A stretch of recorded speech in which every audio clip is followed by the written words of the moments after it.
server can generate 3 different shaped toy blocks, which can be used as a bridge or cover. It can even be used as an elevator when placed below the player's feet. After placing it on the ground, you can touch it to bounce to higher ground. Players can launch themselves with the dual-purpose cannon to travel long distances, or launch all kinds of throwables as ammunition. It's way more powerful and effective than a regular throw. Get your creative juices flowing and come up with different combinations to unleash unexpected tactical effects. Furthermore, your backpack comes with a unique item, the supply converter. You can use the device to get new supplies by converting them 2 for 1. Give it a try, and you might just discover something unexpected. At the same time, the large new themed area, Imagination Plaza, will appear in Erangel, Stalber, and Quarry. Battle it out to occupy designated locations and compete for a vast amount of advanced supplies. The small themed area, Imagination District, will also appear in Erangel and Livik. Explore these areas and get your hands on supplies. Classic Mode has also undergone several updates. DP28 and M249 can be equipped with a new gun shield attachment. Once equipped, it can be used to block enemy gunfire. Supply shops are now available in Miramar, Vikindi, Senok, and Payload to provide players with an extensive array of tactical options. In Payload, powerful and heavily armored tanks will be available. Drive them into battle. In Metro Royale, there will be loads of updates to items and mechanics for you to explore. Creation Mode will also be undergoing an update. You'll have access to many creative functions, such as change outfits, emote change speed, scene effects, and more. More options will be added to the camera and chat, so showcase your brilliant captures. The all-new Nusa Tycoon event is available in the new version. During the event, each player gets their own island. Nusa coins can be used to upgrade buildings, which raises the prosperity of your island. As your island's prosperity increases, your island's appearance in the lobby also changes. Upgrade buildings and manage your island with friends now to unlock more advanced appearances. For more details, follow our official PUBG mobile community. Winner, winner, chicken dinner. See you next time.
Kepekatan santan pada setiap butir nasi.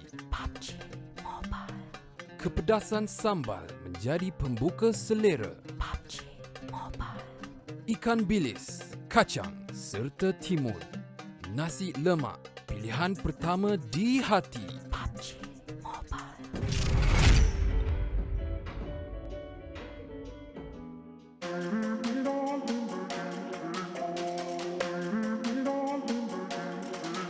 Yeah, I'm back again, I'm back on. Stand up like backbone, I'm beast mode, I'm so strong. Go hard or go home. No stopping, I can't stop. I will not lose. I'ma always win. Now let the games begin now.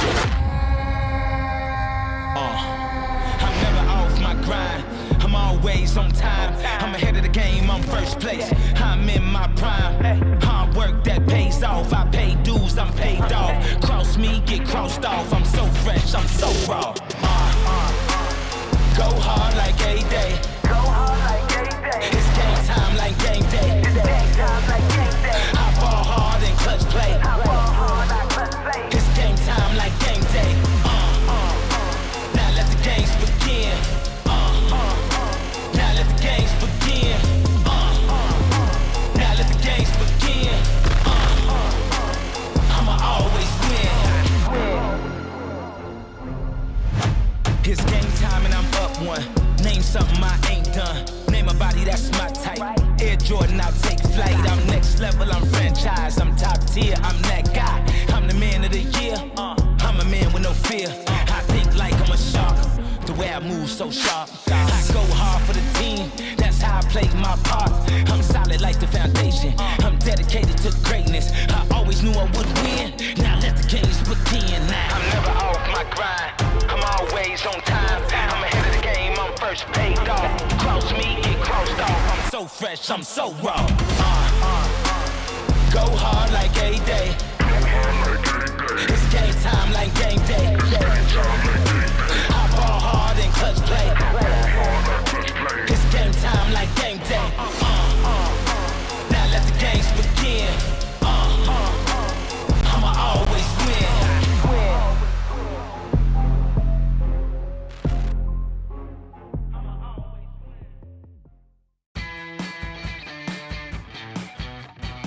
Halo semuanya, gua Rezan dari BIGETRON.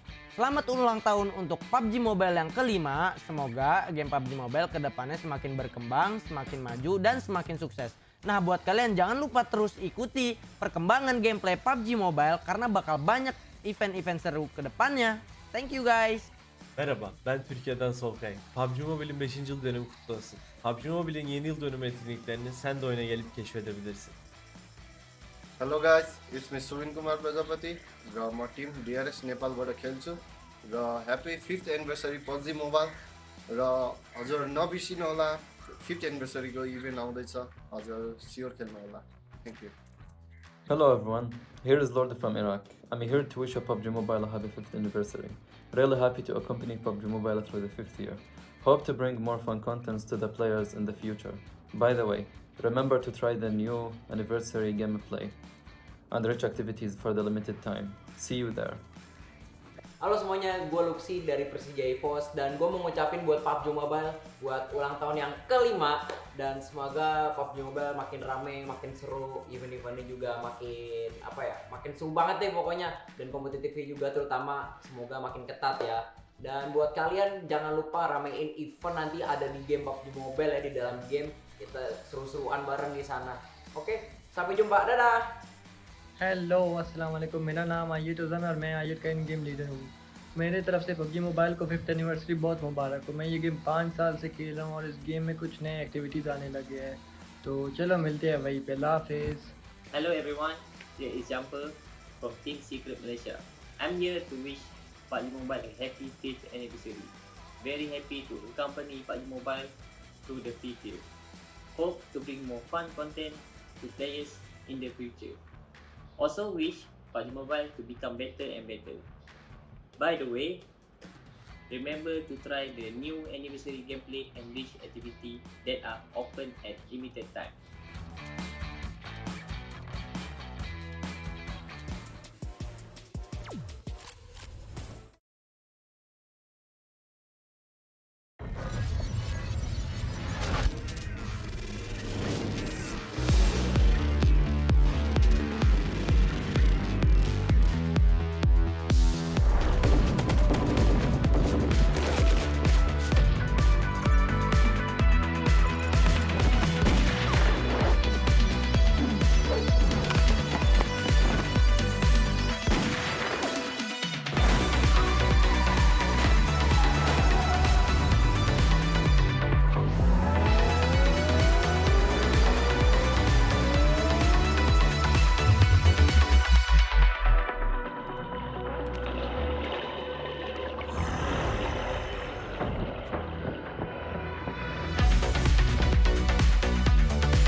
Hello everyone, I'm your host for today, Khairul, and I'm very excited for today as we are finally here on the final day of the 2023 PUBG Mobile Super League SEA Spring Grand Finals.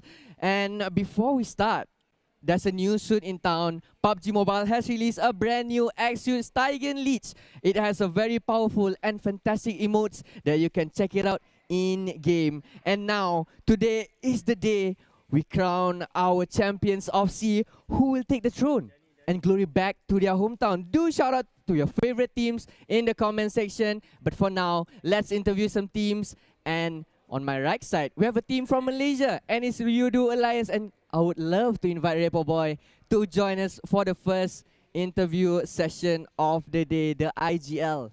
The most important person in the team. Alright, so coming up to the last day of the grand finals, how do you feel about the game these past 2 days? Is there a big difference between the results and your expectations towards the team? Untuk last day ni, kami rasa kami akan buat lagi baik lah untuk dengan sebelum 2 hari ni lah. So last day ni kita orang akan buat terbaik lah. Alright, so what he answered just now was they will do their best for this final day of the grand finals, better than the last few days, and maximum points for sure for Yoodo Alliance in the last 6 remaining games. So during match 4 yesterday, there was only 2 teams, Yoodo Alliance and Vampire Esports remaining in the last circle, and it was a 1v3 situation for Adik Look or Kluk in the last match. So, and you guys managed to get a winner chicken in that match. Congratulations. So could you share with us what happened during that moment for your team? Sebenarnya yang game keempat tu, yang masa kita orang chicken tu, kita orang tak expect pun boleh dapat chicken sebab tinggal adik seorang. Tapi kita orang terkejut sebenarnya sebab adik dapat clutch 4 orang. So kat situlah kita orang dapat chicken. Alright, so what he answered just now was they were excited, they were shocked by the capability of Adik Look or Kluk to get the winner chicken dinner by his own hands to beat Vampire Esports to get their winner chicken dinner. So currently you guys are in the top 6. What do you think is the most important thing that your team need to improve to get the biggest chance to be in the top 3 by the end of the day? Untuk last day ni kita orang akan buat yang terbaik. Kita orang akan maximize point setiap game. And kita orang akan membanggakan nama Malaysia, insyaAllah. Alright, so what he said was they will do their best, get maximum points from each game that they're going to play, and do their best for Malaysia, inshallah. May the win be with you guys. Alright, thank you so much, Repo Boy, for joining us for the first interview. Good luck, all the best for your upcoming matches.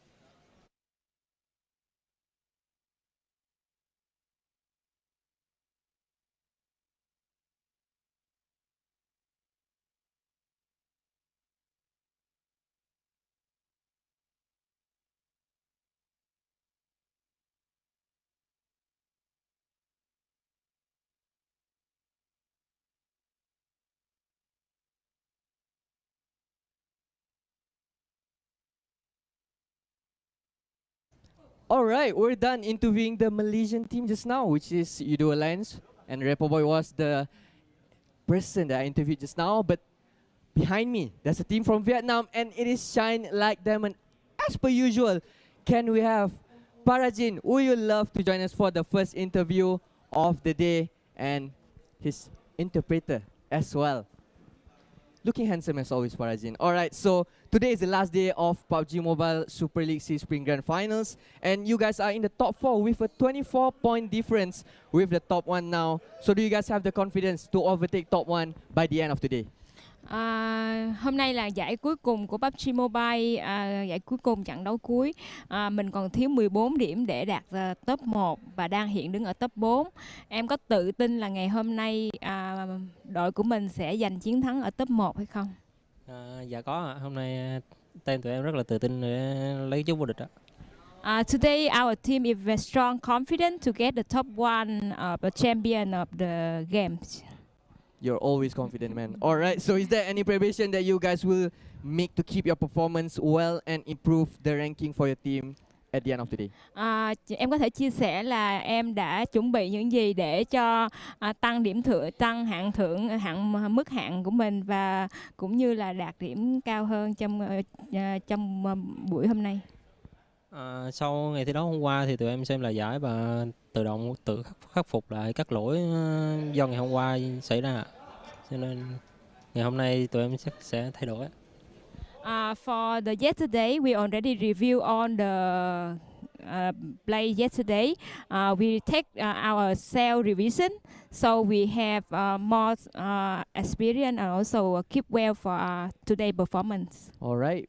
They've been reviewing games. They've been prepared for the final day. For sure, SLD or Shine Like Diamond gonna do well for their team and their country. So, any words for your teammates back there and your supporters that are watching right now? Em có thể chia sẻ những điều gì em muốn nói với đồng đội của mình và cũng như các người hâm mộ của em. Team em sẽ cố gắng hết mình để đạt kết quả tốt và em xin cảm ơn tất cả mọi người đã theo dõi team em và em mong mọi người cũng sẽ tiếp tục theo dõi và cổ vũ team em nói riêng và cả ba đội Việt Nam nói chung ạ.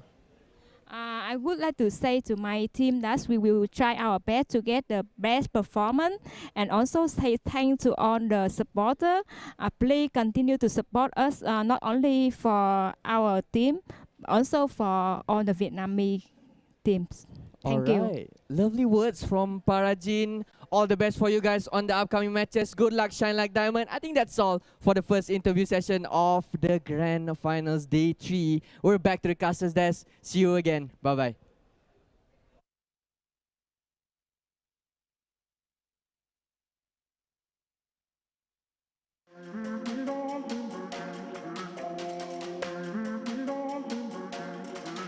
Yeah.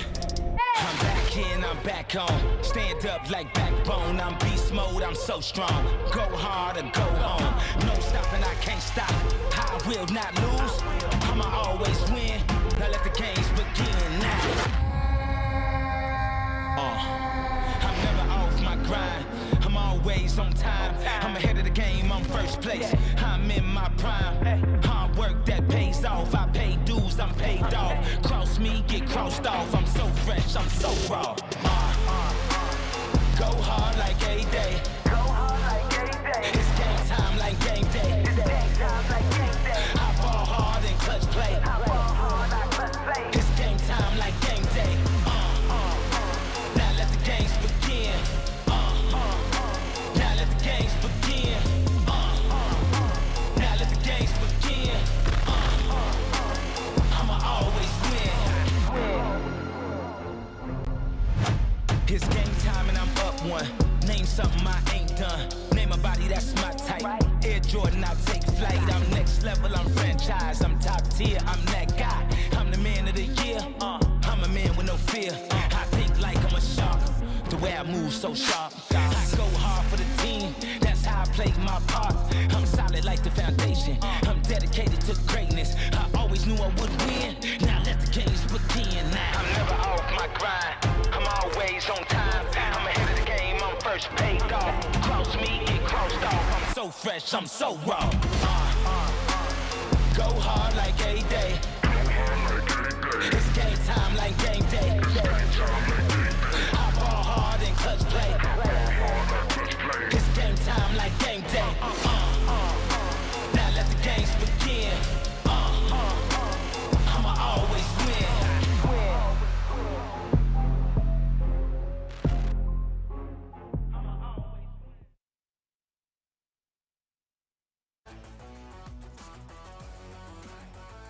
And finally, we're down to the final day in the grand finals of PUBG Mobile Super League South Asia. I'm Chichu, and this gonna be Sir Cloud with you guys here.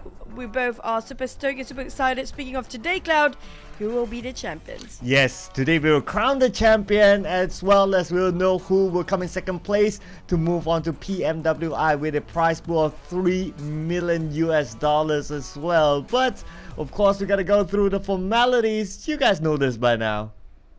3 weeks long of league we're done and dusted for that for now. We're down to the grand finals here. Speaking of 15th of April, 15 was today, 16th of April, which will be today. 3 days straight of grand finals there. Only the top 16 made it. We relegated 4 out of 20 teams. And now the point system, we talked about this before, 10 points this season with the lion's share of a prize pool of $250,000. Now that's gonna be a lot for these guys. Yeah, it's a lot on the line here. We will know who will get what by the end of the day. And of course, point system is gonna be same as usual throughout the season. There will not be any changes, and how he has affected these teams to kind of force them to get more elimination points and focus onto that instead of trying to play a little bit too safe. So we do see that there are some teams not getting any rank points at all, but they can still get a whooping 10 elimination points, and that made up for a lot in the ranks per match.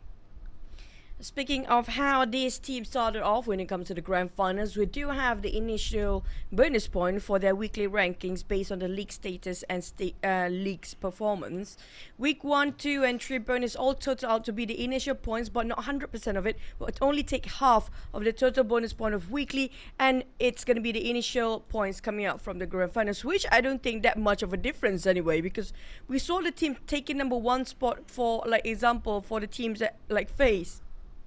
Right now, number 1 is Alter Ego and SLD. Whoever get number 1 in the side of the league, it doesn't mean that they can dominate for the grand finals. Yeah, it's not all the time we see a non-Thai region team not getting a number 1 spot, but hey, the points are close enough for them to catch up. But let's reintroduce our participating teams. FaZe Clan, Hail Esports, Vampire Esports, RRQ, SLD, Bacon Time, Boom Esports, Yoodo Alliance, Alter Ego, Sem9, VOIN, D Xavier, PERSIJA EVOS, GEEK SLATE, Box Gaming, and BTR. They managed to reach the grand finals, the best of the 16 teams from the 3-day league that was played previously, and now it's down to the final day. Who will take home the grand prize and be crowned the champion of PMSL? It's been a while. We haven't seen somebody coming up from Indonesia or Malaysia taking away the crown, but will it be them today, as Alter Ego stands at the podium spot but not too far apart still, with Vampire chasing from the back. Only how many points is that? 16? 16 points, yeah, 16 points in difference, while Boom is just 13 points of a difference. Double digits so far, but it's reachable. But 4th and 3rd place, SLD, they can chase back up Alter Ego. We've seen them before. They can double chicken back to back. It's not a problem. But down to even 13th place, that's a shot of getting those number 1 spot if they want to. Yeah, because we got 6 more games to play, so anything can change. We saw good swapping, especially at the top. SLD, they were in a strong running, but because of the rise of Vampire Esports as well as Boom Esports, that pushed SLD down. Let's not forget as well, FaZe Clan, despite the absence of Tony K, he was unwell yesterday. Hopefully he's okay today. They're still not too bad, and this is showing that FaZe Clan is still up there. Almost 100,000 damage dished out by them. Only 2,000 points of difference between SLD, as a huge gap between SLD and Vampires. Again, same goes for Alter Ego. Feels like these two teams in a different league compared to Vampires and Alter Ego here. But when it comes to top damage, yeah, great as a team, but at the same time, can they get the champions? Because no matter how much you get those knockdowns, if you can't secure those points as elimination, it's a different story. Yeah, or even if you dished out this amount of damage but not able to secure the eliminations, it doesn't really matter. At the end of the day, the eliminations is where it all matters. That's where the points lie. And if we talk about eliminations, we gotta have Rosemary up in the charts.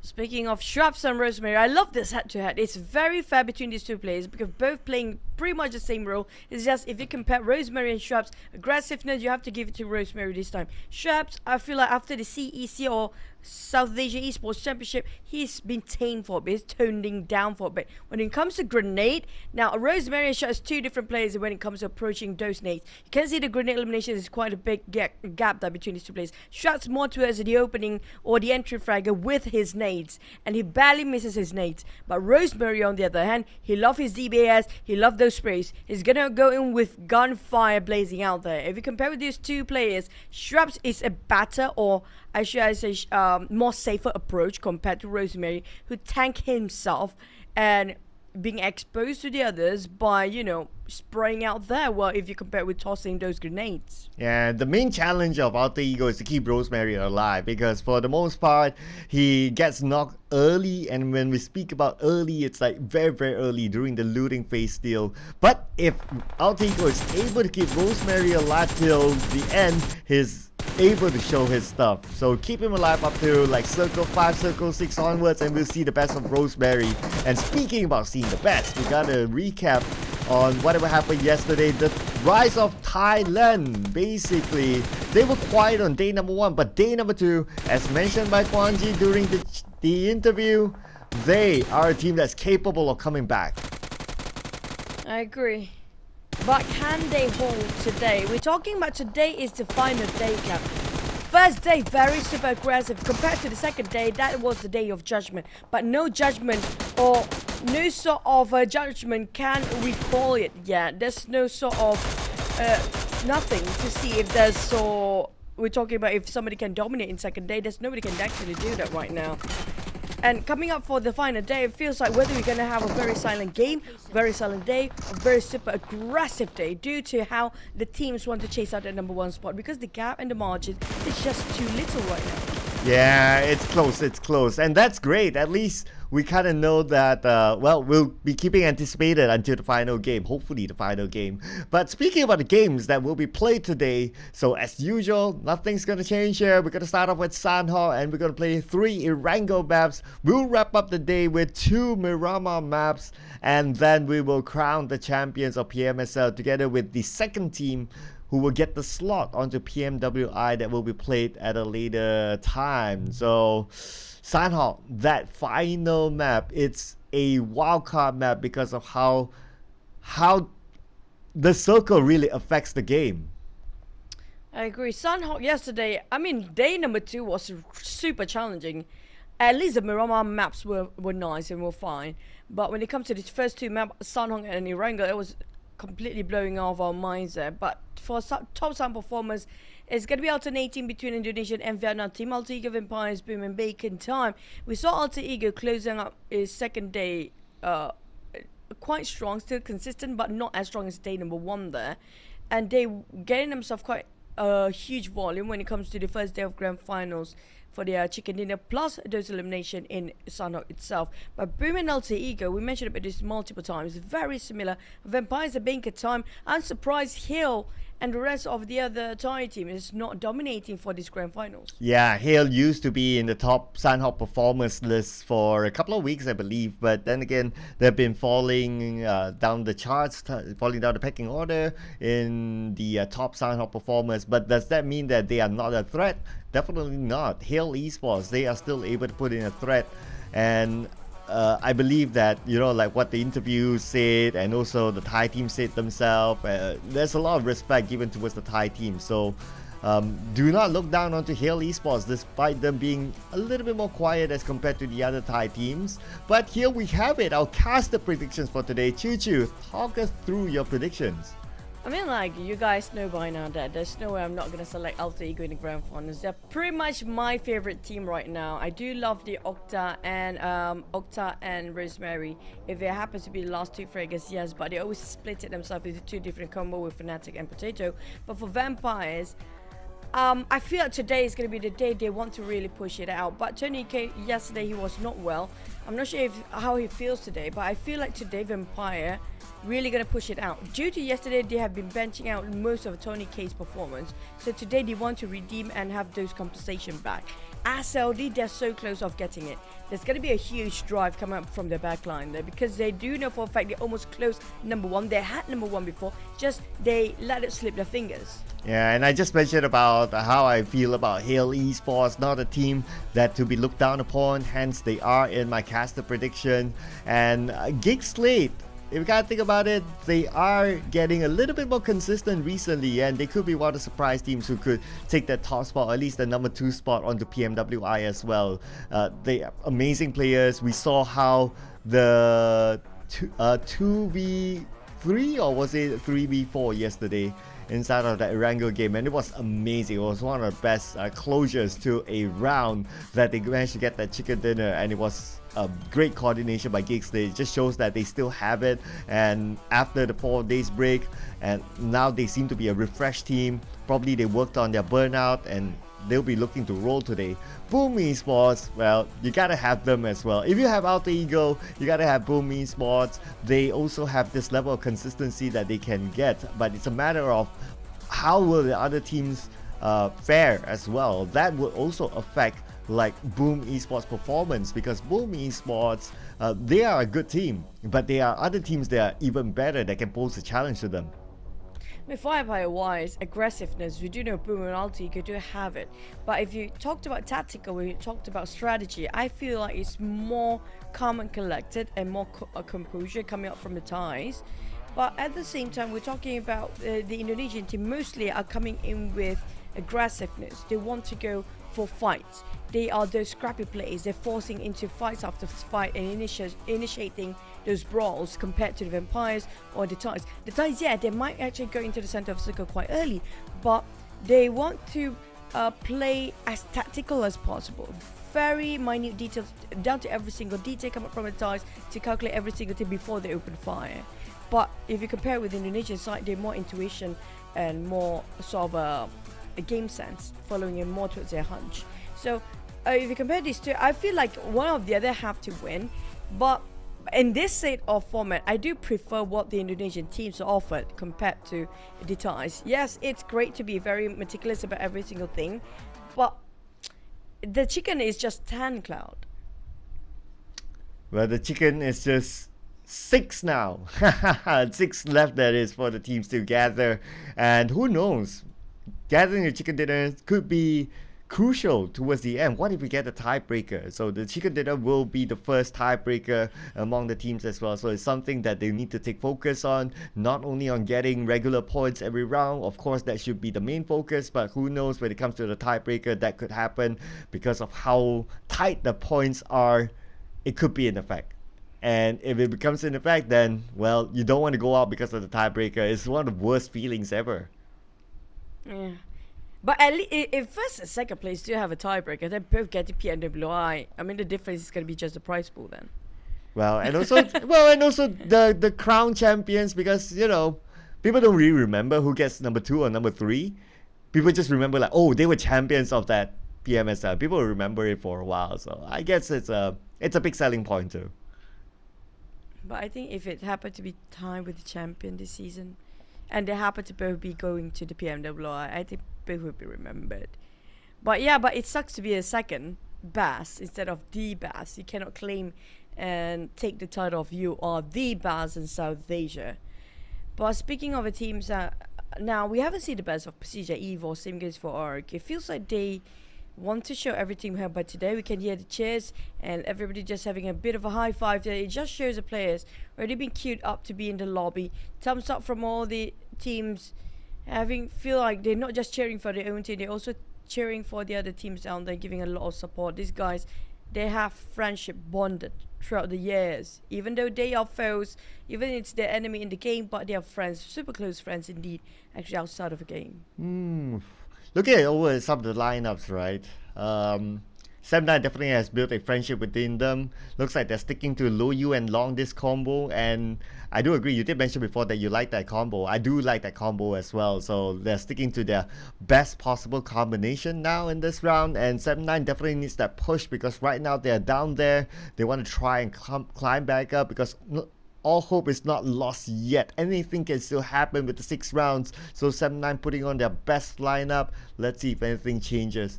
No visual yet onto whether Tony K is playing, but we do see Newsy in the lineup though.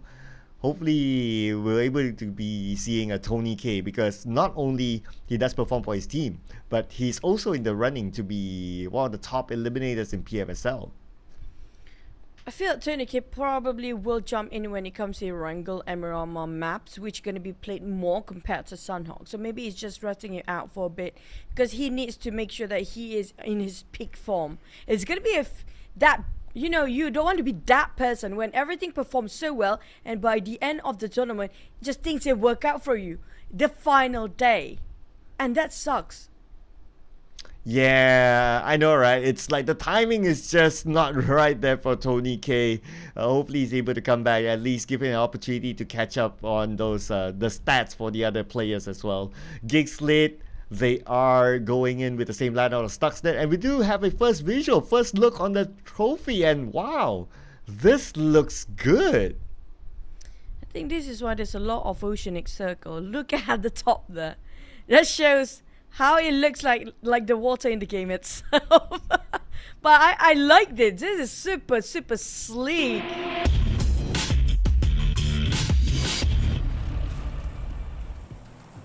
Yeah, we're looking back at the game and just now. That was a great trophy, by the way. I mean, I'm loving it. Yep, I'm loving it. And that was a real trophy. It wasn't like a image or something. Yeah, so it's great to see that. That means we'll see the winning team actually lifting it up later today. So do stay tuned, ladies and gentlemen, and we'll see the trophy in its full glory being lifted up. But let's focus onto the game. So it's going to be Sami VOIN only. I'm looking at GEEK SLATE. They changed their drop spot onto the areas of L House, whereby Sem9 normally drops around Harton. So Lung's position is kind of dangerous because he's caught between 2 GEEK SLATE players. That's something for us to watch out on. And I do see the movement from Yummy. He's moving around the areas of Paradise Resort, and that's where Lamborghini happened to be. It seems it's down to the circle, really, if they need to move or not. You do know Paradise Resort. We haven't seen Paradise Resort fight for the longest time yet, honestly speaking. Even though there's a couple of teams surrounding them. We haven't seen the circle even, because some of Team Mika finished off Sem9 Long. That's a very sway first block, by the way. That's one of the fastest. Yeah, it is, and kind of anticipated that because when we saw Long, he was dropping. When he was still flying, GEEK was already down there. They started looting, so they had that advantage. And so happened that the DBS was in Mika's hand, the perfect weapon in that sort of range, and ultimately that's what happened. And now the theory of Lamborghini and also Yummy now in the same situation as Long. But this time it's going to be Chua coming in onto him. But Yummy has the DBS. We do know when it comes to this map, the DBS is a must. It's a compulsory weapon that everybody will carry. Despite they don't have any rifles, it's fine as long as they have a DBS. But coming up from Yummy, can he clutch this? Yummy pretty much one of the best players coming with those DBS. But the entirety of DX with DBS is here. Yummy trying to respawn. He got 2 and make a 3. Oh, this is the DBS King Yummy May. Somebody gave him a special award for being the DBS King. I mean, we're talking about 3 D-Savior players. And that is going to be a 3 points for Boom Esports. Just like that, leaving T-Duck all alone with the QBZ. He's definitely not going to pursue this any further. He hurt the DBS. No, he's not going to take that fight for sure. And plus now Yummy has backup. Wait. Okay. He's taking it! He's taking it! T-Duck! Shot out on Nexus. Now Yummy's still alive, but this is not going to be a distance for a DBS working. T-Duck, 1 compensation. Razy coming from the other end. Yummy switch over to M4. You want to fight? You got 1, but can he at least get 1? Never mind. The first team out. Whoa, we can see Hexas there with a taunt. And Hexas still survives. Yummy is able to pick him up, so they're going to be A-OK. Oh man, coming out of Paradise Resort, wanting to take their advantage. I know D-Xavier, they're desperate for points, but to that extent, ooh, that was a difficult decision for D Xavier. A bit too forceful, really. I mean, like for G-Duck, I don't know if he just really wants to go for the fight or just because he can actually going for survive as a solo man army if he wants to. He doesn't have to necessarily forcing the fight. Maybe the idea was he thought he's being surrounded anyway. Why not just fight it off? Valiant effort, yes, but quite punishing outcome if you ask me. With no point, the first map of the final day, no elimination points, no rank point, nothing out of this. Yeah, I guess a little bit of desperation move there by D Xavier. In fact, they were in the circle and they obviously had Paradise Resort for themselves. So all they needed to do if they like evaded that fight is just to focus on to getting into the next field circle, going to the next checkpoint. But they really want to take that fight. They really wanted the point, but it was given to Boom at the other day. 4 points that will bring Boom to 110 points, 3 points shy away from Vampire Esports at that precious second spot. Boom Esports, they'll be happy with that win.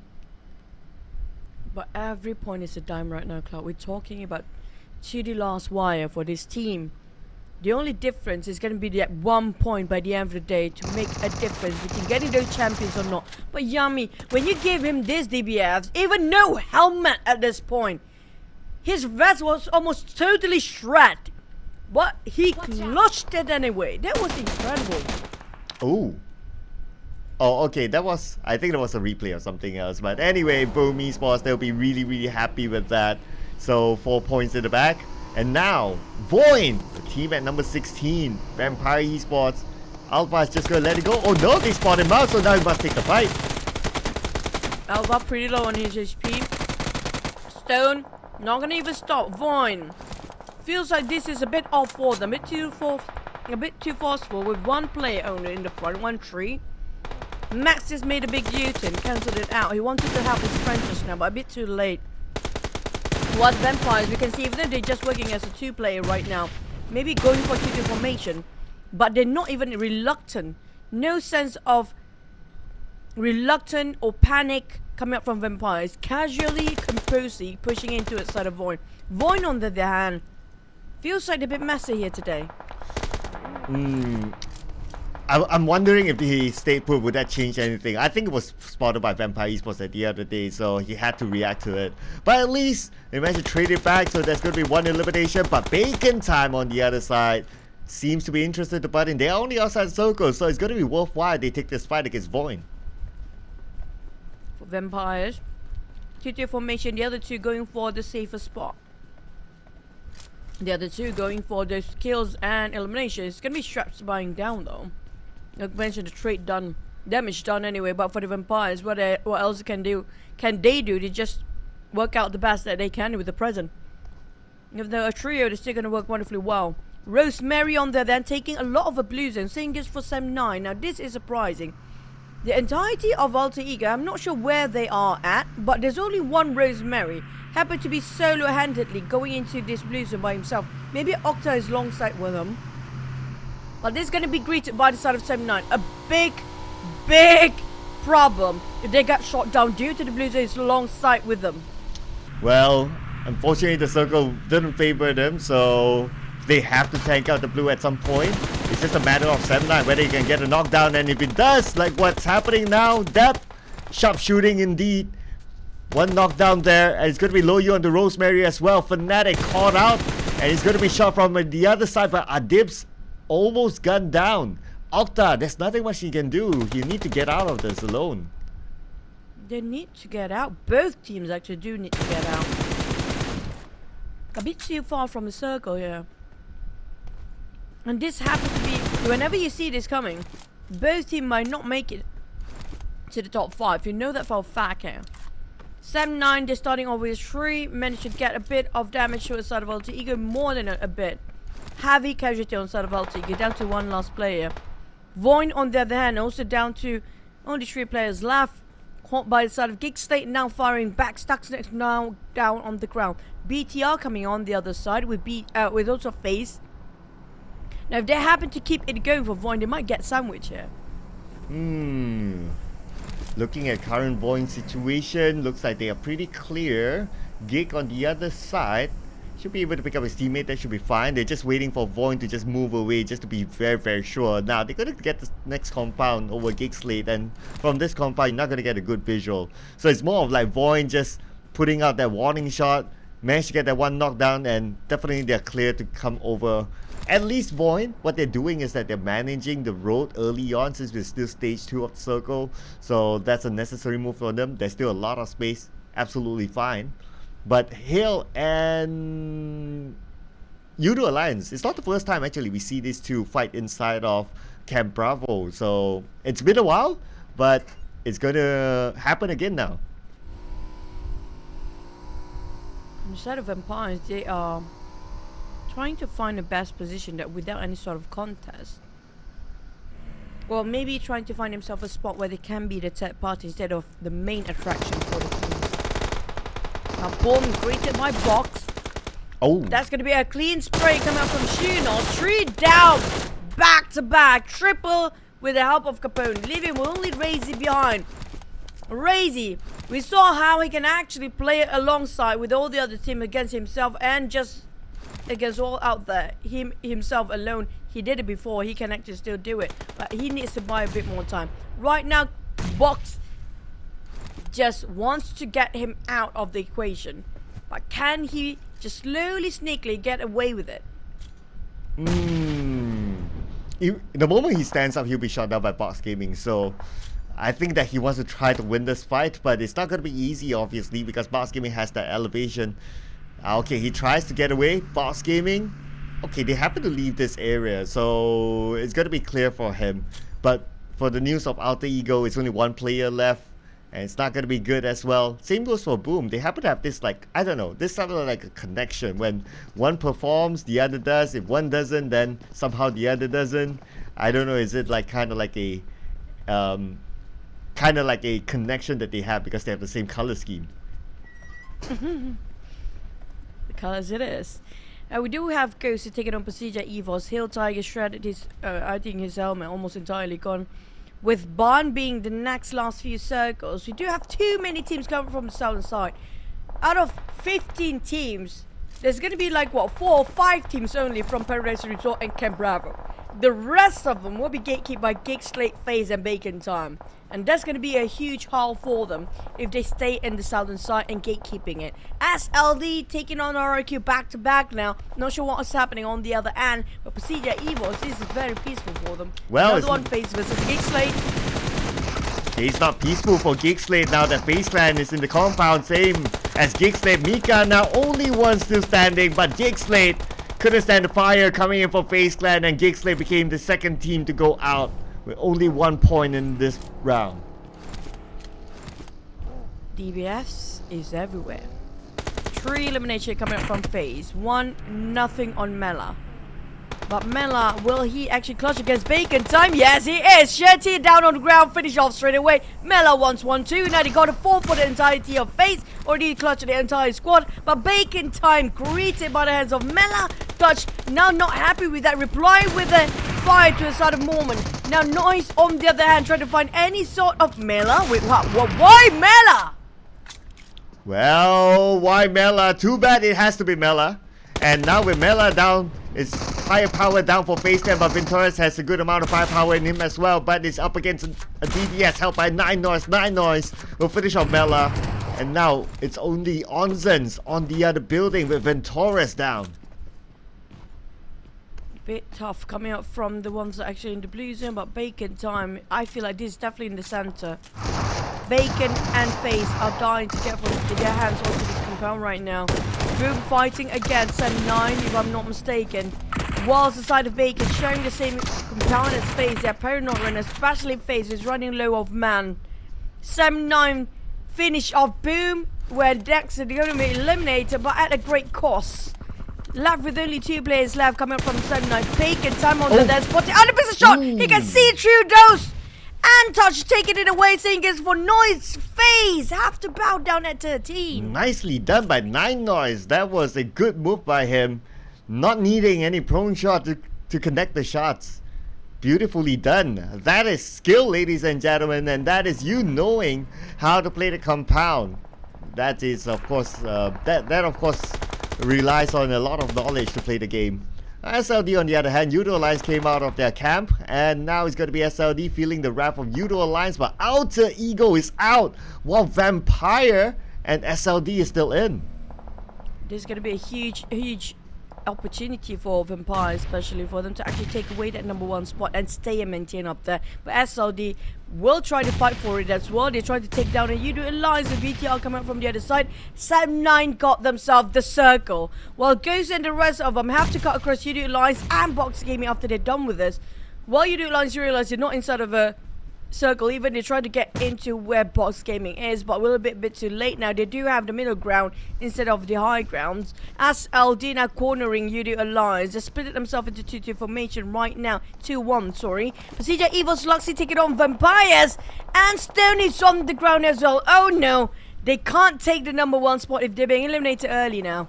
Ooh, yeah, it's going to be hard, and that's opportunity for SLD, but we'll leave that talk for later as VOIN onto PERSIJA EVOS. Only 2 points this round for Vampire Esports, not that much, but for Sam9, RRQ wants this compound, but they're winning it against RRQ. Dap taking his DBS to work and putting so much effort in there as well. The Shino's just shut down on RRQ. RRQ Asar wants to go for the blood. Barely get any sort of elimination these days, with Voldemort already been knocked down to Asa to carry out the entire crew responsibility to get himself some points for the side of RIQ. Box Shinos just finished off Voldemort entirely, leaving with only Asa left on the side of RIQ, with SLD now picking a fight against Yoodo Alliance. Yes, SLD, they are running gun, seeing against for Sam9, dominating across the board with 5 eliminations. Ooh, that nade from Adeluk. Adeluk. He's been performing recently. He wants to carry that momentum now. But Trongzin knows exactly where Adelu is at. The neighbor returns on the side of Adelu. But on the left, there's Kenny to give him cover fire. But that nade coming in from nowhere takes him down. And now Kenny will try to take out Kwanji on the other side. This is going to be the third party. Box Gaming playing at his bats. Well, SLD, they had the angles before. Yes, they don't have those elevations, but they almost got a clear view, but they whiffed it when it needed not to be whiffed. Yoodo Alliance Kenny has, knowing the fact he's taking out all the vital points of SLD players first. There's nowhere for SLD to stay alive if they want to pick out, but VOIN and PERSIJA EVOS having a go. Now Box taking a fight against Yoodo Alliance, and Yoodo Alliance tasting their own medicine with 2 teams fighting at the same time.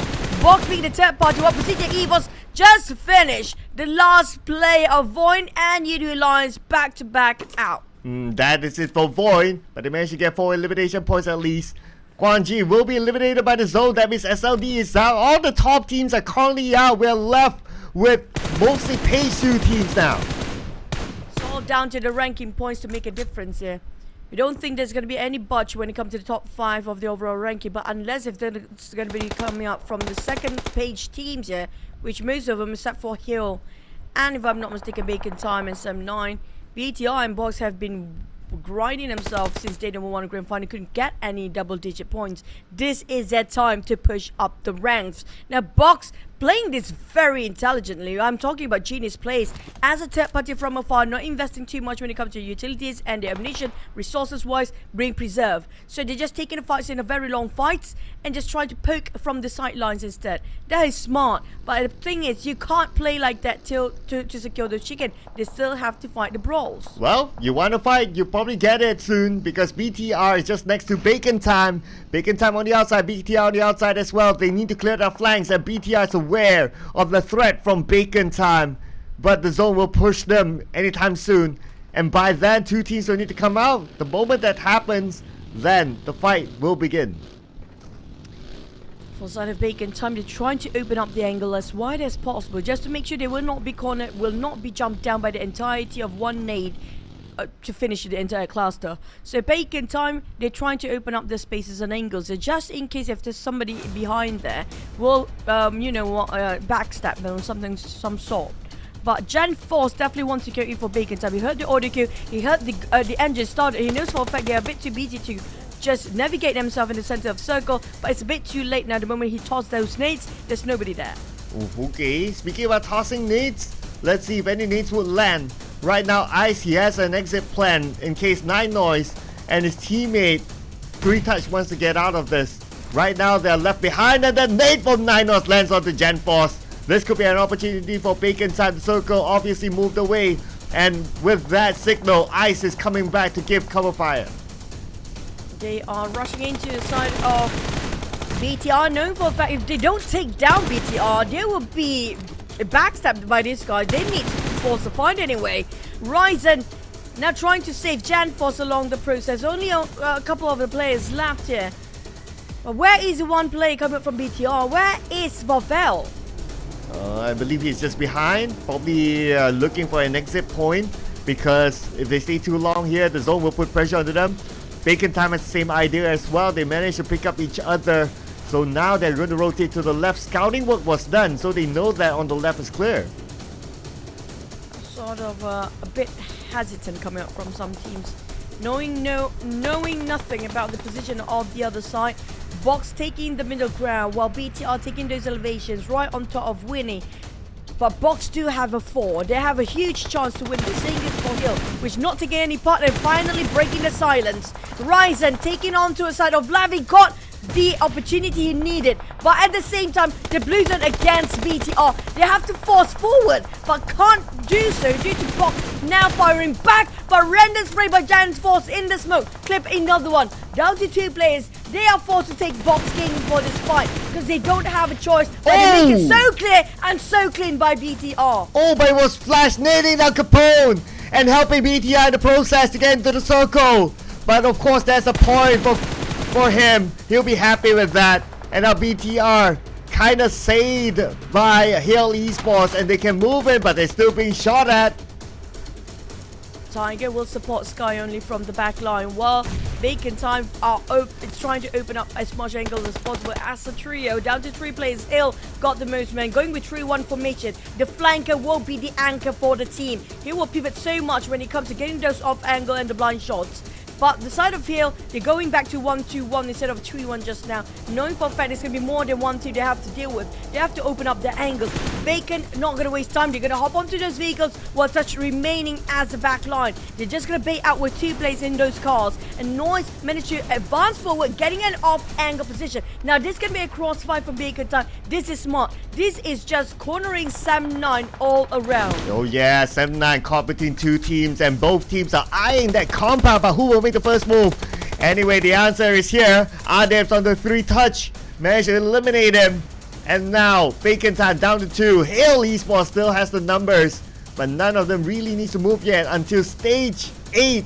And stage 8 still has the compound. 5 seconds left for the teams. Bacon Time the furthest. I think they will be clipped off by the Blue Zone first. Gats Low actually pick out the same time as Bacon Time just now. While Sun 9, the only team got themselves a compound. But if they do have those Mollies, there's going to be the M for 7 that will be flushed out. One knock inside of Bacon Time, but instead of Hill.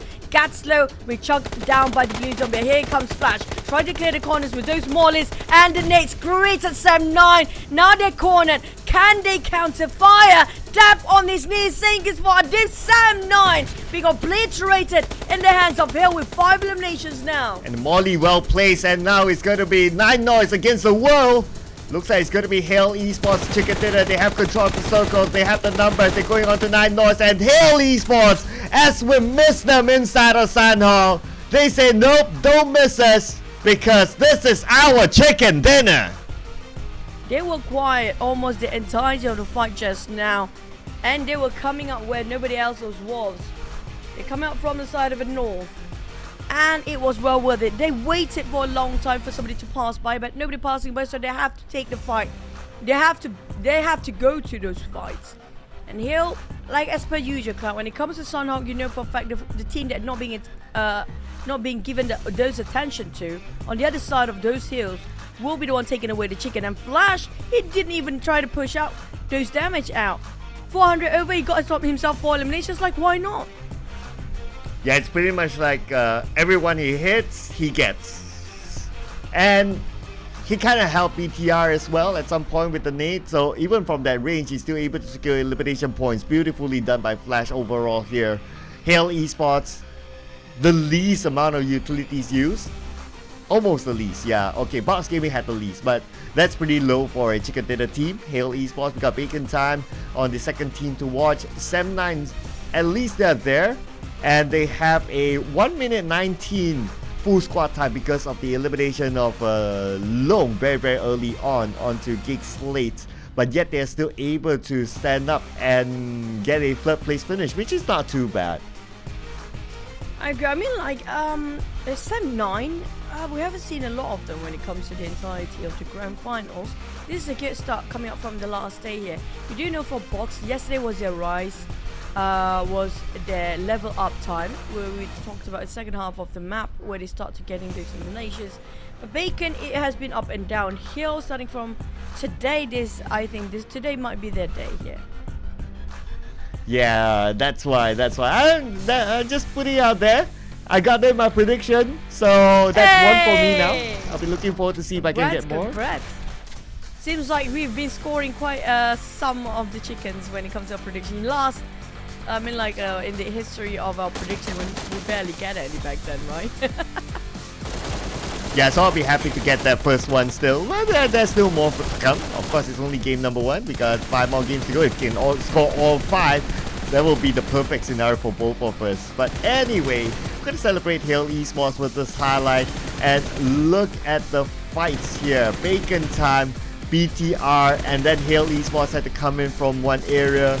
Well, that was super duper interesting. It just shows that how small of a map this is and how it's affected by the teams really close by, and teams indirectly can kind of help each other. But anyway, Hail Esports, they'll still be happy to take that point away irregardless. And this is one of the first few, one of the map that I think the earliest first blood as well, coming out from GEEK SLATE, if I'm not mistaken. And due to the circle was like what comprises of 30 to 40% of water, the initial circle at first, making it little land to play for this guy. So I mean, like, when there's water ratio in it, definitely it's gonna be tough for the teams to have any sort of space among themselves. 7 elimination coming from here, but it's more than enough to secure 17 points for now. Nobody got themselves double digit, but a lot for 6 here. Bacon Time, same 9 Box have themselves even down to SLD, got themselves 6 eliminations. Yeah, so only Alter Ego and Xavier not getting any points at all, and Alter Ego, the number 1 team, unfortunately, because of this, I don't think they will move yet for them, but definitely the points will be really close at the top. Xavier, number 15, the last we saw them, considering that VOIN, this time they got 4 points. Also the gap's been closing, but Xavier, I don't think VOIN will be able to catch up to them just yet. But 5 more games to go, anything can happen. Again, the points are close enough. We get a confirmation in the next graphic, but I'm pretty sure the points are super duper close. And it's going to be an exciting race till the end today. Yep, for sort of SLD, where do they stand? Are they going back up to 10th place with 3 points shy between Vampires, which is not too far of a gap, but still going to be 14 points from Vampire to Alter Ego. Now, Alter Ego, all they need to do is just maintain this consistency. Maintain they got themselves not being in the first few eliminated, have to have themselves 10 points every single map, and that's it. 5 points and more, it's going to be more than enough for Alter Ego to maintain. But maintaining things is not going to be easy, because you'll be the target for all the teams down there. Being pushed down, you do have Hill climbing up. The tie's still on the first page, but when it comes to head-to-head, you saw how Ninoins plays just now. You said he was brilliant, and I agree. Yeah, he's always been brilliant, frankly speaking. I think inside of the Thai region, among the teams, Ninoins is one of the up and rising talent, and we should give him the attention. But of course, it's also because like you got Tony K, you got people like Nuzi, you got a lot more talent within the Thai region. So sometimes Ninois, he doesn't get mentioned as much. But who cares about mention if you're able to continue on being consistent and help your team to get that top spot. So as long as you can continue to do that, why not? And let's see if we can continue to do that inside of Erangel next. It will be 3 Erangels played back to back, the most map played inside of PMSL this season. When it comes to Erangel, we have an eye out for the Vietnam and the Malaysian teams here. TSL, the Yoodo Alliance, but hey, welcome back for the Thais. I mean, like, first day, they have no Thai flag flying. It's only Vietnam and a couple of Malaysian, and also coming up from Indonesian team. Second day is totally a different vibe entirely. We do have a lot of Thai teams getting those chickens, and some of Vietnam, and a lot of Malaysians too. But today, starting off again from the Thai, I mean, like when it comes to second day and the last day, they do know for a fact this is a critical time for them to not make any sort of mistake and pushing all cylinders out, and they deliver. Yeah, they're generally on the roll right now. I mean, yesterday they got like what, 2 chicken dinners at least, and some of the rounds without the chicken dinner they still can score like top 3, top 4, top 5, and so on and so forth. So in general, the Thai region teams, they are really on fire now, so gotta be careful of that. And after that chicken dinner from Hill, now that they, statistic wise, they are the top irregular performers, then we gotta pay attention to like Hill Esports as well. I mean, that's also one of the things that we did mention like earlier in the show, that they had that they have this thing with them that they can really catch up, and I'll be proud to say that they are in my prediction, of course. But we can't look down upon other teams as well, because all these teams that we have in our caster prediction, they have the potential of going up top. Yeah, I mean, like the podium spot is still open to everybody down there. It's not like we can see the previous few seasons, the end of the final day, you kind of get to see, you know, this kind of anticlimactic ending, and we do know for a fact who gets top 3, and the number 1 spot is too far of a fast. We just can contest for the 2nd and 3rd place, but not the case here, because right now the gap is nowhere stretchable between the teams, and everybody, we can see they still have a fight in them, down to even 13th place can reach out to number 1 spot, because the gap is like what, 20-ish sort of a point in between, and it's not too far. Yeah, it's not at all. So it's great for us, because you know it's uninteresting, or it's anticlimactic, like what you say. If it's like, oh, that one team goes all the way and then there's like a 60-point gap, we got 2 more games to go, they'll be like, it's hard for us to see that swap happening at the top. We'd like to leave it to the last game, leave us with like a few points gap, 1 point, 2 point, 3 point. I'll take that point gap within like what, 5 or 6 teams at the top. They'll be amazing ending today, and it's likely to happen as well, because the top teams inside of Sanout, they all got eliminated fairly early, leaving the middle pack teams to end the game. And with the points collected through that, then well, that's where everything just shuffles. I mean, like, it's great for us to see the result if there's 1 or 2 points in the difference in between the champions and the top 3, right? But imagine being the players, to know that for a fact that 1 point is going to be such a huge difference for them. And especially the 2nd and 3rd place, because there's only going to be 2 slots coming out to PMWI later. And there's only like what, 1 point in difference, even a tie that the difference is going to make it down to the chicken dinner and those eliminations. It's painful to beat them, because you know what, it's okay for you to play 2nd this time, but you can actually do it another step in the globals. But to not even make it to the globals, now that's another, you know, disappointment they have to deal with for the players. Yeah, PMWI is definitely the next target for these teams. And then it's going to be a new season. It's going to be PMPL, respective regions all over again. And then we'll go through C again. And then we'll have PMGC by the end of the year. So gotta stay tuned to that. We still don't know exactly how the points are going to be calculated for PMGC. But anyway, that's going to be way later at the end of the year. So we still have a good amount of time there. PMWI will be the next goal for these teams, because well, one, of course, you want to continue on playing in the next series. Second is that $3 million prize pool on the line. That is crazy amount of money, and I think that's enough motivation for the teams to really want that. Instant millionaire. There you go. But it's not as it sounds. It's not as easy as it sounds, because we do know for a fact it's going to be a tough journey for these guys. We talked about even PMSL. It's been an entire month. And you talked about exhaustion already kick in on 2nd week and even 3rd week. Now we're down to the final few days here. And some of the players start to, you know, having a bit of health issue here and there. Like we mentioned about Tony Case today. Maybe he need the rest. Because when they're done for the day, it's not just about another game to go. They have to revise the VODs. They have to have a lot of discussion with the entire team and the coach and the analyst to look at what they made yesterday and what's gonna happen for today. Yeah, and today will be the last day. Obviously, we'll wrap up PMSL. The next big thing for some of these players will be SEA Games that will be happening in May. So it's going to be like back to back for a lot of these players. And once they're done with SEA Games, it's PMWI, if I'm not mistaken.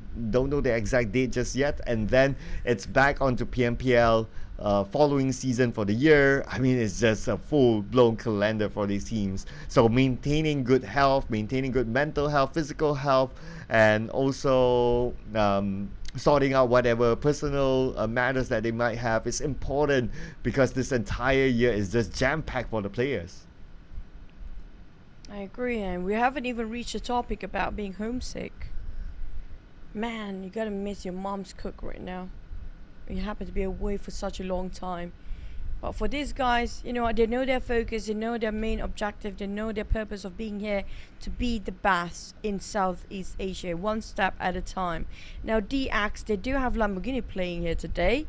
I'm not sure if he's going to be sitting in all the entire day or not, but DX, the last map, I don't know what happened to them. It feels like they're a bit sloppy here, lacking when it comes to intel, going into a lot of a blind rush in multiple times of a fight. Shirty as our Amstel, and I mean, like, this is a bit early for Amstel to get in here. Usually coming up second half of the day, but today we have him a bit earlier than usual.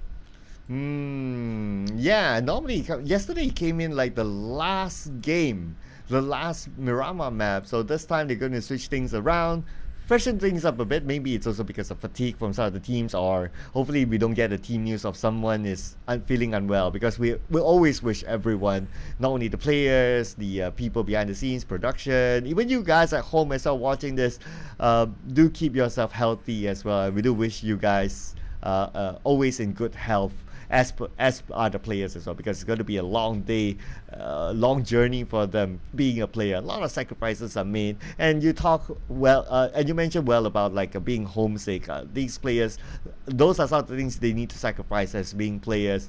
Like some of the players, I even know that they haven't been back to their hometown for years, i.e. damn good. He was telling me that 3 years he hasn't been back home to celebrate Eid. So this time around, I think he has plans to do that, and he'll be glad that he has some room to finally catch up on family matters. Speaking of festivals, coming up soon, which is going to be one more week, it's going to be Eid festival for the Muslims around the globe. And after they've done this, I feel like a lot of the players will go back to their hometown and just have a bit of a hug and family time. They needed that after this exhausting PMSL for 4 weeks long, and every day is a grind. We're talking about back-to-back maps with only 5 minutes downtime. It's not even a downtime. It's 5 minutes of discussion with the coach, what to do next, who's going to swap in and out, and have to have another go. There's no time for these guys to reset. They have to make sure their mental is always at their peak form, and that's the biggest challenge for them.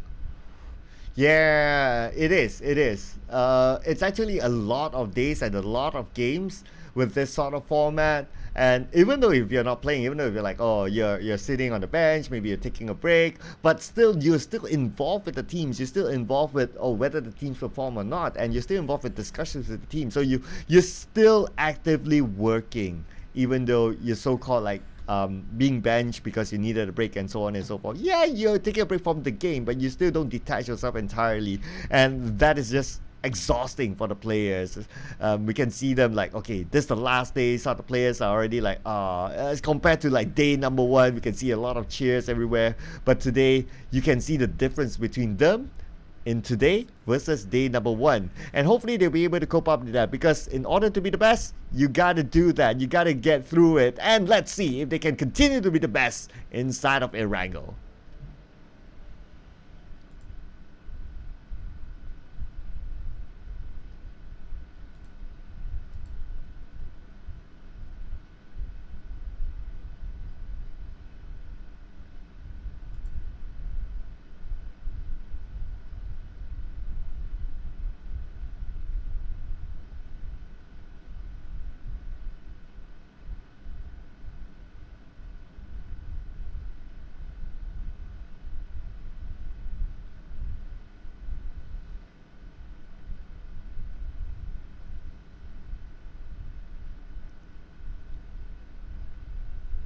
I have a feeling that we'll be waiting a little bit more longer for before the game starts because based on their phone, they're back in the lobby. So yeah, we'll be waiting for the marshals to give the cue, and hopefully we'll get into the game soon.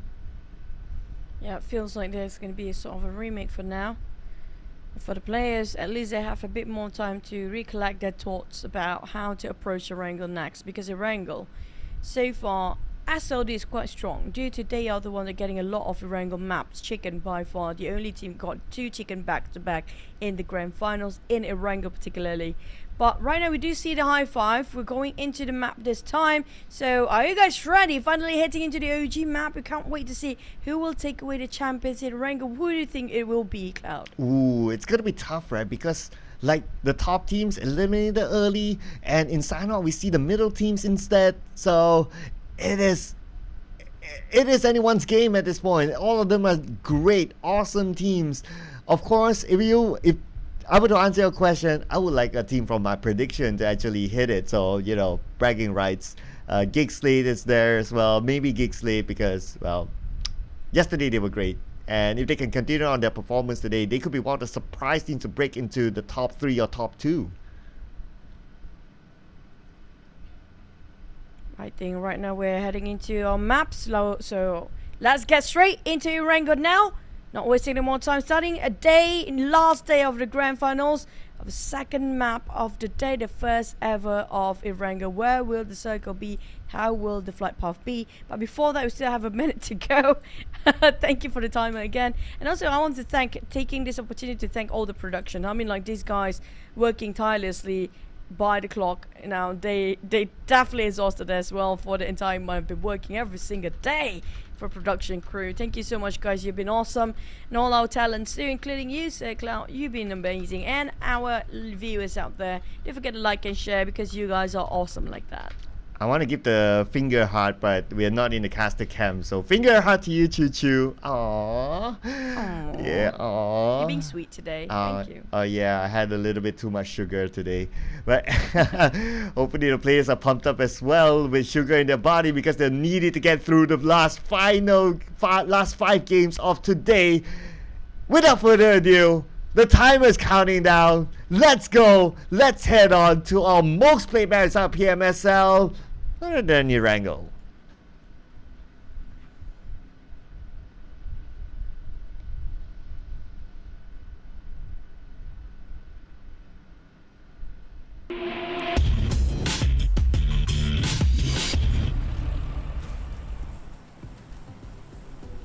We're back in Erangel here. This time we do have the flight path more towards on the northern side. We've seen yesterday a lot of a northern circle too. But it's a bit hectic and a bit bizarre sometimes to predict those circle. Coming up from the southern part of the hospital up to Stalber. But you know what? There's no pattern these days. It's all down to the first circle. If it feels like popping anywhere, it just feels like it's smooth today. That's it. Yeah, we gotta blame it on Choo Choo today, okay? We get an EP circle. Ha! But speaking about flight paths, right? So since it's far away from military base, PTR, as usual, North Jogopo will be their house. They're heading towards there. It's gonna be okay for them. It's an area that they played in the league, so they're familiar with that. Shooting range gonna be SEM9 as usual. SLATE gonna be Fairpier, and regardless of the flight path, Yoodo Alliance is still going to go to Novo, whatever it takes. So they'll be taking that slow glide there because it gives you a little bit more travel distance to get into Novo. But maybe they need to land somewhere in between. Get a confirmation soon. But right now, we're going to see what's happening at the side of Yoodo Alliance. Looks like they landed themselves fairly early and now onto Box Gaming. Yep, a bit too early for skirmish again. And we do have one first blood coming out too early than per usual. Not even one minute into the game, we already got ourselves a first blood, and the circle just now seems to be a bit quite still generous enough, not too far off, right? But back to it, we only have a glimpse on it. But this is where I start to question Cloud. Are we gonna have the teams on the second page start to rampaging and just start to crash into these compounds without any sort of indicator, like you know what, they got nothing else to lose, because they do have a lot to lose still for these teams. Actually, that's a good point. I was kind of thinking about that inside of Sandhawk, and if I were to think, I think that is why Xavier, they came out of Paradise Resort to get that elimination point, whereas I felt that it was not necessary for them. And I do kind of agree with that theory that it's starting to sink into some of the teams. And if Xavier thinks that way, maybe VOIN will start to think that way as well. So we might see a more aggressive kind of gameplay from teams like VOIN, Xavier, maybe even Sem9, maybe even Box Gaming. And that will shake up a lot, especially for teams really, really wanting the points to go on to the top 2 at least. And that's where the teams up there will need to be aware in case they drop close by with some of those teams, it will really affect their momentum. But the thing is, there's too much at stake for too many teams. If you want to, nobody can actually do have that mindset of nothing to lose, except for I have to give it the Axe and VOIN at this point. They're the one that can actually change so much of a flow for the team by having this mentality, nothing else to lose. Because if they don't try to force and push it, they're nowhere near up there. While the others, including 14 players here, we have a lot of 88 down there, which having a tie and the gap to hitting those triple digits not that too far off. Even the top 8 down there, and talking about even the top 6, up to top 6 hitting those 100 marks, it's within their reach for number 1. If they want to play, you know what, just going for eliminations, this kind of mindset, yes, they can. But are they confident enough to pull it off? Because they will jeopardize the entire team if they made a mistake. Yeah, I guess that's where some of the teams, because you gotta think about it, right? It's like number 1, number 2, or nothing else. So if you are like nowhere close to there, then you might as well take that risk. And calculatively, I don't think it's possible for like Xavier, VOIN, those kind of teams at this point to like really catch up to the number 1 or even number 2 spot. But I don't know if they're like if they go rampage and they can get like what 25 30 eliminations, which is insane, and I don't think it's even realistic. But hey, you know what's realistic? If you have a DBS gameplay like how we see in the PMSL, then they could pull off a big surprise. So might as well take that risk, have nothing, have the mindset of nothing else to lose, and give us the entertainment. I mean, but hey, for the grand finals, we do see a lot of UMP winning over those DBS. So I think, like, you know what? We don't have DBS plays here and there when it comes to those CQC. But when desperation kicks, those UMP actually make wonderful weapon out of, you know what, fighting against the DBS. And multiple times yesterday, you have to witness that as well, Cloud. You saw that. Well, I believe it was me casting and not someone else. Not your cat. Not my cat, or I didn't like close my eyes while I cast. That'll be a new record breaking for me. But yeah, interestingly, I don't know. UMP starting to step up. We had UMP like many seasons ago as like the weapon of choice, and then it kind of moved away to a micro Uzi. And now with the success of UMP, if it continues to go on, then we might see that being a meta in the next season. Maybe. I mean, like, it used to be the meta before micro Uzi. It used to be before that. And then there's micro Uzi kicks in, and after that micro Uzi is just DBS all around now. Now we're having UMP back in the meta, maybe, why not? But really not so much. Last bullet to just blow him away. That's gonna be 1 HP in literal speaking. Winnie! It's either he's the last survivor or the first one to be knocked down, but finally get away from that. So close of getting those knocks. Got himself 1 first aid, definitely gonna use it in an instant after he got himself indoors, but can he get himself a replenish of those first aid, because he might actually need it, because they'll be chased by the hack of these teams, and that's gonna be DX if I'm not mistaken, trying to hunt these guys down. Now we mentioned about DX not having the mentality of nothing else to lose for them. I'm like, why not? They can contest this, they can challenge this.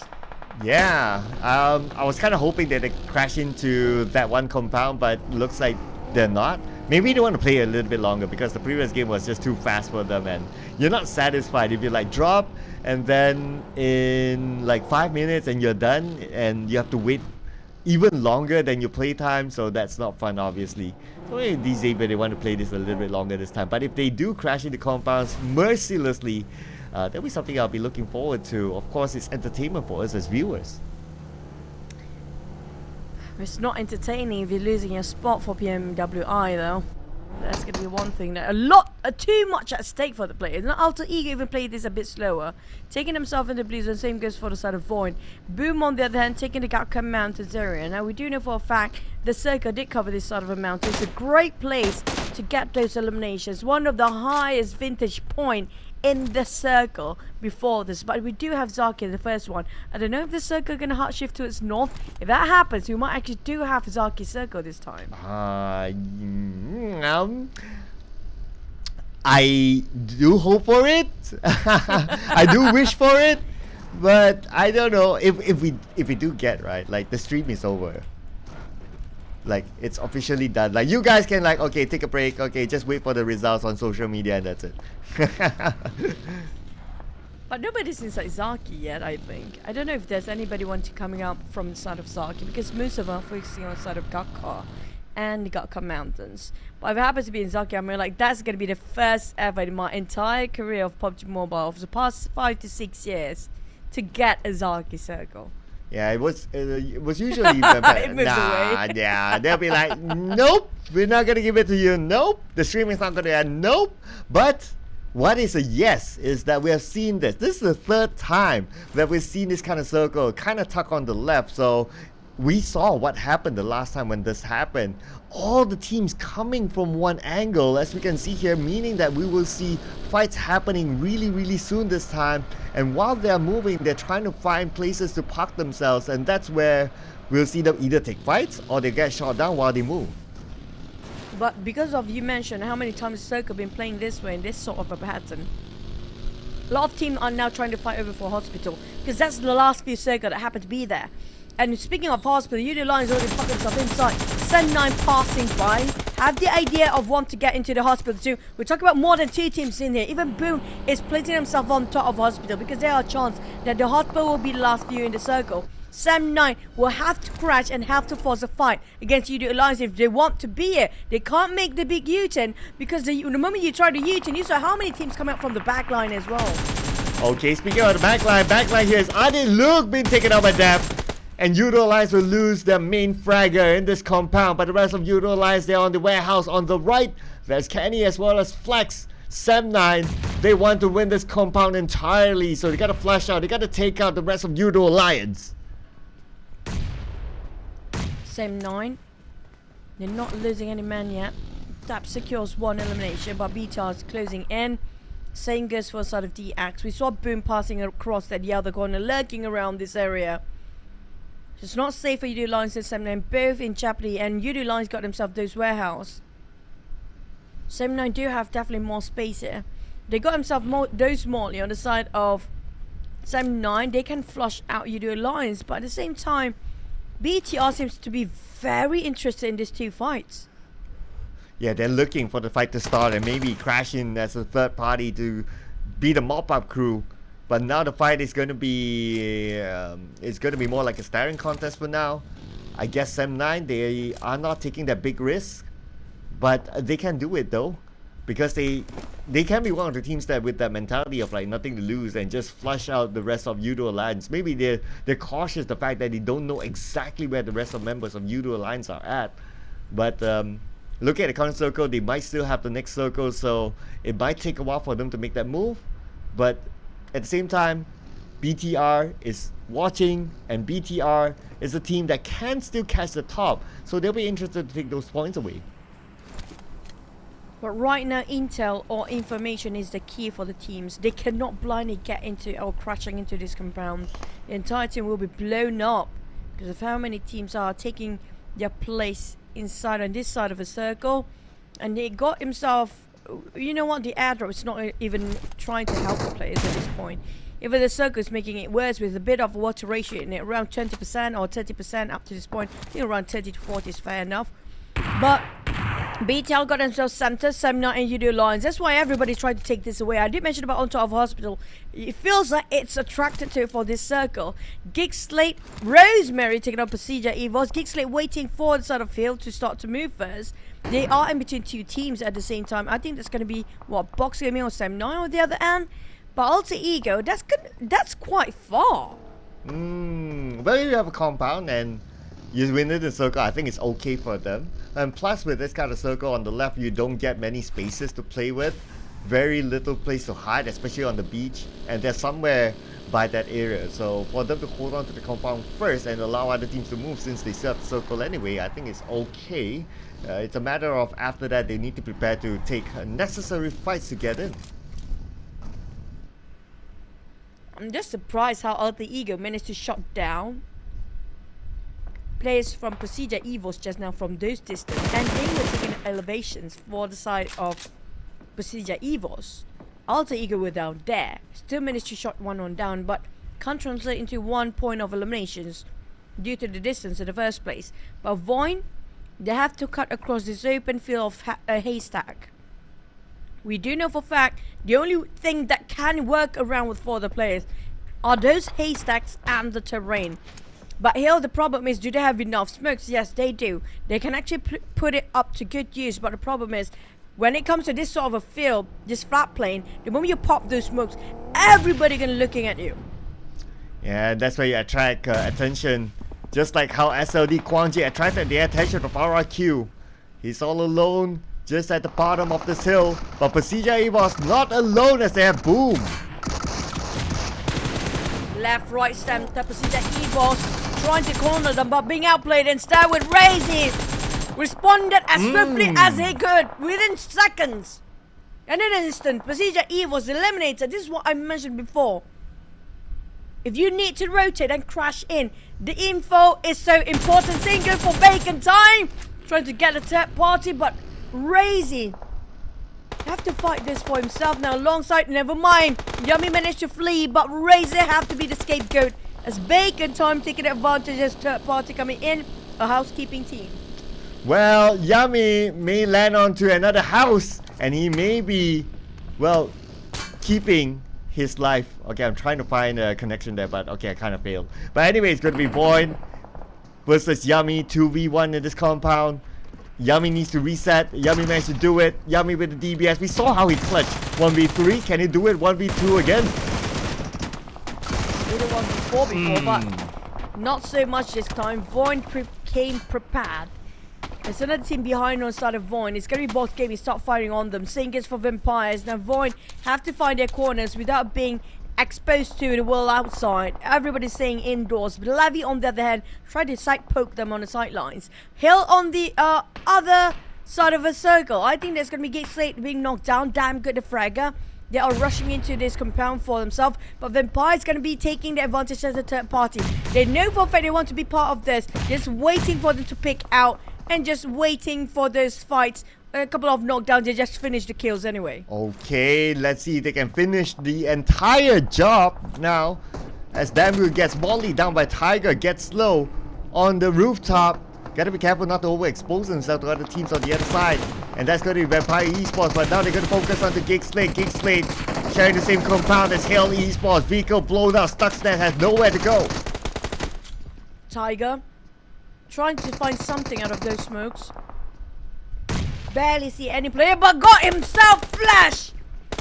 That's intuition. That's just game sense without looking at any sort of angle. Blinded by the smoke. A finish off players one by one.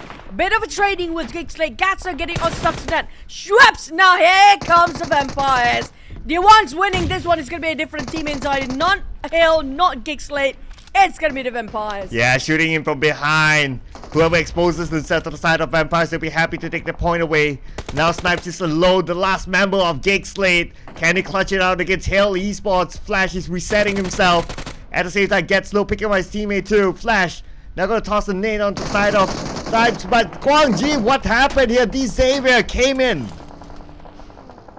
Xavier just trying to tail them from the back. The Yoodo Alliance are fighting 7-9. DX trying to pick a fight against FaZe, who's busy with SLD. SLD just slipped by unharmed. Got lucky from those sprays. Two teams spraying at SLD at the same time, but none of them clipping. Except for Chonji being finished off early on, but goes to make it in, but it's pretty low with those magazines.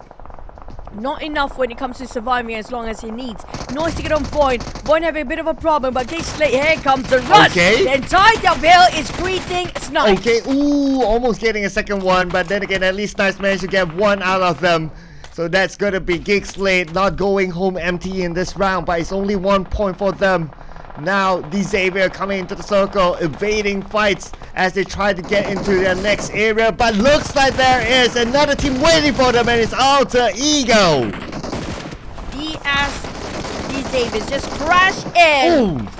Blind. In the middle of a warfare, in the middle of a crossfire between like what, 5 teams in there. Alter Ego greeted them with an open arms, but at the same time caught themselves in a surprise. They got themselves a bit of a space to pick themselves up the pieces. But the others, on the other hand, we do have VOIN taking a bit of elevation in the open field, spotting out Alter Ego, give them a bit of pressure. But the ones in the center is going to be the ties. FaZe, Vampire, and Hill, and Bacon Time in a parallel line, in a straight line. But Sam9 taking this warehouse against Yoodo Alliance after the stalemate for the longest time. Yeah, finally, because the circle moved away, so they were forced to fight. But now FaZe Clan, BTR in the same area. BTR on the outside, FaZe Clan on the inside, but FaZe Clan does not have more one active right now. Ventores, gotta be careful not to be naded down by BTR. We know BTR for their nades. And now RRQ, Alter Ego, the fight's not stopping yet. Alter Ego couldn't hold on much longer. Another crash into the compound right now with the DBS by RRQ. Potato fights back with those micro easy. But hey, Alter Ego still win 2 crash back to back from DX to RRQ. They still stand. And they still maintain all their players so they can reset. Now BTR on the FaZe Clan. FaZe Clan will lose players. Ventores will receive a splat from Ryzen. The rest of FaZe Clan on the other side. Mela is still active together with Onzers, but now they'll be sieged out by BTR as Ryzen goes in, and Ryzen gets the both of them. FaZe, the entire crew gone right now with 0 eliminations, barely making any points for those ranks as well. For the side of BTR, they can actually have a reset with the trio to work around. SLD across the street, they got themselves ham between 2 angles there. It's gonna be BTR. You know, out by the side of SLD, there's gonna be Hill on the other end. While SLD, what they're doing right now is spreading out, trying to open the angles wider. Hill taking on SLD from far, coming up from the shoreline or around the beach area. Hill shooting those, trying to dock themselves. Even Ghost being spotted out with those mini 14. But Alter Ego got another crash into it. This time it's Sam9. Ooh. And they won! Again! Alter Ego again! 3 crashes into their area, they still win this! And it's without Rosemary. Alter Ego really strong in this area. And while they still have the circle, they can still defend this, but don't expect any other teams to come crash in unless a surprise comes in. But right now, Alter Ego, they are kings of that compound. Not that compound, they're kings of that hill area. What do we call it? Great right now. But it was thanks to Vampire who knocked them down first and then just finished off the job. Secure 6 eliminations, got 3 people to work around. I still haven't picked up one of their members being knocked out early on, and now they have a bit of a reset. But 3 teams crashing into Alter Ego back to back. DX, RRQ, Sam9. Who's next? Is it going to be Vampires who helped them before? Is it going to be a different team entirely? I mean, like, they have no problem holding their fort down there. They don't even have walls, but they do have a bit of a terrain to work around the tower, and that's just it. Couple of structures, couple of vegetations, and a rock. That's it. And tons of loot for them to gather. But despite tons of loot, Fnatic still doesn't have a helmet. Maybe his helmet is shredded down entirely. But now it's going to be Box Gaming VOIN. The 2 teams with a similar color scheme. Nades flying from Box Gaming. Will it land onto anyone? Not yet. VOIN still holding this compound, but this compound is now not as valuable as before because Circle is not in this. Vampires got themselves the circle. All they need to do is just hold it. Know for a fact Alter Ego is dead. The moment they try to pick out If Vampires are unharmed, untouched, they can easily shoot down and focus on the side of Alter Ego. But the question is, Box Gaming and VOIN, will they try to disrupt the peacefulness coming from Vampires right now? Box trying to challenge and rush into the side of VOIN, and VOIN will respond and reply with a nade. Nade per nade for now. And feels like a pro will be hit first by those explosion. But I'm not sure if that's gonna hit just yet. Look at how many nades been prepped up and with those DBS on prepare. Oh, yeah, that nade. Okay. Waiting for the right angle, but can't seem to find it. But finally, Fnatic been knocked down. It should be a long range, but now looking at the circle, they moved away from the area where Alter Ego was at. Now it's time for them to go. But Box Gaming and VOIN gotta go as well. Here comes the next one. BTR next for Alter Ego, but this time, Vampires taking the other side as well. Alter Ego having a bit of a problem to hold it in. Fnatic knocked, and Potato Slither of Valve remains while BTR pushing, crush, compress to corner, living with only Potato. Can Potato do this job for the entirety of Alter Ego? Well, Vampires shooting at them at the same time. Sparvel coming around the corner, Micro Uzi in Potato's hand, but Octa just managed, cannot be revived. Fnatic bleeding out, still licking their wounds. Potato have to fight for his life now with the entirety of BTR rushing in. They cannot hold it much longer. Finally bowing out at 8th place. Yeah, you needed another Indonesian team to take out an Indonesian team. But now it's going to be Vietnam region versus Indonesia region. VOIN against Box Gaming. Levis with a nade. But Levis, wait, he naded himself. Wow. I mean, like, VOIN don't even have to lift a finger for that.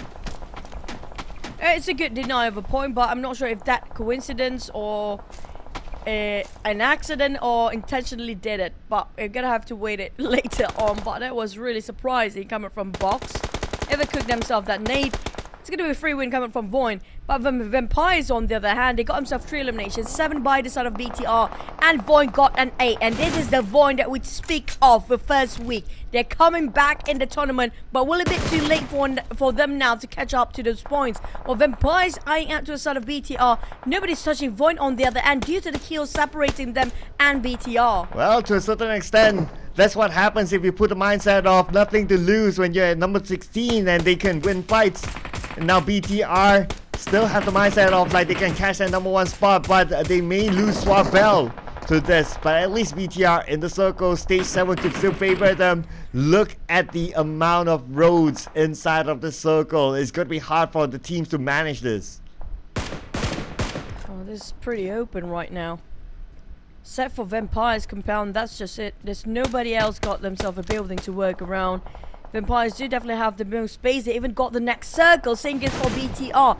Those not inside. It's going to be other than just these 2 teams. SLD, nowhere to pick out. No way to cross the street. I don't think they have any smokes to pop even. That's why Newsy can easily shoot them down. Even spotted eyes just now. This is the perfect view to get in the circle, and they got it for Vampires. Yeah, with the compound, with the rooftop to work with. Vampire looking good this time. 4 players still active. Swavel down. Don't think it's possible. Well, it's still possible, but it's really, really tough if they try to go and save Swavel, because right now Swavel being spotted out by Vampire Esports. VOIN as well can't really get in thanks to Vampire. For the Vampires, every bullet matter for them. With BTR eliminated at 6, they are running dry for Vampires when it comes to ammunition. They have to make sure every single bullet is not wasted. Bacon time still have quite a number of resources. They got quite a hefty amount of grenades and mollies, even smokes. Now they don't want to waste any more time, don't want to overextend themselves outside of the circle, going into the zone as fast as they can. But Vampires gatekeeping every single person there is. Flukov got himself only 64 in those magazines and just spraying it out, tapping 1 by 1. They know they're running dry with those ammunition and bullets. They have to make sure everything clicks and connect and didn't waste anything. This is so clean coming up from Flukov from the rooftop. Nicely done, positioning himself. And right now they're playing without Tony K, but they're still able to maintain their position. Together with that long range shot, it does help them. Hail Esports on the other hand, they are on the other side of the circle. Still on challenge, but Bacon time moving in. Looks like they're going to reset as a 4. It's going to be the ties finale here, coming up from our first wrangle of the day. They are back, playing themselves their best and peak performance here. Today for Vampires, Flukov and Newsy got the wide view of an open angle for them. And all they need to do for Vampires is waiting for the fight. to come over to their side. Straps running low with those bullets. They are reserving the ammos as much as possible. Now start to toss about their throwables. Hill on the other end, Bacon and Ale, if they rush towards a Vampire, Vampires will have a bit of a problem to save their ammunition because there's nowhere near to reload themselves. They don't have enough death boxes nearby. And they're down to like what, 30-ish sort of bullets, that's it. Yeah, I guess that's why they're not really spraying onto the vehicle, trying to explode it. If not, Bacon Time will be in trouble. Now Bacon Time, okay, the one in trouble right now is going to be Hale Esports. They're still on the outside of the circle. They have a vehicle though, but then again, Bacon Time is close by and the nades will rain onto Hale Esports, but Flash is ready to counter fire upon Ice. Now, Vampire is going to wait for the Bacon and Hill to fight against each other. Ice bleeding out while they slowly try to tap from the sidelines. 4 eliminations coming from the side of Hill. Bacon, I have no clue right now. 1 knockdown, bleeding out. Nobody can actually save him due to how far he is in the front line when compared to the others. Flaker's trying to spot all the back lines, but it's difficult due to the smokes in between. Bacon do have themselves a bit of a covers, a bit of a barricade with those vehicles that they have on their side, but Bacon Ice will just have to lick his own wound down there. Hill will want to go for the push. If it close by the blue zone first, they have to move. They will cross the street. Here comes the bridge of the smoke, and here comes Catslow trying to run them down. Newsy wants to go for it, but his clips is just too low. Fluker putting everything he has with that UMP, trying to take advantage. Bacon starts to fight. I think this is going to be Vampires winning. Oh, Vampire, they have the best advantage right now. They already got 7 elimination points and they'll be looking for more as Gatslow and Hill. Flash taken out as well. Ice being traded back by Flash, nailed down by 3 touch. And it's going to be the last member of Hill Esports. Guy only now in the open, shoots onto Vampire Esports, exposing inside at the same time, taking a little bit of a risk and finally taken down by Shraps. Stone at the same time having a support fire from those rooftop, swapping over with his Car 98 and at the same time with his Car L to work. Bacon Noise open up the angle towards the side of a flank. They need to take him down. Here's the nearest away towards the side of Empires, but the rest of them a bit too far. They are running low with their ammunition. They need to save and preserve their resources at the same time. Stone make the best use of his Car L ammunition at the same time, spot out Armstall. There's gonna be a lot of smokes pop up, but the nades been raining on them and there's no way out. Stone switch over to his arsenals and taking those weapons at good use and touch. Vampire secures this with a huge volume of kills as well, and they are back. Thai region supreme so far in our first 2 games in the final day of the grand finals.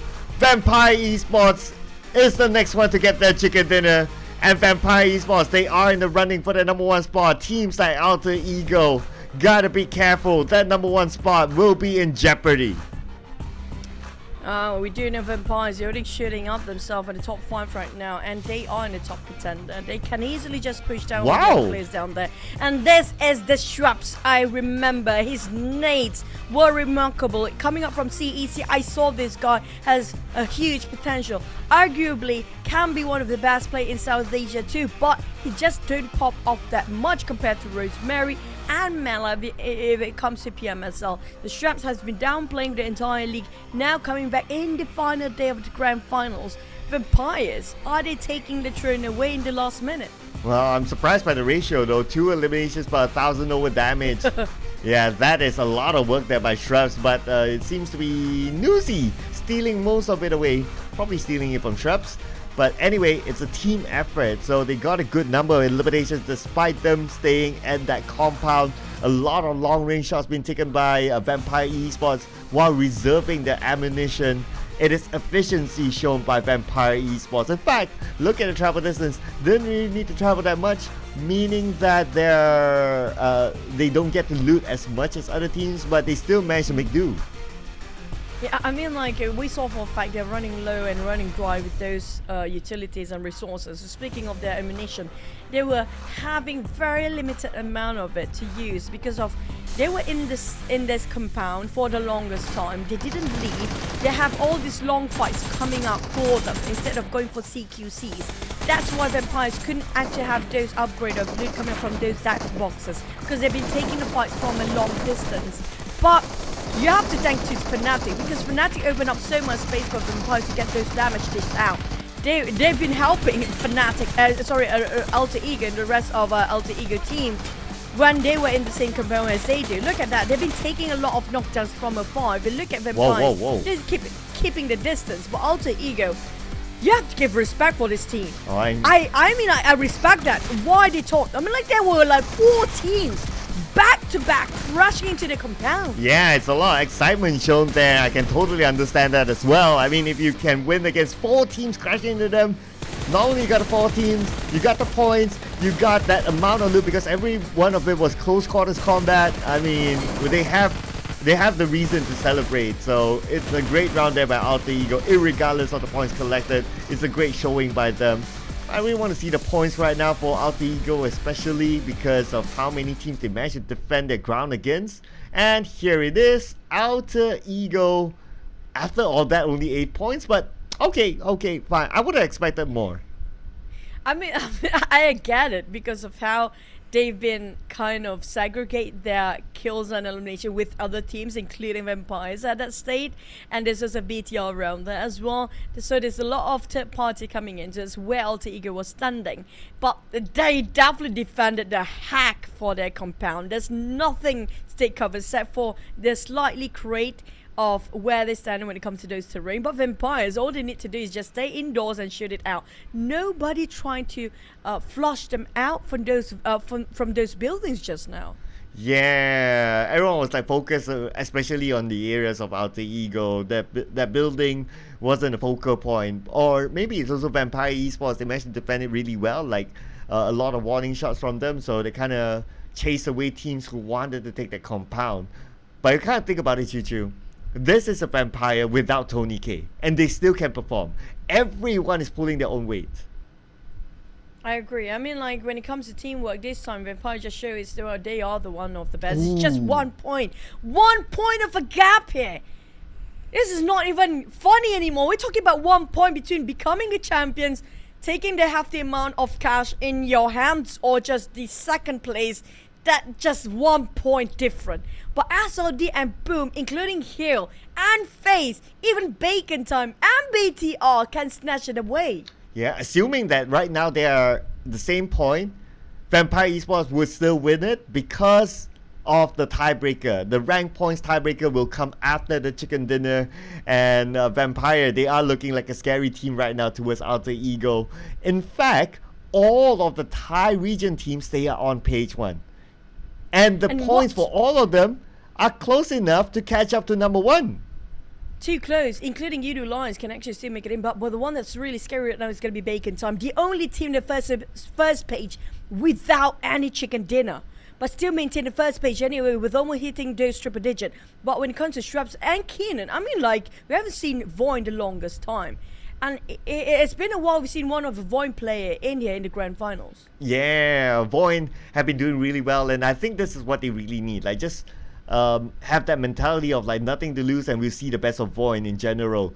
They did do fairly well in actually the 2 rounds that we've seen them so far, but how are you going to beat the Thais right now? 2 chicken dinners from the Thai region back to back. Maybe it's another one from another Thai region. Bacon Time maybe. Maybe FaZe Clan. I mean, the possibilities are there. So far, it has been dominated by the Thais. You cannot deny that anymore. They're coming back super strong, regardless of very quiet first day. This is scary because we don't know what to expect for the teams. How do you want to fight back? We're talking about the Vietnam. We're talking about the Indonesian team who love those gunfights, who love those skirmishes, who love to get those eliminations, even though their point is nowhere near. You saw how Alter Ego just get 8 points, 1 point for their rank, and 7 out of eliminations. They don't care in the world about the chicken. They want to get themselves those numbers up. That's it. That's the main point here today. But the coming up from Thais, they're really smart, getting themselves the pattern of the circle like Vampires. They don't even need to budge. Yeah, not at all. And sometimes when you see this kind of situation, right, like you have a compound, you don't really need to move, like teams will play passively, and that's nothing wrong with that. But for Vampire Esports, like what you said, they know they need the points, they want to catch up to their number 1, they are ambitious enough, they took a little bit of a risk, play the rooftop, and when you play the rooftop, there's a risk of you being shot down as well. So they took that risk, and that risk gave them the return of the amount of eliminations, despite them not needing to move that much. it's just like 2 steps ahead thinking for Vampire Esports, and that is why right now it's only 1 point difference between them and Alter Ego. Alter Ego, luckily they managed to defend their area from multiple teams. If not, that #1 spot would have been taken away. But I think this is a slap for Alter Ego as well. This is a reality slap showing them that, you know what, yeah, you can do it on the second day to play it as safe and balance out your eliminations and your rank. But when it comes to the final day, Vampire is not giving that sort of space at all. Because if you want to maintain #1, you have to be aggressive, which we have seen a lot coming up from Alter Ego because he's trying to balance out rank and try to get those positions. But they should realize by now, if they want to be in #1, they have to be all out, because Vampire is not showing any sign of slowing down here, including the other ties. We talked about FaZe, we talked about Bacon Time. Bacon Time, no chicken, but still maintain at the first page. Yeah, no chicken, no problem for them. And if they get a chicken dinner, then, well, they would just zoom up to like their #1 spot. It's possible for them. Because we do see that the regular top teams not getting as many points as we saw like in day #1, day #2. Sanhok was a really good example that we see all the top teams eliminated before the bottom teams. But this is, you know what, it makes things exciting for us as viewers, because like, okay, bottom teams decided to go out instead of the top teams just opening up the gap, and 4 more games to go. We are counting down the games, ladies and gentlemen. 4 more to go. Really, this is arguably going to be the tightest race for the title. It's down to the next game, really. The next one, before we're heading to the long break, will be a stretch of a gap for the teams, or will it be even closer for the margins? Because we talked about the teams can catch up anytime, even down to the second page. We're not even kidding. If everybody hits 100 marks, they can easily get those #1 spot. If we're talking about provided, we saw it's not impossible, Cloud, for the top team to be eliminated early. We saw that happen before. Like, I think it was like the first Sanhok map that happened, where top 5 of the team all being grayed out because of they being eliminated first. If that's the case here, anybody can catch up when it comes to second page even. And that's also kind of thanks to like some of the teams at the bottom maybe having the mentality of like, okay, we got nothing to lose, so whoever's in front of us, regardless whether you're the #1 team, #2 team, we don't care.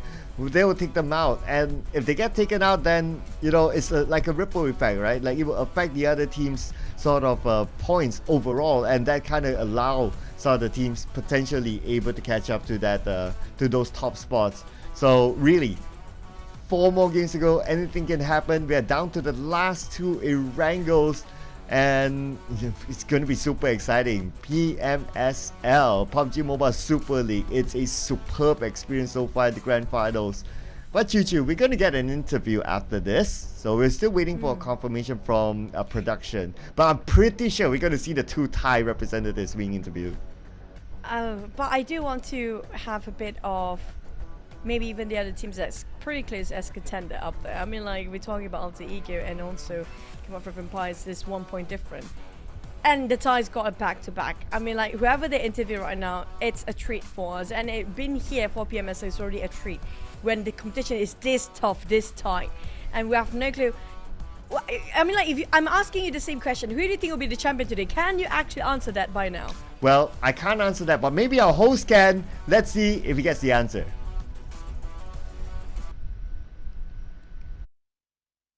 Hello everyone, we're back with another interview session back at the venue today. And first and foremost, don't forget there's a new X-Youth Steigen Leech. You can check it out in-game. It's a new skin. It's a fresh skin from the game publisher itself, which is PUBG Mobile. But now, with the interview session, with me right now is the coach from Vampire Esports, and he is Sertani with his interpreter. So, first question. Your team is the former PMWI champion, and currently you have not secured your top 1 position. Do you feel PMSL is more challenging or how? เนื่องจากว่าทีมของเราเคยได้แชมป์ PMWI มาก่อน ตอนนี้เรายังไม่ได้อยู่มาเป็นอันดับ 1เลย เราคิดว่าPMSL ตอนเนี้ยมีความท้าทายมากกว่าหรือเปล่าและทำไม ครับก็จริงๆแล้วรายการนี้ครับ PMSL เนี่ยแต่ละทีมก็ถือว่าเป็นคู่แข่งที่แข็งแกร่งมากแล้วก็แบบมันสร้าง challenge ให้กับทีมเยอะมากเลยครับเพราะว่าแต่ละคนแบบเล่นได้ดีจริงๆแล้วก็ตอนนี้แม้ว่าเราอาจจะอยู่แบบว่าอันดับที่แบบว่าพอได้ลุ้นอยู่แต่ก็ ต้องเกมต่อเกมครับเราก็พยายามทำเต็มที่ครับผม Actually, in this PMSL, all the teams are quite challenging, and they have to see in each game and keep doing it up. All right. So on top of that, now that we know that you guys are placed in second with 1 point gap difference with the number 1 team, which is Alter Ego. So how is the confidence for the team is doing right now? ตอนเนี้ยค่ะเรารู้สึกว่าเรามีความมั่นใจแค่ไหนที่จะก้าวขึ้นมาเป็นอันดับ 1ครับก็ตอนนี้ก็ถือว่ามั่นใจครับอย่างน้อยเราก็ได้ปลดล็อกไก่ในวันสุดท้ายแล้วแล้วก็เราได้เล่นด้วยความมั่นใจที่มากขึ้นกว่าเดิมครับผมสุดท้ายก็ขึ้นอยู่กับว่าวงจะไปเสิร์ฟให้ใครครับผมขอบคุณครับ Alright, now he feel quite more confident because he can get the chicken dinners for the last day, and now he waiting for the last circle will become in the team or not. All right. Congratulations, and I like the confidence from the coach himself. So today is the last day, and there might be a team that is going to throw few games here and there. Is your team prepared for this, and how is the team preparation going? วันนี้เป็นวันสุดท้ายแล้วค่ะเราคิดว่ามันจะมีบางทีมที่รู้สึกเหมือนกับว่าไม่เล่นแล้วไม่เอาแล้วก็โยนเกมไปทีมเรามีการเตรียมพร้อมกับเรื่องนี้ไหมครับก็มันก็อาจจะมีคิดว่าน่าจะมีบ้างครับแบบว่าทีมที่เล่นแบบว่าไม่คิดอะไรแล้วนะครับผมก็จริงๆแล้วก็ได้บอกน้องๆไปแล้วครับว่ามันอาจจะมีอะไรแบบนี้เกิดขึ้นบ้างแล้วก็อย่างน้อยก็คิดซะว่าเขาแต้มฟรีมาให้แล้วกันครับผม Yeah, he said like it's normal in the game. Sometimes they feel like okay we are throwing game, but they already like communication in their teams. It's the game, so if anything can happen. All right, I feel like there's all fun and laughter for this time around for the interview session, and I think that's all for now. We're gonna go back to the casters. See you again. Bye bye.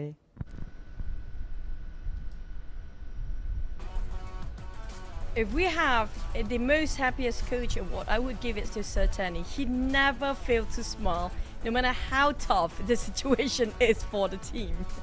Yeah, I know, right? He has this like cheerful sort of look, and I think his interviews has always been really insightful, but also grounded at the same time. So I really like hearing from him. But you know what? Who I kind of miss as well, Choo. I miss our Thai translator. Yeah. Hey. I mean, the girl is pretty cute too. I mean, I love her. I worked with her before. She's a pretty warm person. But speaking of the Thais, right now is the rise of the Thai team. So we're talking about the teams that try to contest. Even coming up from the Thais this time, they have to retract their statement, saying that, you know, Sertani is giving a bit of a boost for the players. They definitely love him. I mean, like, everybody loves Sertani. There's no way somebody don't like Sertani, right? Even though he's a coach, but he's lovable person. And his personality is just very bright. And speaking of the other teams right now, talking about the Thais mentioned during the league, that the Malaysian and the Indonesian scene is not as tough. I feel like they have to retract that statement due to how close the competition is right now. Yeah, absolutely. I mean, yeah. Looking at how Alter Ego is, yes, they're being caught up, but there's a reason why they're still up there. So, and they're still putting in the competition. We saw like how they really defended their ground early on, so they're not going to go down without a fight. You have to send like what, 5 teams and the 5th team to actually take them out, and that was BTR, and you need to have another Indonesian team to take out an Indonesian team. That just set the standards for how their region is. So and even like VOIN, like as much as we like kind of forget about them, like okay, just because they're number 16, but so far today they've been showing up. I just hope it's not too late for the side of VOIN to realize they have to wake up and know for a fact that we're at the end of this tournament right now. There's no way for you to compensate if you're not waking up right here, right now, the very moment we speak. Lynx and Microboy, it has been a while that we've seen Microboy plays, but I do want to see. I feel like PERSIJA EVOS with Microboy in it, it's a bit more aggressive than per usual. So we do know when you see Microboy in the lineup, you can expect them going gun blazing and running amok in the map. That's not surprising anymore. This is going to be one of the, you know what, the veteran lineup of BTR version 1.0 back then with Microboy in this lineup too. But also speaking of the vampires, I mean, like, I scored 1 also today, Claire, so we're both even now. Oh yeah, right. 4 more to go. If we can get everything right, gonna get a good supper after this. But We are goat. let's see if we can get We are it. goat if you get all right. Oh yeah, absolutely. Gonna buy ourselves a good supper. So looking away at GEEK SLATE, they are in my prediction. I'll be looking to see if they can actually pop it off. So far, maintaining the same lineup, still sticking with Stuxnet, not putting in Zilin just yet, and confident. Trust the process, they say. VOIN, can they make it on time? We talk about Keenan got himself as the top performer as individual, but the entire team have to pull their weight here. We're talking about the entirety of VOIN, who used to be so consistent in week 1. Where were they? So far we see Keenan popping off. The others, not so much. Yeah, but maybe that he can be like the anchor for the team. Like, okay, if I can do it, you guys can do it. Let's go in fearless, as this will be the big motivation. Well, not too sure for VOIN because the points are far, but it's going to be a big motivation for the teams. The trophy itself, this ain't an image. This is an actual trophy at the venue, as we will see a team lifting it up by the end of today.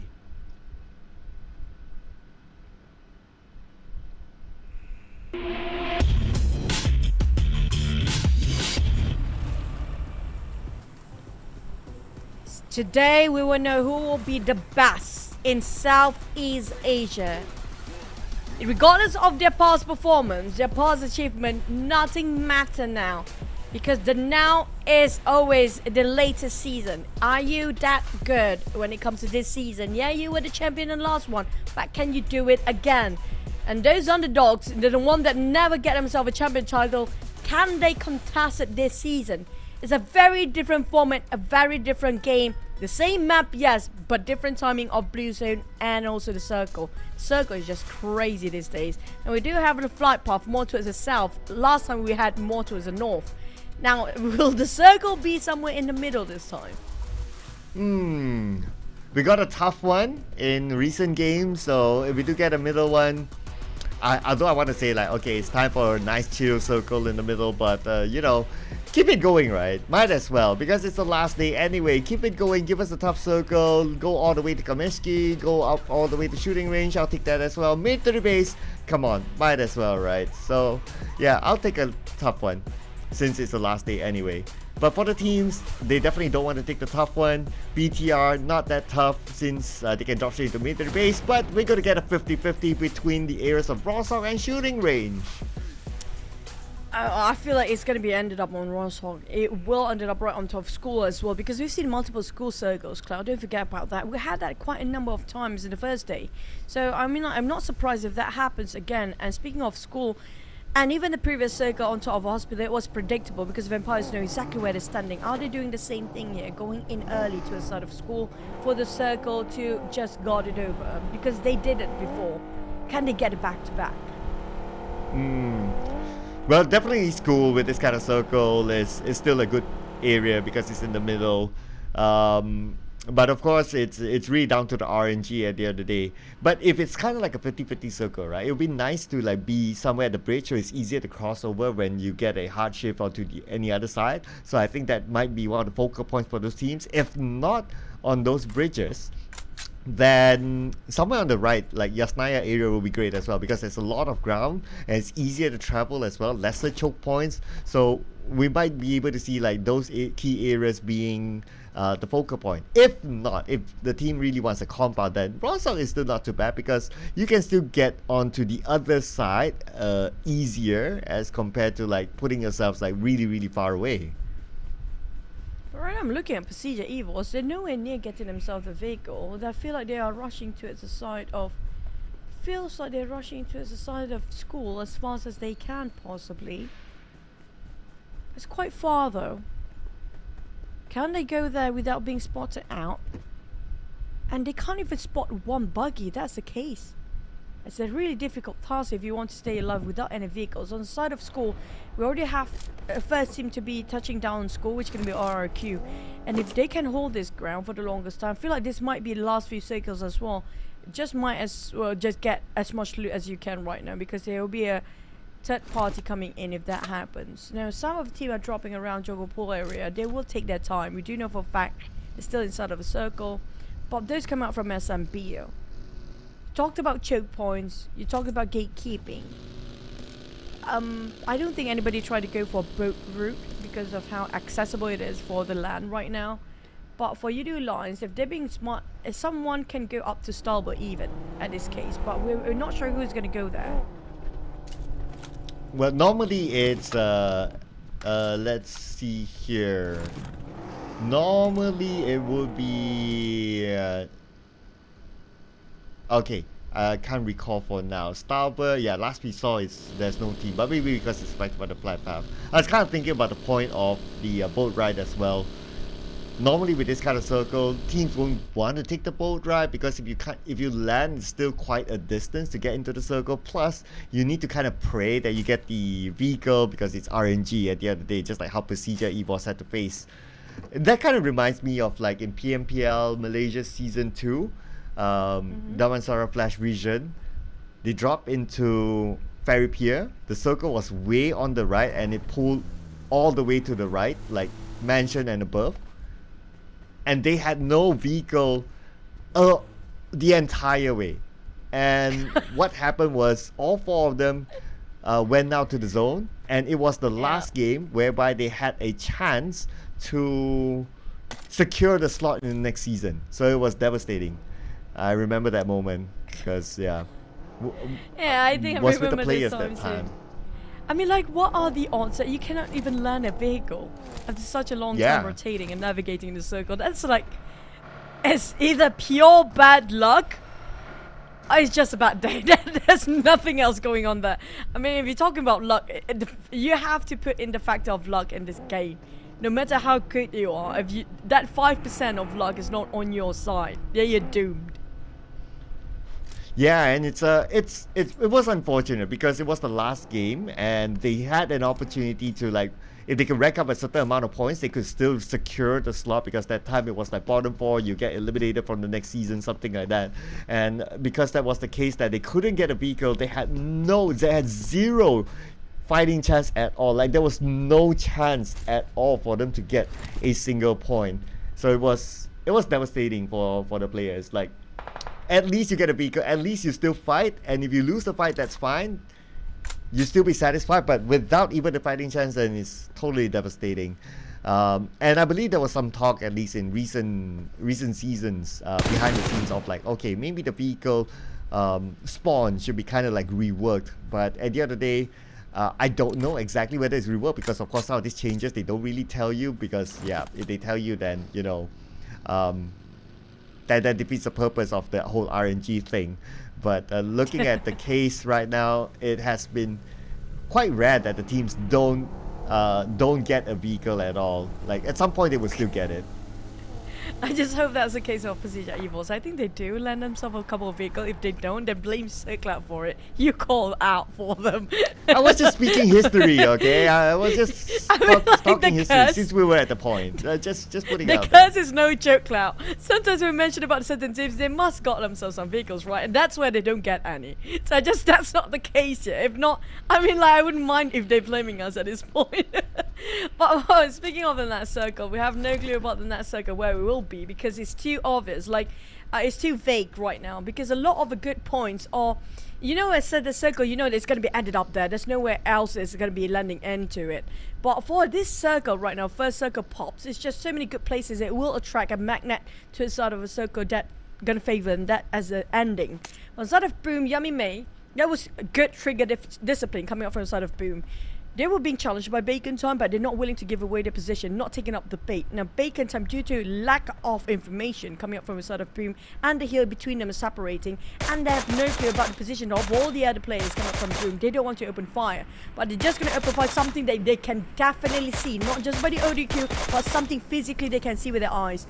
Then they're going to give a bit of a challenge, but GEEK SLATE, this is ambitious coming from Bacon Time, a bit too far, around 300 meters apart. And they got the high grounds and so much vegetations in between. Feels like difficult task for Bacon Time to try to knock one down. But GEEK, on the other hand, definitely get themselves a lot of intel by those fires. So at least good news for most of the teams because the circle moved down. So now shooting range is just out of the question. All the way down. We don't get to see this kind of hardship in the second circle that often. But, well, good news for all the teams because they're mostly in the main peninsula. Even 7-9, they're by the bridge. So it's going to be an easy rotation down south. no choke points there for them. It's all managed well, and that means that a lot of teams will be playing in this down area. Down, it's quite balanced here. You got compounds, you got high grounds, you got good areas like Pochinki is still in it, like school is still in it. So I think that with this kind of circle, we're going to see a different kind of pace as compared to before. It's going to be slower as compared to the previous Erangel. Yeah, due to the multi-levels of terrain and also a couple of compounds in between too. But also I want to see if REGUM can manage how Alter Ego did before when they are in the center of the circle.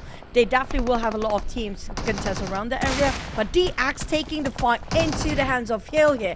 At the same time, we do have Box Gaming on the other end. Pochinki is hot right now. This is DX's old town, where they've been hushed out and being chased out by Bacon time before. But right now, DX know exactly every corner of it, how to play around. We're Hill fighting back, but feels like DX know this like the palm of their hand. And GEEK on the other end, taking advantage as a third party. Why not? Did Stuxnet manage to steal it away? I guess not. It's still DX securing that elimination point onto Hill. And now DX has rabbits down. Chua needs to go up to the second floor, or Lamborghini is going to be the one. Let's see how they're going to decide that. As now Lamborghini popping out of smoke. He has 8 smokes, so it's plenty on his arsenal there to use to buy time for his teammates to reset. Where is Vampire? I saw Vampires nicking onto the side of DX just now with that knockdown. I don't see them anywhere in the map. We do have 3 teams making 4 as Vampires taking a part of this from a different angle entirely. We have no clue there where they navigate themselves. But DX right now, they can actually wrap things up, whether to finish off Hill, but they need to figure out how to not to walk into the death trap. There will be the chopsticks trench. They can actually work around it. But for the side of GEEK SLATE, they're just taking this long fight all day long. They're not willing to just expose themselves due to BTRs breathing down their necks at the back line. There's also another team behind them as well. I think that's going to be maybe not Bacon time. I think what's pink color teams there? VOIN. I think that's VOIN. And coming up from the trench, Hill will try to fight back, but the problem is it's not going to be only 2 parts here. Talking about 4 or 5 teams having the same place. Yeah, including Box Gaming on top. We don't see Bacon time though inside of Pochinki, considering that this is kind of like their home as well. So they kind of left it. I wonder where they are. Maybe they're taking the high ground instead. On the left of Pochinki is kind of nice too. So let's see here. Is it still good? Yeah, it's still pretty decent with Vampire Esports there. GEEK SLATE right smack in the middle of the circle.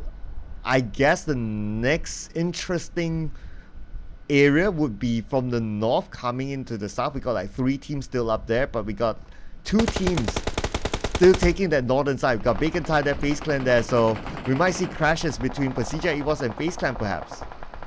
Is it going to be a Pochinki circle, or is it going to be Potato Hill circle, or even the field of Gakar, or even field of Pochinki? It's going to be heavily compound and also a lot of buildings, but Dap running down a bit too late, spraying over to the side. Mormon got it! He finished things off in a swift manner. A clean execution at that, but Sam 9 being shot from afar. That's coming up from the side of GEEK SLATE and another team FaZe. They lost their scout early before. VOIN coming up from the back line. RQ repositioning himself, coming down from school area, down to the side of Potato Hills of Pochinki.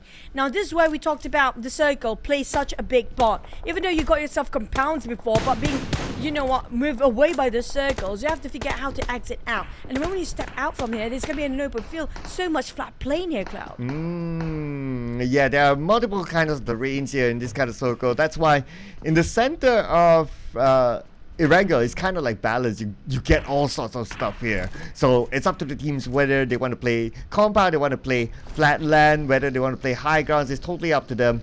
Nothing wrong with that. As long as they're comfortable executing whatever their plan is, then that's going to be a-okay. PERSIJA, EVOS, for example, they're still trying to find where they're going to call home right now.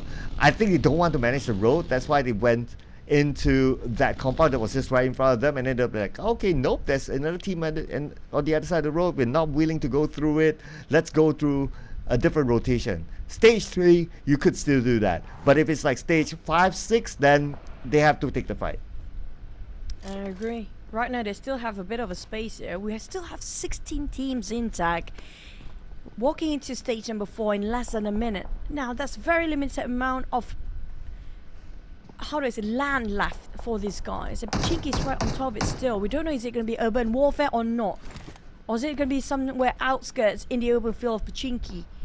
Now that's going to be a tough one for the LGL to call it out, because if one misjudge of timing and position for the checkpoints for each of these teams, they will easily go down because of how compressed the circle, how small the radius of a circle is right now. For the Vampires, they're taking things very slow. They're taking all the high grounds from the rim of the circle. They're not willing to be in the center because of how open it is. RRQ spotted out PERSIJA, EVOS, rep face down, leaving only Luxy and Micro. Boy, the Blue Zone on the other end with Mott taking on Luxy. This is going to be a clear view for RRQ to farm those kills. They've been guarding over skill for the longest time, but they have to move now. But along the process of navigating into the circle, they're just going to easily wipe out PERSIJA, EVOS, while Yoodo Alliance, the only team that willing to take up the courage to be in the center. And there's only a couple of compounds there is. If you can get in the center, which Alter Ego is on the move right now, going in there, they can be in there for a long time. They can just defend it. Well, I'll be interested to see what happens in Pochinki now that the circle is not there. Boss Gaming, Hale Esports, Xavier at least. It's going to be a fight here to get out of Pochinki itself, and with 25 more seconds, they got to do it quick. We're talking about stage 4 circle moving to stage 5. It's going to hurt if they stay there. Speaking of a full circle, we're walking to the 5th in less than 10 seconds now. Micro Boy alongside with Luxy, only one vehicle on their side. Of all the vehicles they're trying to find, they land on one. 2 players, heavy casualty on their side, got himself a very small building to work around, but this is a very risky building if they want to stay. One Molly can finish off and flush them out easily. Alter Ego on the other hand, Octa being the front line, shot down by RRQ, and now RRQ trying to wrap things around them, out corner them every single way possible. With those nades giving the pressure out, can they fan out on the side of Alter Ego to counter this corner coming out from the side of RRQ? Ooh, okay, Alter Ego not interested because they don't have Octa, so they don't have the manpower to do so. So they're a little bit more interested to reposition themselves. But FaZe Clan, Vampire Esports next to each other. Onsen will go down. It's going to be Flukev taking it down. Newsy needs backup for him to be picked up. Should be okay, but they need to defend against other teams still rotating within the circle. It's all about timing. Mela left for the side of FaZe. Newsy now being shot down from afar as well. Mela take the advantage. Spotted out Stone. One person on, not this guy. That's the reason why he's top Terminator week 1. And keep on getting those top Terminators every single week. Because how valiant it is, how much courage he actually have by himself to fight all the teams down there. Yoodo Alliance on the other hand, having such a good day. They secures 1 and make it 2 points right now. Taking those rooftop work at their best with those buggy to distract, and all ruse being caused by Rebel by himself. While Boom going in a cluster, fighting against BTR, fan out into 2-2 formation. Now they're trying to get all possible kills right now for Boom, but their target being switched over and over again. Due to the lack of focus on certain players, they cannot secure 1 yet from BTR. Well, at least they got 1 knockdown for Boom, and it's definitely going to be their point here. As Suave that gets taken out by Hexas, that's a confirmation. Now trying to get into the circle, BTR will look on their backs, but now we move over to the northern side where Bacon Time VOIN, as well as RRQ in the same area, but FaZe Clan, a team that's eyeing their #1 spot, got eliminated. There are also 7-9 coming from the back line, so Bacon Time, they have to make this fast, as swift as possible. Putting their bridges of smoke, but 7-9 caught in the hands of Vice from the back line. 7-9 eliminated next, while Bacon Time have to force the fight against RRQ and VOIN at the same time. Back to the playing field of the high grounds. BTR and Boom, Yoodo Alliance and Vampire Flukev on the other end. Vampire's only 2 players left when Rise is spotted out 3 players of Boom, but couldn't cook up the nade on time because Boom shooting him from afar. There's every bullet flying left, right and center. You cannot even stand up. Yeah, the moment you stand up, you'll be shot down. Just because of the amount of teams around this area. Now Boom, they're securing elimination points, already 3 on their side. But for RRQ and Bacon Time, both of these teams need to bail. They're still around the areas of Potato Hill to retouch onto Voldemort, but it will not connect. Asa closest towards Bacon Time. 1 nade was tossed, a second nade will be tossed onto Bacon Time, but Bacon Time, they're moving away. And at the same time, Vampire's got the center of a circle again. Nobody contesting them for one more time. And these teams are fighting themselves to get into the zone in the first place. So nobody's actually giving up enough attention to who's in the center right now. Box a bit too busy with with Boom and BTR, while Levy being spotted at Yummy May. Boom will gatekeep this side, but they do have BTR sharing alongside with them. That's going to be the backstab, but that's going to be the bane for Boom. If BTR decided to open fire to the side of a Boom lineup, that's going to be Box winning this one. But Levy spotted out Yummy from afar. There's going to be 200 meters apart and knocked down by PERSIJA EVOS on the other end and still in the way by Yummy. Ooh, but Yummy's job not done yet though. He has Capone right below him. Nate toss onto the smoke, but no one's there. Smoke's a diversion for Capone. But Capone's still on the outside of the circle. He has a teammate by the edge of it. Still trying to find his way into the circle still. They are on the outside. Yummy prepare for another nade. This time probably land onto Capone. Nate tossed out. Capone forced to stand up. Capone 50% of health left against the entire Boom Esports squad. And the zone will put pressure onto him right now. Winnie is going to be the anchor for Box Gaming to win it over for Box. He has to make the play, he has to make the shots, because right now they all focus on Capone. Now Winnie cooking up that nade, hoping it will land on top of it, but it's a wrong angle entirely. Can Pombi get clipped? Not even a bit. But now it's down to Capone to hold it in, but cannot hold on much longer. Winnie, he tossed the nade just now, giving away his position. Didn't know exactly where he's standing. That's it. The last of Box being eliminated at 14. Same goes for SLD. 13 and 14 is back to back for the Vietnam team.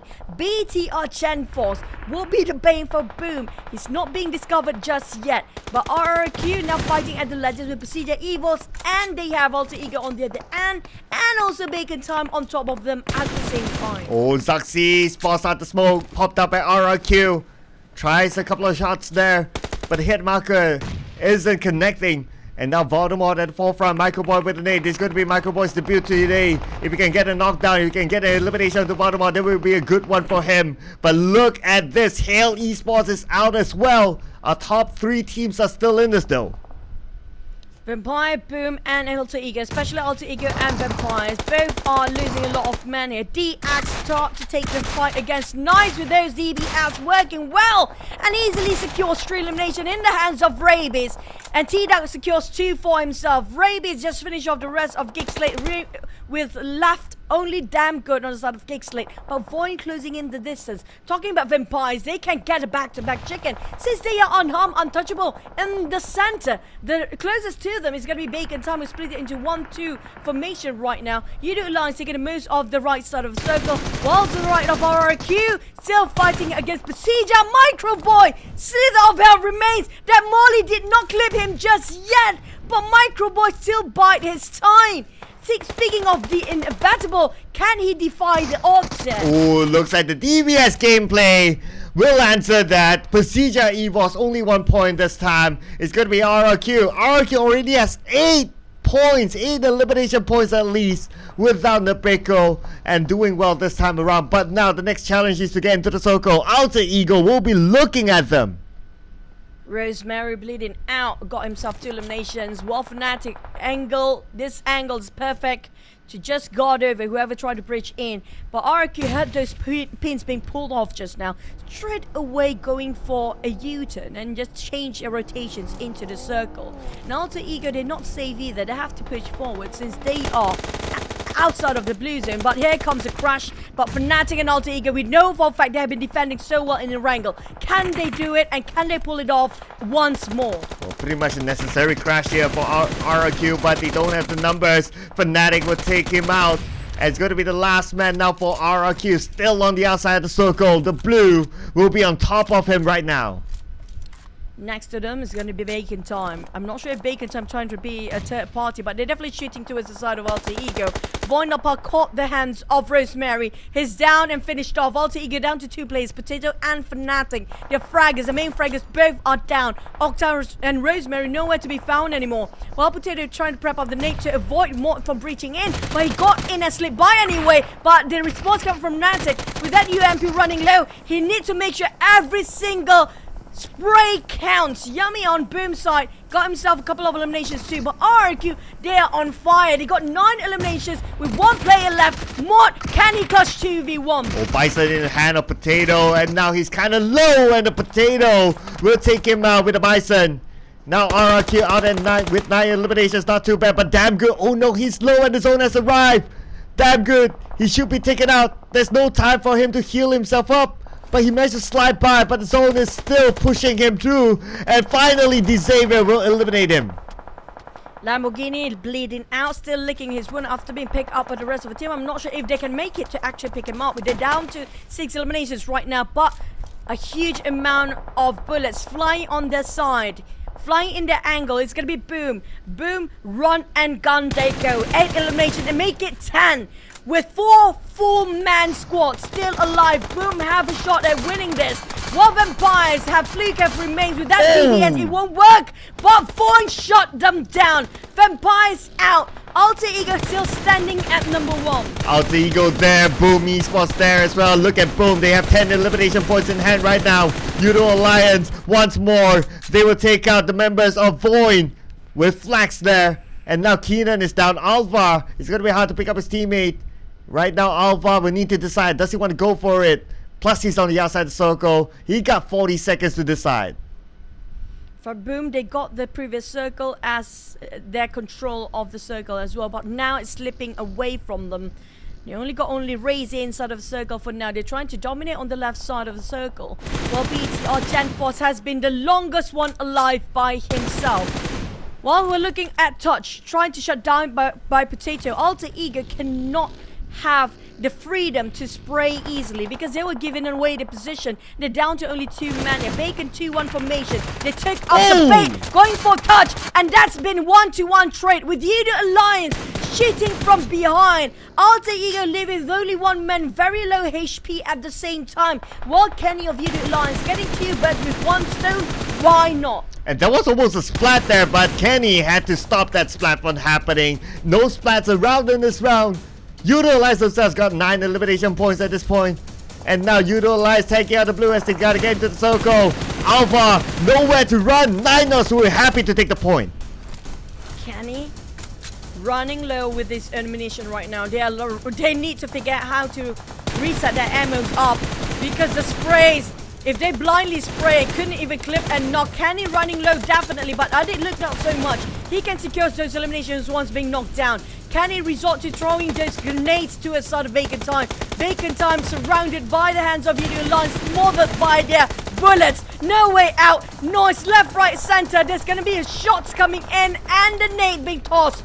It's going to be the end for Bacon. A slow death facing the inevitable death for the side of Noise. And the Blues is even not on his side right now. Closing his side first. Noise have to go for the fight either way. Yeah, 9 Noise. Plus he's at the lower ground, so not too sure of his chances there. Yoodo Alliance same as well because Boom still is a full squad. Has the high ground. They are having control of the circle as well. Unless Yoodo Alliance can pull off a gig slate like what they did yesterday. If not, it's going to be Boom chicken dinner. 12 eliminations in the hand of Boom with Yummy May getting a Forsangers for Hexas. Every single person pulling up their role as well as much as they can. Hexas and Yummy trying to go for a scout with Yoodo Alliance, living with 1 player, got a reset on Flax OP. VOIN, that last player, playing it as quiet as he can, will be the bane for these 2 teams, but never mind. Lapa finish off, we're down to 4v2. Can Yoodo Alliance clutches or Boom just having a wrap around and just get themselves those chickens? Looks like they're going for the flanks. Kenny goes down. And it's only 1 left. It's very, very likely that Boom can finish this off. They're all surrounding Flex. And Flex has nowhere to go. It's going to be Boom Esports. Hexas really, really happy with this chicken dinner. And this chicken dinner can definitely boost them up further on the top spot. And you just score yourself a 2nd chicken for today, Cloud. They were in your prediction. You got it right. And speaking of Boom, it's not just a simple chicken dinner. It's a double-digit elimination plus 8 chicken dinner. The last time we saw them, they got 12 eliminations. Did they secure 15 by the end of it? But if they do, I'm not surprised they're taking the top 3 by now. Ooh, it's possible because it's a lot of eliminations for Boom. And it's been a while since we last saw Yummy on the MVP. 4 eliminations, 1,029 damage dished out. And you gotta pay tribute to, well, I believe his girlfriend there. Oh wow, this time more than one photo. So yeah, just showing how they miss home. But yeah, well worth. Yummy is back.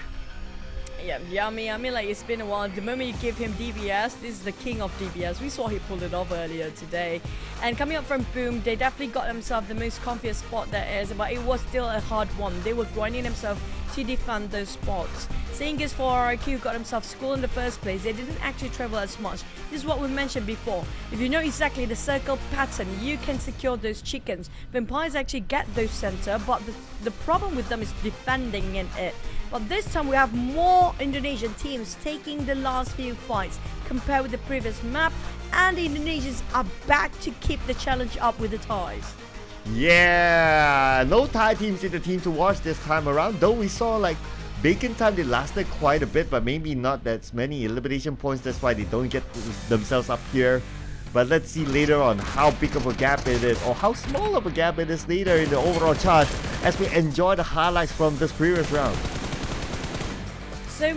There's a lot of third-party plays when it comes to Wrangle. You have to be extra careful about where to select your positions, and it's down to the IGL to call the shots out, especially this kind of terrain. It's a lot of hill terrain, a lot of ledges, a lot of slopes of hill, plus there's a couple of compounds. If you can get hold of those compounds early as you can be, there's going to be a huge advantage for these teams. You saw it coming up from RNG before. That's why they are one of the teams to watch here. But coming up from Boom, they've been grinding the Nova field since the start, and they were running and bulldozing.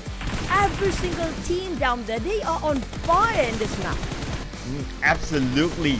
We saw a couple of rampages, I think. Okay, let's get a confirmation soon as we celebrate with Hexas and his standing ovation, so-called standing ovation. Well, standing at least.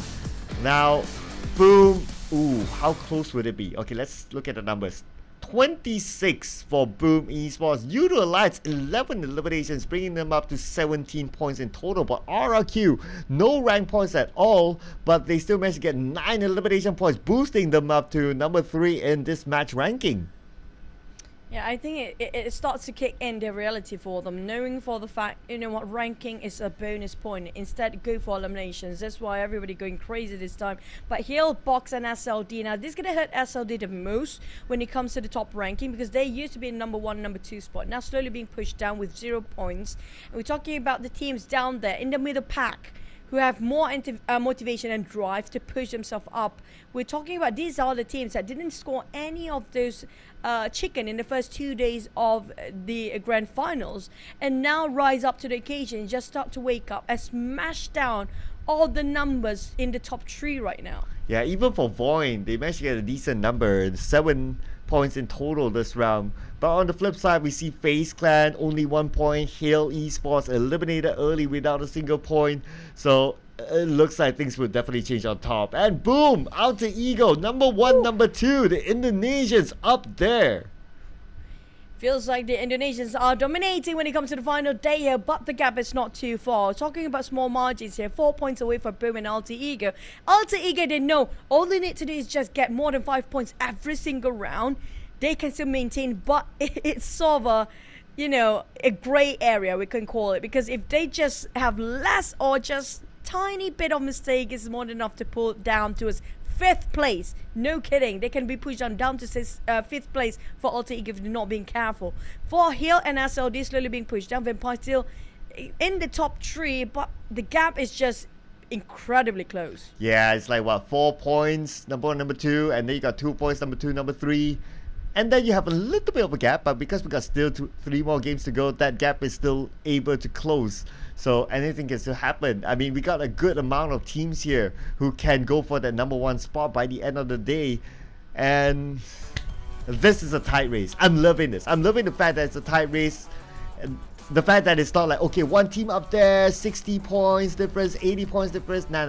That's too boring. So it's going to be exciting now, ladies and gentlemen, because we got 3 more games to go.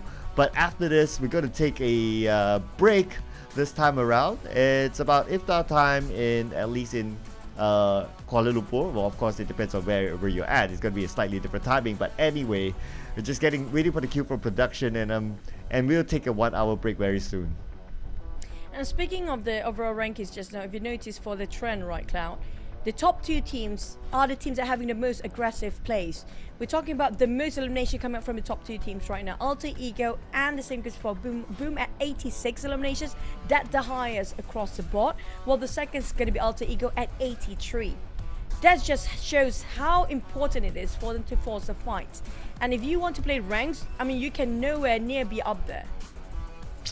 Yeah, we can see some sort of like a trend, right? Like teams really starting to step up as well. I mean, step up in terms of like having that fearless mindset, especially for like VOIN. Now VOIN, okay, I think they also have this mindset of like, we don't want to be number 16. At the end of the day, it's like whatever it is, not the dreaded number 16. Just pull themselves out. Even if it's number 15, it's okay, because number 16 is just like, yeah, it's like that feared number that you don't want to be at. So I think VOIN has that sort of motivation. That's why we see them going crazier this time around, getting the elimination points. But are they going to continue to be crazy after this break? Because they'll need to take a step back, relax, and revisit their strategy as we head on to our iftar break. Happy iftar. I will not lose, I'ma always win. Now let the games begin now. I'm never off my grind, I'm always on time. I'm ahead of the game, I'm first place, I'm in my prime. Hard work that pays off, I pay dues, I'm paid off. Cross me, get crossed off, I'm so fresh, I'm so raw. Go hard like a day. It's game time like game day. I ball hard and clutch play. It's game time like game day. Now let the games begin. Now let the games begin. Now let the games begin. I'ma always win. It's game time and I'm up one. Name something I ain't done. Name a body that's my type. Air Jordan, I'll take flight. I'm next level, I'm franchise. I'm top tier, I'm that guy. I'm the man of the year. I'm a man with no fear. I think like I'm a shark. The way I move so sharp. I go hard for the team. That's how I play my part. I'm solid like the foundation. I'm dedicated to greatness. I always knew I would win. Now let the games begin. Now I'm never off my grind. I'm always on time. I'm ahead of the game, I'm first paid off. Cross me, get crossed off. I'm so fresh, I'm so raw. Go hard like a day. It's game time like game day. I ball hard and clutch play. It's game time like game day. Now let the games begin. I'ma always win.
Kepekatan santan pada setiap butir nasi. PUBG Mobile. Kepedasan sambal menjadi pembuka selera. PUBG Mobile. Ikan bilis, kacang serta timun. Nasi lemak, pilihan pertama di hati. PUBG Mobile.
Payload mode is getting an update.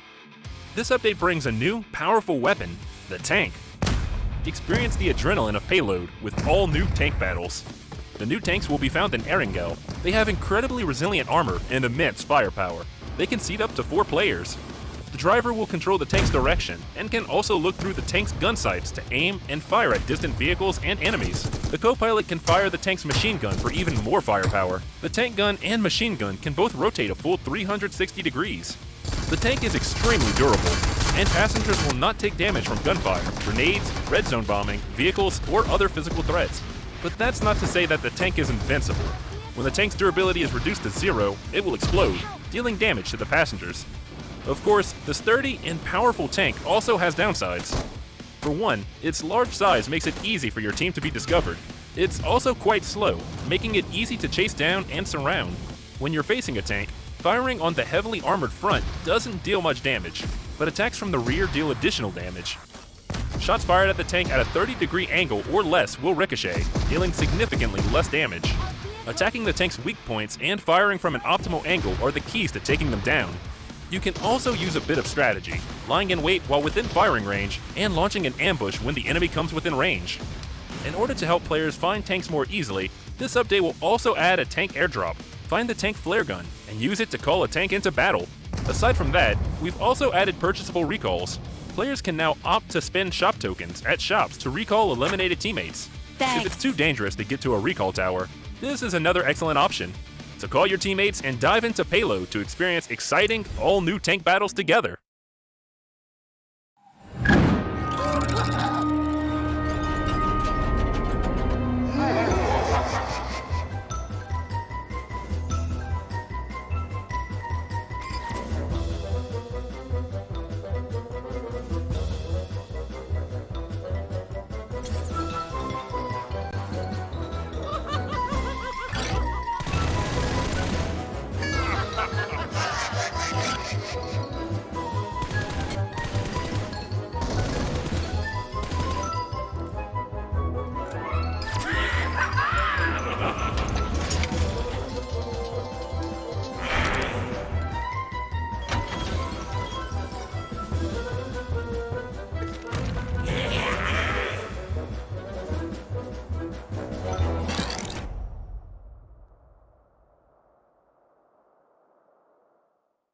PUBG Mobile's 5th anniversary is coming soon.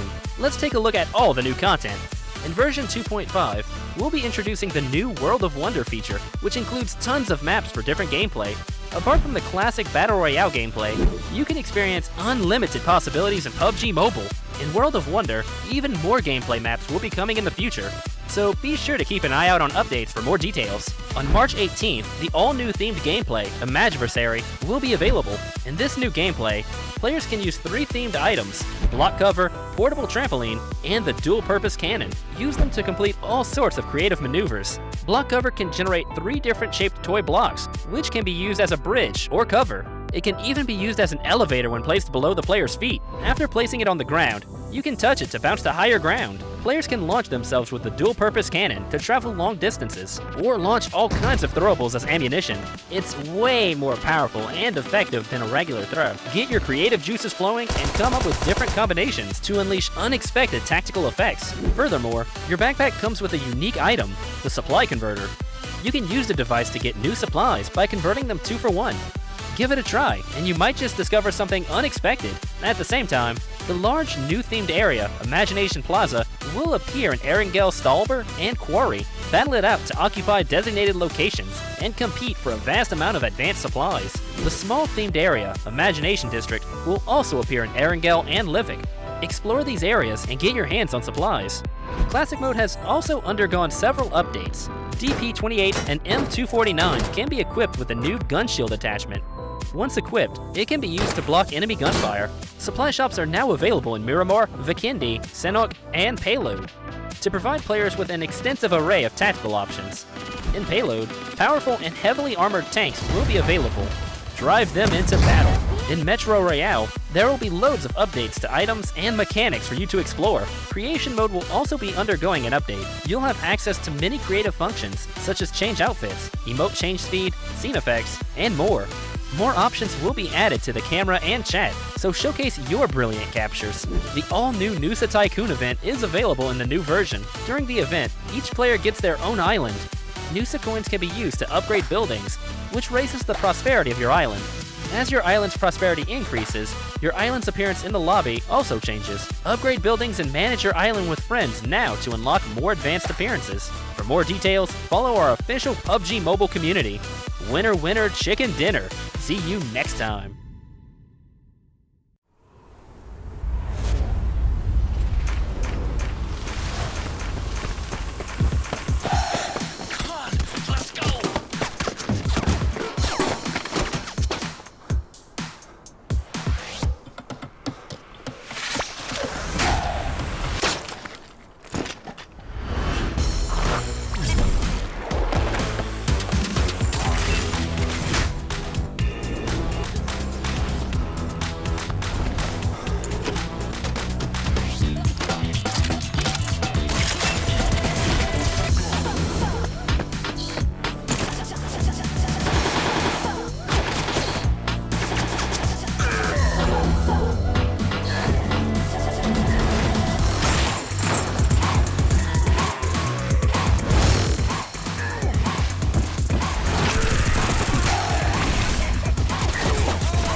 Your order is here. Oh, thank you. Thank you.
Welcome to the Golden Moon Bazaar. Here, you'll find tons of event booths to participate in and get fantastic rewards.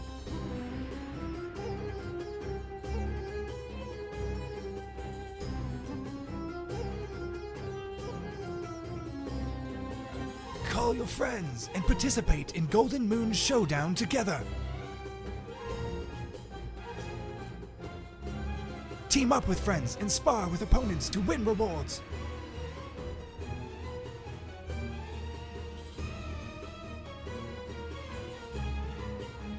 Look, the Golden Moon Treasure event is just ahead. All new outfit rewards. Get UC rebates when spending.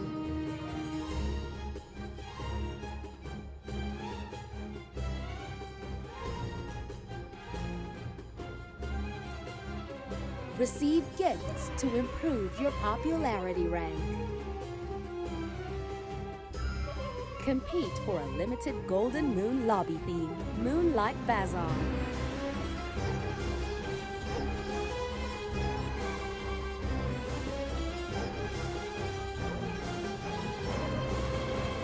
In Golden Moon Blessing, exchange cards with friends to send blessings. Collect blessing cards to get fabulous rewards.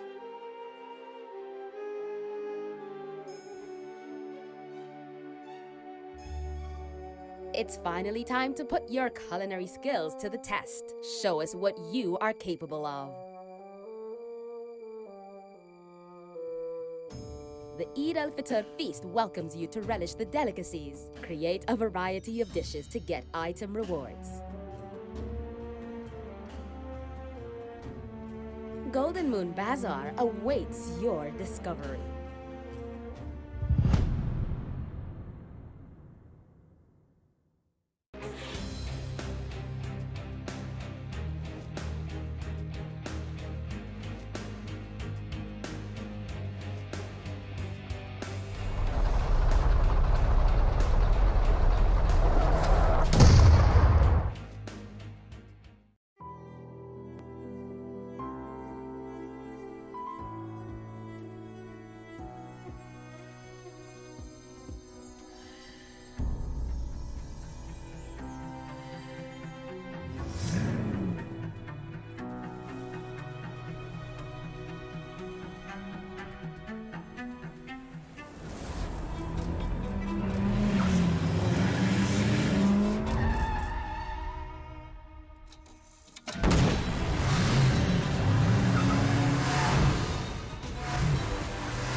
Hello everyone, Payload Mode is getting an update. This update brings a new, powerful weapon, the tank. Experience the adrenaline of Payload with all new tank battles. The new tanks will be found in Erangel. They have incredibly resilient armor and immense firepower. They can seat up to 4 players. The driver will control the tank's direction and can also look through the tank's gun sights to aim and fire at distant vehicles and enemies. The co-pilot can fire the tank's machine gun for even more firepower. The tank gun and machine gun can both rotate a full 360 degrees. The tank is extremely durable, and passengers will not take damage from gunfire, grenades, red zone bombing, vehicles, or other physical threats. But that's not to say that the tank is invincible. When the tank's durability is reduced to 0, it will explode, dealing damage to the passengers. Of course, the sturdy and powerful tank also has downsides. For one, its large size makes it easy for your team to be discovered. It's also quite slow, making it easy to chase down and surround. When you're facing a tank, firing on the heavily armored front doesn't deal much damage, but attacks from the rear deal additional damage. Shots fired at the tank at a 30-degree angle or less will ricochet, dealing significantly less damage. Attacking the tank's weak points and firing from an optimal angle are the keys to taking them down. You can also use a bit of strategy, lying in wait while within firing range, and launching an ambush when the enemy comes within range. In order to help players find tanks more easily, this update will also add a tank airdrop. Find the tank flare gun, and use it to call a tank into battle. Aside from that, we've also added purchasable recalls. Players can now opt to spend shop tokens at shops to recall eliminated teammates. Thanks. If it's too dangerous to get to a recall tower, this is another excellent option. So call your teammates and dive into Payload to experience exciting, all-new tank battles together. We'll be going over exciting new version content in just 1 minute. With the arrival of PUBG Mobile's 5th anniversary, the Imagiversary theme mode is about to commence. To start off, there are 2 themed areas of varying sizes on the map. Imagination Plaza and Imagination District. They are simply brimming with creativity, with complex 3-dimensional architecture and compact 2-story layouts. Tactics that utilize high maneuverability are now more advantageous than ever. Several newly added items can provide extraordinary mobility. Freely build cover using block cover, which can be used as an elevator when placed directly below a player's feet. Use the dual-purpose cannon to launch throwables and yourself into the air. With portable trampoline, even tall buildings are within reach. Besides these items, Imagiversary also includes a supply converter that can be used to combine different item types. So explore for yourself and discover new crafting recipes. In PUBG Mobile's 5th anniversary, we will be officially welcoming the all-new World of Wonder mode, where you can play other players' creations. Countless maps that differs from classic mode await discovery. What's more, everyone has a chance to become a creator.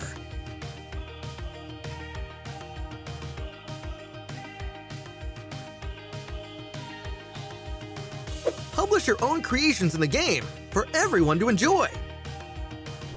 Gearfront will be making its return next month, alongside the new Jet Boost board skill, which allows you to move about swiftly. Creation mode will also be undergoing an update. A special function that allows players to quickly switch outfits and backgrounds has been added for an even better selfie experience.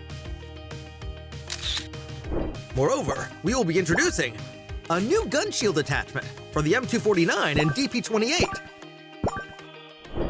Come and experience it for yourself. PUBG Mobile's anniversary celebration is about to begin. Get ready. PUBG Mobile's 5th anniversary is coming soon. Let's take a look at all the new content. In version 2.5, we'll be introducing the new World of Wonder feature, which includes tons of maps for different gameplay.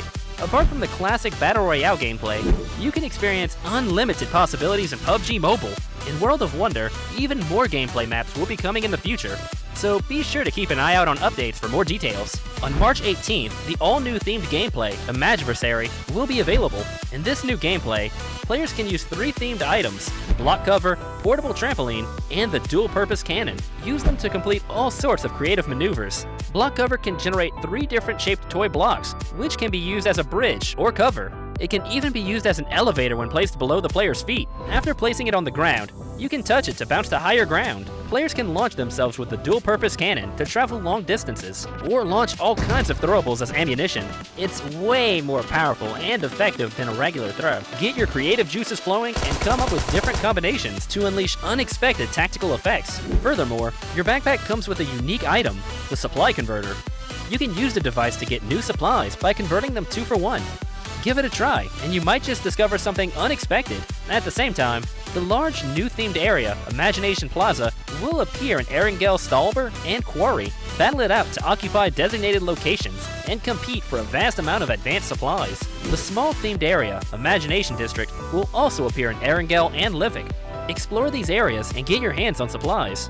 Classic mode has also undergone several updates. DP28 and M249 can be equipped with a new gun shield attachment. Once equipped, it can be used to block enemy gunfire. Supply shops are now available in Miramar, Vikindi, Senok, and Payload to provide players with an extensive array of tactical options. In Payload, powerful and heavily armored tanks will be available. Drive them into battle. In Metro Royale, there will be loads of updates to items and mechanics for you to explore. Creation mode will also be undergoing an update. You'll have access to many creative functions, such as change outfits, emote change speed, scene effects, and more. More options will be added to the camera and chat, so showcase your brilliant captures. The all-new Nusa Tycoon event is available in the new version. During the event, each player gets their own island. Nusa coins can be used to upgrade buildings, which raises the prosperity of your island. As your island's prosperity increases, your island's appearance in the lobby also changes. Upgrade buildings and manage your island with friends now to unlock more advanced appearances. For more details, follow our official PUBG mobile community. Winner, winner, chicken dinner. See you next time.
Halo semuanya, gua Rezan dari BIGETRON. Selamat ulang tahun untuk PUBG Mobile yang kelima. Semoga game PUBG Mobile kedepannya semakin berkembang, semakin maju, dan semakin sukses. Nah, buat kalian jangan lupa terus ikuti perkembangan gameplay PUBG Mobile karena bakal banyak event-event seru kedepannya. Thank you guys. Merhaba, ben Türkiye'den Solkay. PUBG Mobile'in 5. yıl dönümü kutlu olsun. PUBG Mobile'in yeni yıl dönümü etkinliklerini sen de oyuna gelip keşfedebilirsin. Hello guys, it's me Suvin Kumar Prajapati र म team DRS नेपालबाट खेल्छु र happy 5th anniversary PUBG mobile र हजुर नबिर्सिनु होला 5th anniversary को इभेन्ट आउँदैछ हजुर स्योर खेल्नु होला thank you Hello everyone, here is Lord from Iraq. I'm here to wish PUBG Mobile a happy 5th anniversary. Really happy to accompany PUBG Mobile through the 5th year. Hope to bring more fun contents to the players in the future. By the way, remember to try the new anniversary gameplay and rich activities for the limited time. See you there. Halo semuanya, gue Luxi dari PERSIJA EVOS dan gue mau ngucapin buat PUBG Mobile buat ulang tahun yang kelima dan semoga PUBG Mobile makin rame, makin seru, event-eventnya juga makin makin seru banget deh pokoknya, dan kompetitifnya juga terutama semoga makin ketat ya. Dan buat kalian jangan lupa ramein event nanti ada di game PUBG Mobile ya, di dalam game kita seru-seruan bareng di sana. Oke, sampai jumpa, dadah. Hello अस्सलाम वालेकुम, मेरा नाम आयुद और मैं आयुद का इन game leader हूँ। मेरे तरफ से पबजी मोबाइल को 5th एनिवर्सरी बहुत मुबारक हो। मैं ये गेम 5 साल से खेल रहा हूँ और इस गेम में कुछ नए एक्टिविटीज़ आने लगे हैं, तो चलो मिलते हैं वहीं पे। हाफिज़। Hello everyone, here is Jumper from Team Secret Malaysia. I'm here to wish PUBG Mobile a happy 5th anniversary. Very happy to accompany PUBG Mobile through the 5th year. Hope to bring more fun content to players in the future. Also wish PUBG Mobile to become better and better. By the way, remember to try the new anniversary gameplay and rich activity that are open at limited time.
Yeah.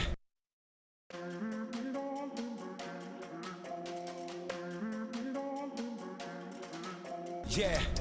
I'm back in, I'm back on. Stand up like backbone. I'm beast mode, I'm so strong. Go hard or go home. No stopping, I can't stop. I will not lose. I'ma always win. Now let the games begin now. I'm never off my grind.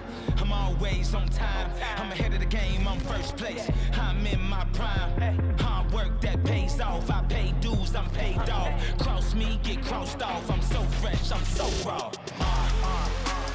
Go hard like a day. It's game time like game day. I ball hard and clutch play. It's game time like game day. Now let the games begin. Now let the games begin. Now let the games begin. I'ma always win. It's game time and I'm up one. Name something I ain't done. Name a body that's my type. Air Jordan, I'll take flight. I'm next level, I'm franchise. I'm top tier, I'm that guy. I'm the man of the year. I'm a man with no fear. I think like I'm a shark. The way I move so sharp. I go hard for the team. That's how I play my part. I'm solid like the foundation. I'm dedicated to greatness. I always knew I would win. Now let the games begin. Now I'm never off my grind. I'm always on time. I'm ahead of the game. I'm first paid off. Cross me, get crossed off. I'm so fresh. I'm so raw. Go hard like a day. It's game time like game day. I ball hard and clutch play. It's game time like game day. Now let the games begin. I'ma always win.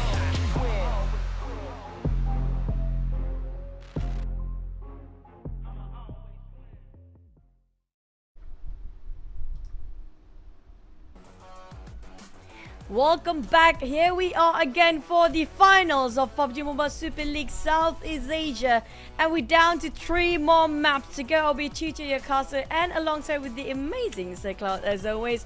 We're down to 3 more maps, Cloud, and we're gonna close it in for PMSL. I know, right? And it's still unclear who will be the champion. I mean, we saw the rise of the Thai teams. They got 2 chicken dinners today, and then before the break, it was Boom getting the chicken dinner.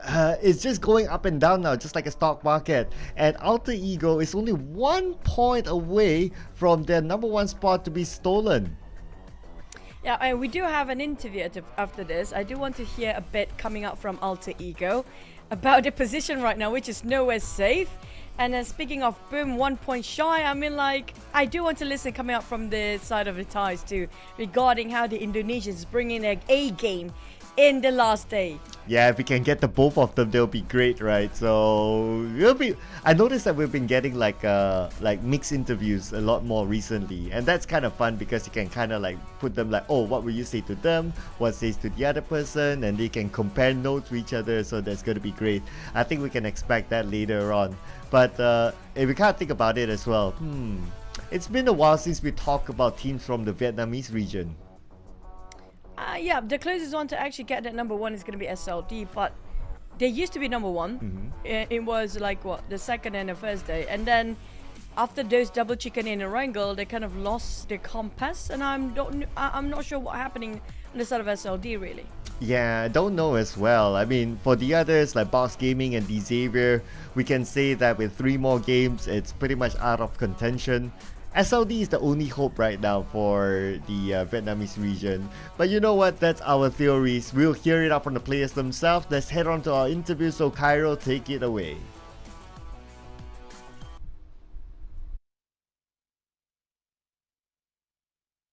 Hello everyone, here we go again, another interview session on day 3 of the PMSL Grand Finals. And before we continue with the interview, there's something that I would like to inform you guys out there. There's a new X suit, Stygian Leech, where you can check it out in-game. A beautiful suit. Be sure to check it out. And moving on with the interview, right now here with me is a player from Boom Esports, which is Key Mind and his personal interpreter. Alright. the first question for you guys. So your team is in the top 2 now. What do you think of your team's performance for today? And do you have the confidence to overtake top 1, which is currently Alter Ego? Jadi sekarang tim kamu kan top 2. Apakah kamu pede untuk ngejar top 1 dan gimana performa tim kamu?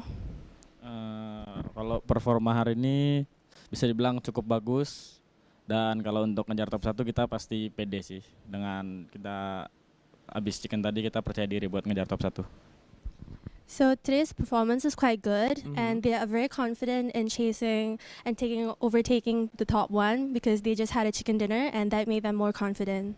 All right, confident is the key to win it. So currently you guys are in the top 2 with only 4 points difference with Alter Ego, and you have a higher chance to overtake them for the last remaining games, the last 3 games. So will you make any adjustments for today's game in order to get that number 1 spot? Jadi sekarang selisih poinnya itu cuma 4 poin, dan sekarang ada peluang lebih untuk kejar top 1. Apakah kamu akan ganti strategi kamu untuk kejar top 1? Kalau untuk perubahan strategi belum ada cuma sedikit, tapi itu tergantung gimana coach Ken nanti yang akan ngatur. So for the strategy, they have like a bit of changes, but it's all up to Coach Ken. Oh, Coach Ken, the mastermind behind all the strategies for Boom Esports. So what do you think of Yummy's DBS? Is it good? Is it the best? Or you can say yours is the best though. No one will know. Apa pikiran kamu tentang DBS Yumi? DBS Yummy dia DBS Master lah. Oh, DBS Master. Shout out to Yummy. Your teammate is calling you a DBS Master. Must be feeling proud right now. So do you have anything to say to Alter Ego that are currently at the top 1? Kamu mau ngomong apa ke Alter Ego yang sekarang di top 1? Untuk Alter Ego, kalian bisa senang-senang dulu di top 1 sekarang, tapi di match terakhir nanti, Miramar terakhir, kita yang di top 1. To Alter Ego, you can be happy for now for being in top 1, but after the last match, the Miramar match, they'll be the top 1. Watch out, Alter Ego. Something's about to get spicy. I think that's all for interview session, and they are about to start the 4th game of the day. This is the second last interview for Day 3 PMSL Grand Finals. Back at the Casas desk. See you again. Bye-bye.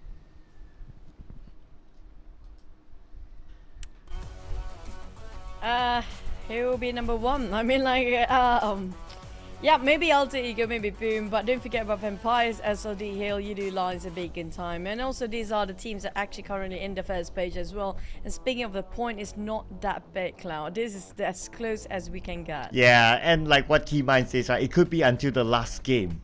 And they aim for the last game. They want to give us a drama. We love drama inside of PUBG Mobile, so why not give it to us?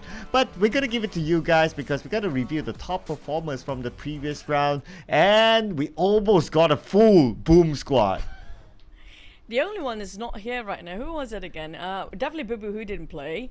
So that leaves Hexa is there, Pombit, Yummy, and we do have Razy. Yeah, Razy, I think he's deserving to be here, but you have to give it to Kenny. Just now he put so much effort on Yoodo Alliance that he bought the time. Look at his damage output, pretty much more than the sort of Hexas and Pombit right now. Yeah, I know, right? It's that much of a contribution that he has given to Yoodo Alliance, the latest player within their lineup. And just to review again, in case you just joined us, where have you been? We got 3 more matches to go. We got Hail Esports, Vampire Esports, and Boom themselves getting chicken dinners today. Who will fill in the chicken dinner for the final Erangel in our PMSL after so many games, so many weeks, so many Erangels? This is going to be interesting, and I have a feeling again it's going to be someone that we don't really expect, but they will get that chicken dinner, and all of a sudden they will be pushing that number 1 spot as well. Hey, go on, put up. I flex a bit for your prediction. We do know for a fact you scored 2 right now. I mean, like, Hill and Boom scored himself. I got 1 for side of Empires. Will SLD and also LT go rise up from the occasion? Will GEEK SLATE keep it quiet? We have no clue. We have to wait for this last wrangle. This is do or die and make it or break it for the team. Oh yeah, it's getting really hard right now with like 3 more games to go. I mean, I'm still tipping GEEK SLATE to actually get a chicken dinner here, so come on GEEK SLATE. And of course, if Vampire gets the chicken, SLD gets the chicken, at least we, at the caster's desk, we're still on track for a full complete lineup. It's like if it happens in the final day, it's like wow, we waited for this for 3 weeks plus 3 grand final days, and we get it. You know, I'm happy. I'm done for the season. And also, it's been a while we've seen any region coming from the Indonesia or the Malaysians taking away that #1 spot in Southeast Asia. The past few years it has been either Vietnam was the X and coming up from the Thais. I'm like the Thais, pretty much everyone can take it in. But speaking of Indonesia, will they be back here to take over South Asia as a champion or not? Can they maintain the top 2? Because only 2 slots provided for the next stage, which is going to be PMWI. It's been a while we've listened to PMWI. Yeah, it's only once a year. So last year was somewhere in the middle of the year as well. So yeah, it's not always that we get this opportunity to at least the teams get the opportunity to actually fight for a $3 million prize pool, which is huge, and they'll be going up against some of the best teams around the world, possibly in an offline location somewhere. We haven't got the official information yet, so yeah, keep your eye on the social medias of PUBG Mobile. Also, don't leave the stream because the last 3 games is going to be hard and it can be anyone's game. Okay, what if finally Vietnam lands a chicken dinner and all of a sudden we're saying, hey, Vietnam is back? This is the scariest part because we saw a lot of teams now have nothing else to, you know, you have to take the chances. Rather than regretting you didn't take the chances early on, this is the time for them to actually prove themselves. But it's a dangerous game that they are playing. It might be the chances they get are the chances that might be decimated by the entire team.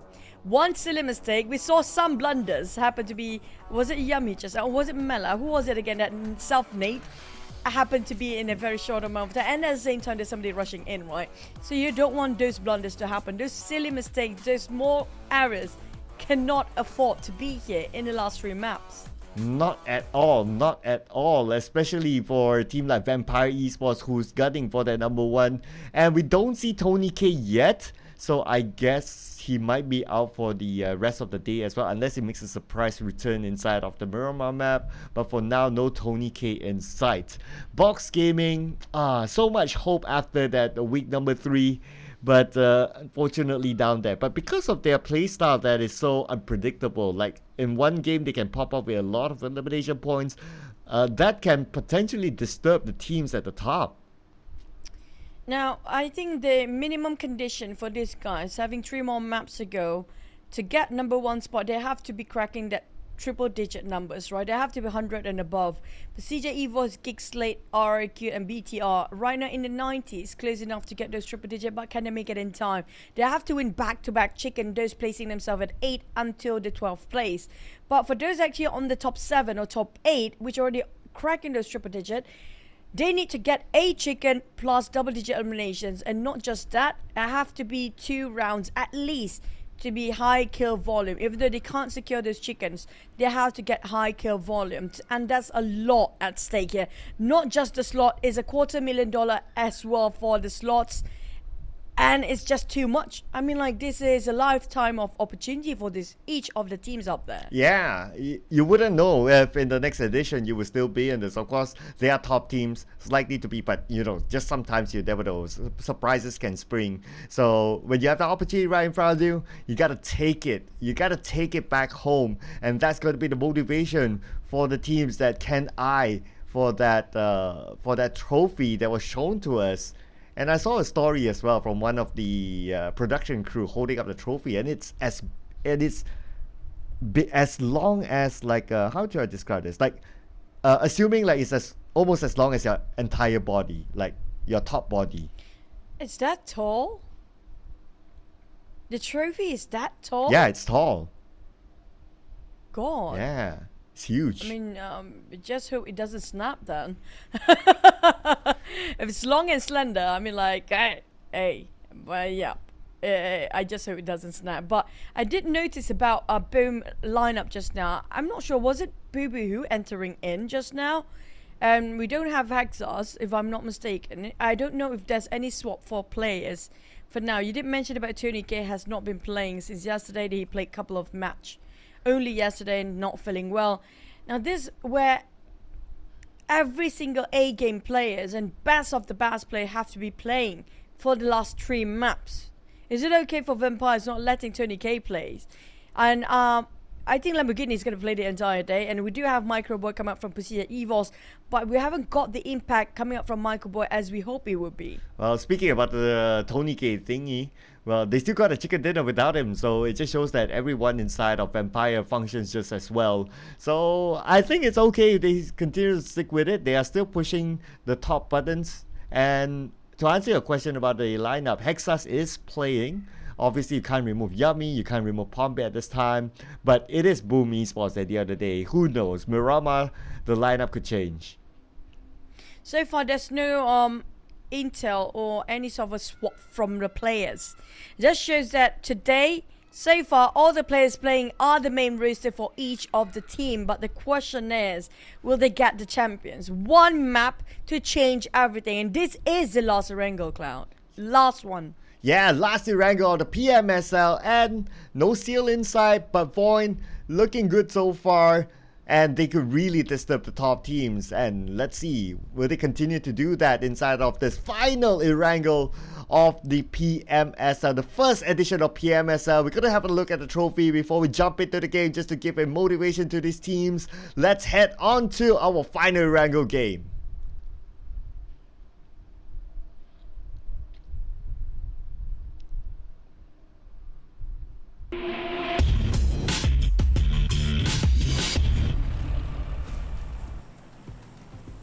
Let's have our last flight in Erangel, flying from Milta Power area up to the side of the left side of a map on the southern part. So Milta to Quarry. Will the circle be on the north, or will the circle be SMB? Because sometimes the circle happens to be right on top of a flight path. One of the circle never had in the entire PMSL is going to be the British Circle plus Zaki Circle. These are the only 2 places that haven't touched by the circle yet. The others, we did actually have a couple of appear in Quarry, Pachinki Farm, Medusa Intersection, everywhere else, even Stalber, we had it before. Yeah, Zaki is like no circle the entire world of PUBG Mobile. It doesn't exist there.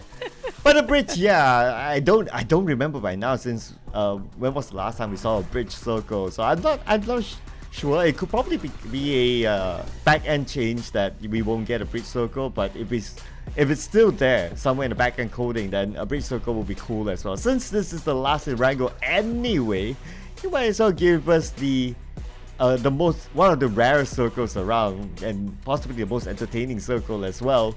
But nope, it's still going to go towards somewhere on the right. Is this a Medusa Intersection Circle? We did have school quite a number of times, and there are chances we might drop into Yasnaya Poliana, but there are some percentage of water in it.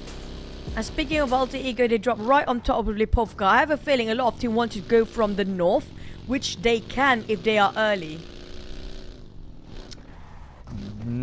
Yeah, I think we'll still see some default drop spots on the north. IE 79 up there. Considering the flight path, BTR won't go onto North Jogo Pool, so it's going to be 79. Okay, so with this kind of information, right, the teams definitely would have done their study, meaning that if any team would take that north rotation back into the circle from the top, it would be beneficial, especially for teams that drop along the river or along the cutting above Rosshop. So that will be a great strategy. I think we might see some teams actually pull that off. Yep, maybe the teams, like example here, the closest one is going to be 79 as well, come out from north. It's not an impossible task, including FaZe, who'd love to drop himself on Jogo Pool.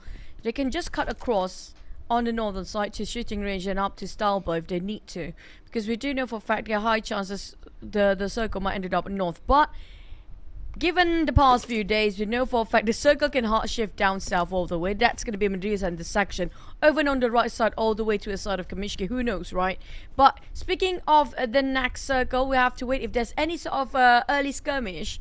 Which coming up from SLATE and PERSIJA EVOS, they are sharing the compound. So no hot drops so far. I'm waiting if there's somebody who wants to ripple out the silence between the teams here. We did mention this about this yesterday, Cloud. Will be a very quiet game here today. It will be a very noisy and loud one because the gap is still within reach for a lot of teams. Is it too much of a risk for them to actually gamble it all and take the risk to just charge in, or will they just play it safe? Maybe we'll see that later on. Once we kind of have a hunch that some more teams wouldn't able to get anything out of the PMSL anymore, other than of course higher ranking to get more of the bonus, more of the prize pool cut. But for the cream of the crop, number 1 and also the number 2 spot, if some of the teams, if we get more teams who knows that, okay, you know what, mathematically it's not going to be possible anymore, then we might see more of that. So far, maybe not yet, or everyone is like, oh, after they had their meals, they kind of reflect, it's like, okay guys, you know what, let's play this like a gentleman, and everyone calms down after the break. But I do have my eyes on Box Gaming, DX and VOIN. Now these are the teams, including Sam9 down there. They can actually make it. They can be the one that change the tide for the teams up there. If they decided to go rampage, if they decided they have nothing else to lose, make it or break it time and just fight for their dignity. Because right now, I don't feel like they can catch up to first place. Those actually at the bottom 4.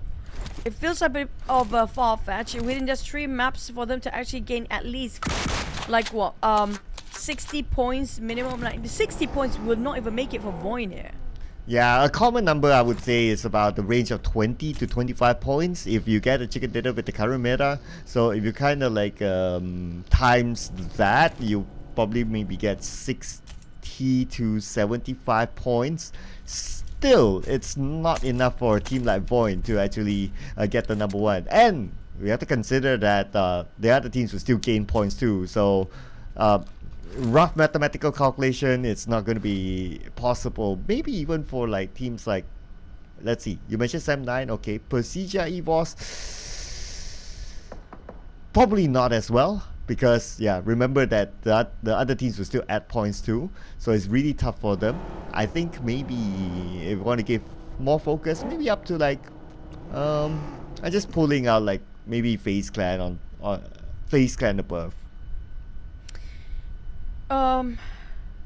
But speaking of which, there are cases where the top 5 team being eliminated by these guys early. If that's the case here, opportunity will be given to us the 7, 8 and 9 players, which is closest to us the top 5. And it actually is not that far off for these guys to catch up to the top 3. But there's so many conditions that have to be met by these guys if you want to push yourself. Like you mentioned, the other teams up there will start to get points, and so far they didn't fail to deliver. We're talking about Alter Ego. Even though they have 1 player left, usually that 1 player lasts long enough to be in the top 6 and the top 5 by the end of today. They know where they stand, they know how much it means for them, they know what at risk, so they do know they will not overextend certain fight. Speaking about extending fights, Vampire Esports might be interested to extend the fight to GEEK SLATE. Okay, they're waiting in case GEEK SLATE rotates this area. They normally drop around the areas of Pier. So Vampire Esports, somewhere around Gatka, naturally it's probably, I would say it's more of like information gathering, considering they don't have a proper vehicle just yet. So they're gonna let GEEK go for now. Couple of teams, make it 3, make it 4 right now, are actually in the blue zone. That's included Vampires, FaZe, BTR and DX. It's kind of a rare sight to see the ties playing inside of a blue zone. Maybe one of the reasons due to the circle just having a bit of on the northern side mostly. But PERSIJA EVOS, I missed their performance in the league. The moment they got themselves praising amount of eliminations, we haven't seen that happening in the grand finals yet. Feels like some teams are being tamed down during the league and not showing their aggressiveness yet in the grand final. So we waited for including here D-Axe. And D-Axe, I hate to say this, but I have to break it down. I don't think they can catch up anymore. The only one that possible, like you mentioned, coming up from maybe the minimum is going to be FaZe, but even FaZe is not an easy thing and not an easy task to do, because one map maximum so far, we haven't got ourselves 20 eliminations. The record's still not broken yet, and the most you can get is less than 30 points. It will be enough for the side of FaZe to get that within 3 maps, to get themselves at least 50 points.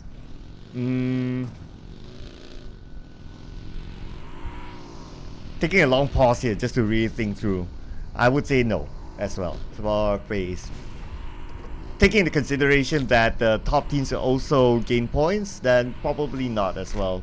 Maybe not even FaZe, even though they got the they've broken the 3-digit mark. So yeah, probably FaZe is just gonna try their best, see what happens this round, and the last 2 maps. If it doesn't work out for them, the last 2 maps doesn't matter anymore. But now looks like this team, the points still matter. It's going to be Boom. They'll be happy to take the first split. And we're going to see a very common circle. It's going to be the Medusa intersection. Expect 7-9 to be in the that sort of like a crater around the areas of Medusa intersection for them to be there. And if teams do sniff them out, they could be points for them to gather. Speaking of Boom, taking on FaZe for the fights here, and they try to stop FaZe from getting any sort of information, even an entry for the circle. There's going to be Boom secures 1 out of Mormon, and that's already a huge one. We're talking about only 3 points different between the first and second place right now.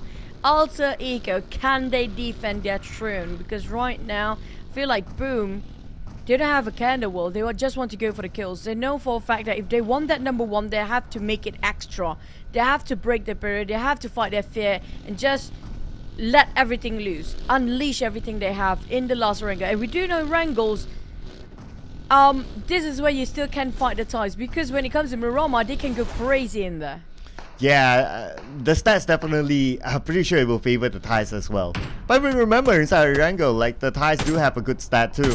Well, they got a chicken dinner, so that kind of proves it as well. But that doesn't mean that the other teams cannot put up a challenge, just like RRQ. Happy to take down 1 member of Alter Ego, so that's going to be a handicap round for them this time. 3 players left alive. Alright, QEON secures on another one. Side of the axe. Lost 1.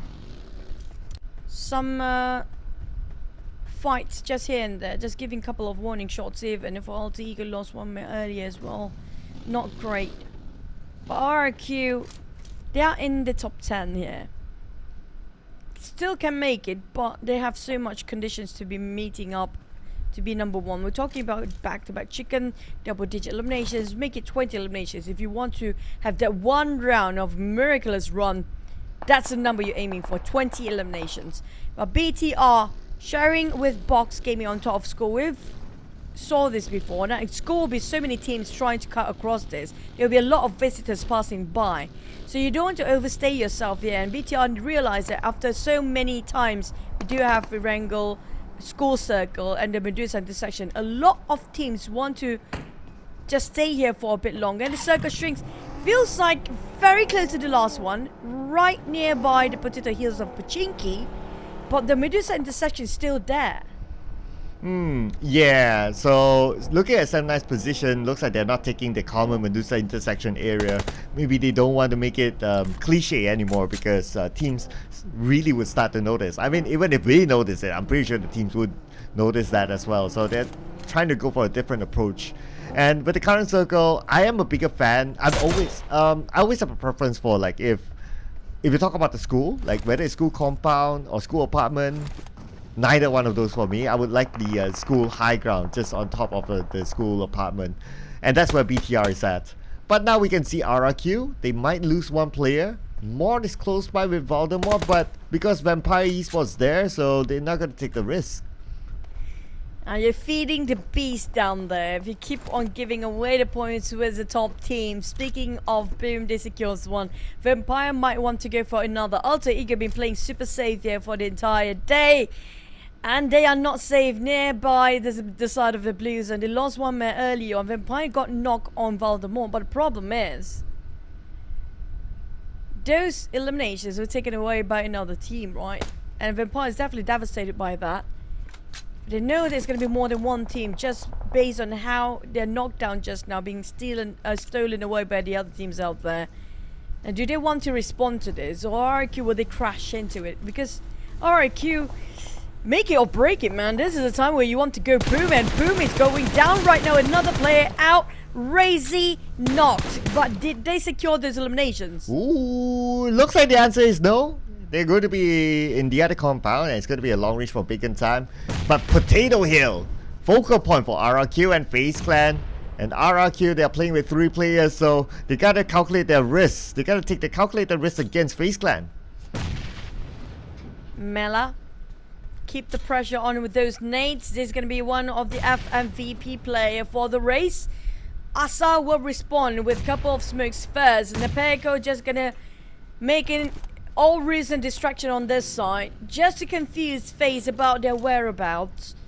FaZe unsure about the exact position. Do have a visitor from the back line. Pachinki Hills, the Potato Hills of Pachinki, crowded by 2 teams. Make it 4 after this if they extend this fight, because we have 2 teams playing on the outskirts. One of it's gonna be none other than BTR. Another one, it feels like it's gonna be Box Gaming possibly on the other end. I'm not sure, but Bacon time. They're trying to gatekeeping this northern side of a circle right now. But they have to cut across if they want to get into the safe zone. Okay, speaking about the zone, right? The zone moved down to GEEK, SLATE, as Yoodo Alliance, Hale Esports is there as well. The rest of the teams trying to get in. But SLD and VOIN, they need to manage the road. They're in an intersection. That's not going to be good because GEEK SLATE will be waiting there. CJ EVOS now cornered. None of these teams actually inside of circle. It just shifted away just now to the side of Medusa intersection. Not too far off still. 200 meters to the side of a circle. But PERSIJA EVOS, this small shack have no roof.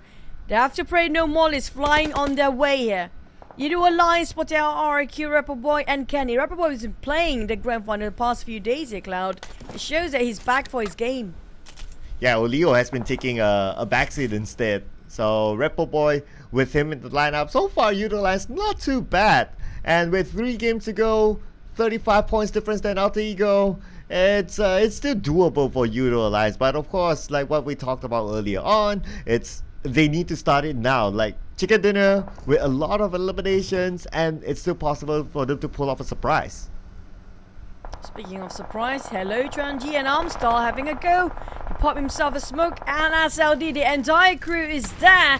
Bacon time greeted warmly by these guys, with PERSIJA EVOS taking the back seat and being the third party. SLD repositioned himself. When they heard the audio cue, they sprays over Bacon time in trouble. Lost 1 player on knock. But there's PERSIJA EVOS on the other end. They have to wrap things up fast, and Chuanji make an entry for Vacant Time. This is huge for Chuanji. Beautiful, 2 eliminations for him. But at the same time, Boom fighting against Vampire Esports elsewhere, and Boom only has 1 player left. Newsy with the nade could land onto Hexas, the last man for Boom. Hexas managed to reset himself, but then again the rest of Vampires are in. Hexas in trouble, and Boom is out. Oh, it's going to be taken over by the side of Vampires. They eliminate their top contenders here. 2nd place open for Vampires. Can they take the number 1 with 3 eliminations by now? Alter Ego still not making a move. Vampires cluster up together as a 4. Box now trying to surround her every corner possible and trying to bait them out and flush them from this compound. Do they have the mollies? Do they have this grenade to keep it going? They might want to clear the corners first. Box split it into 2 formation, while Straps going for the flank, playing on the outer skirts of this house. Oh, Winnie with a nade, waiting for the right moment to toss it on to Vampire Esports, but Levitt's going in for the circle, just gathering information. Levitt's got to be careful, but the smoke is helping him together with the ledge as well. Vampire Esports, they're surrounded by Boss Gaming. Boss Gaming know that they're like a wildcard team. You don't know what will pop out of them. And if you can take out Vampire Esports, that's going to be devastating for them. Vampires, they have the patience. They just need to have the composure and a solid mind state.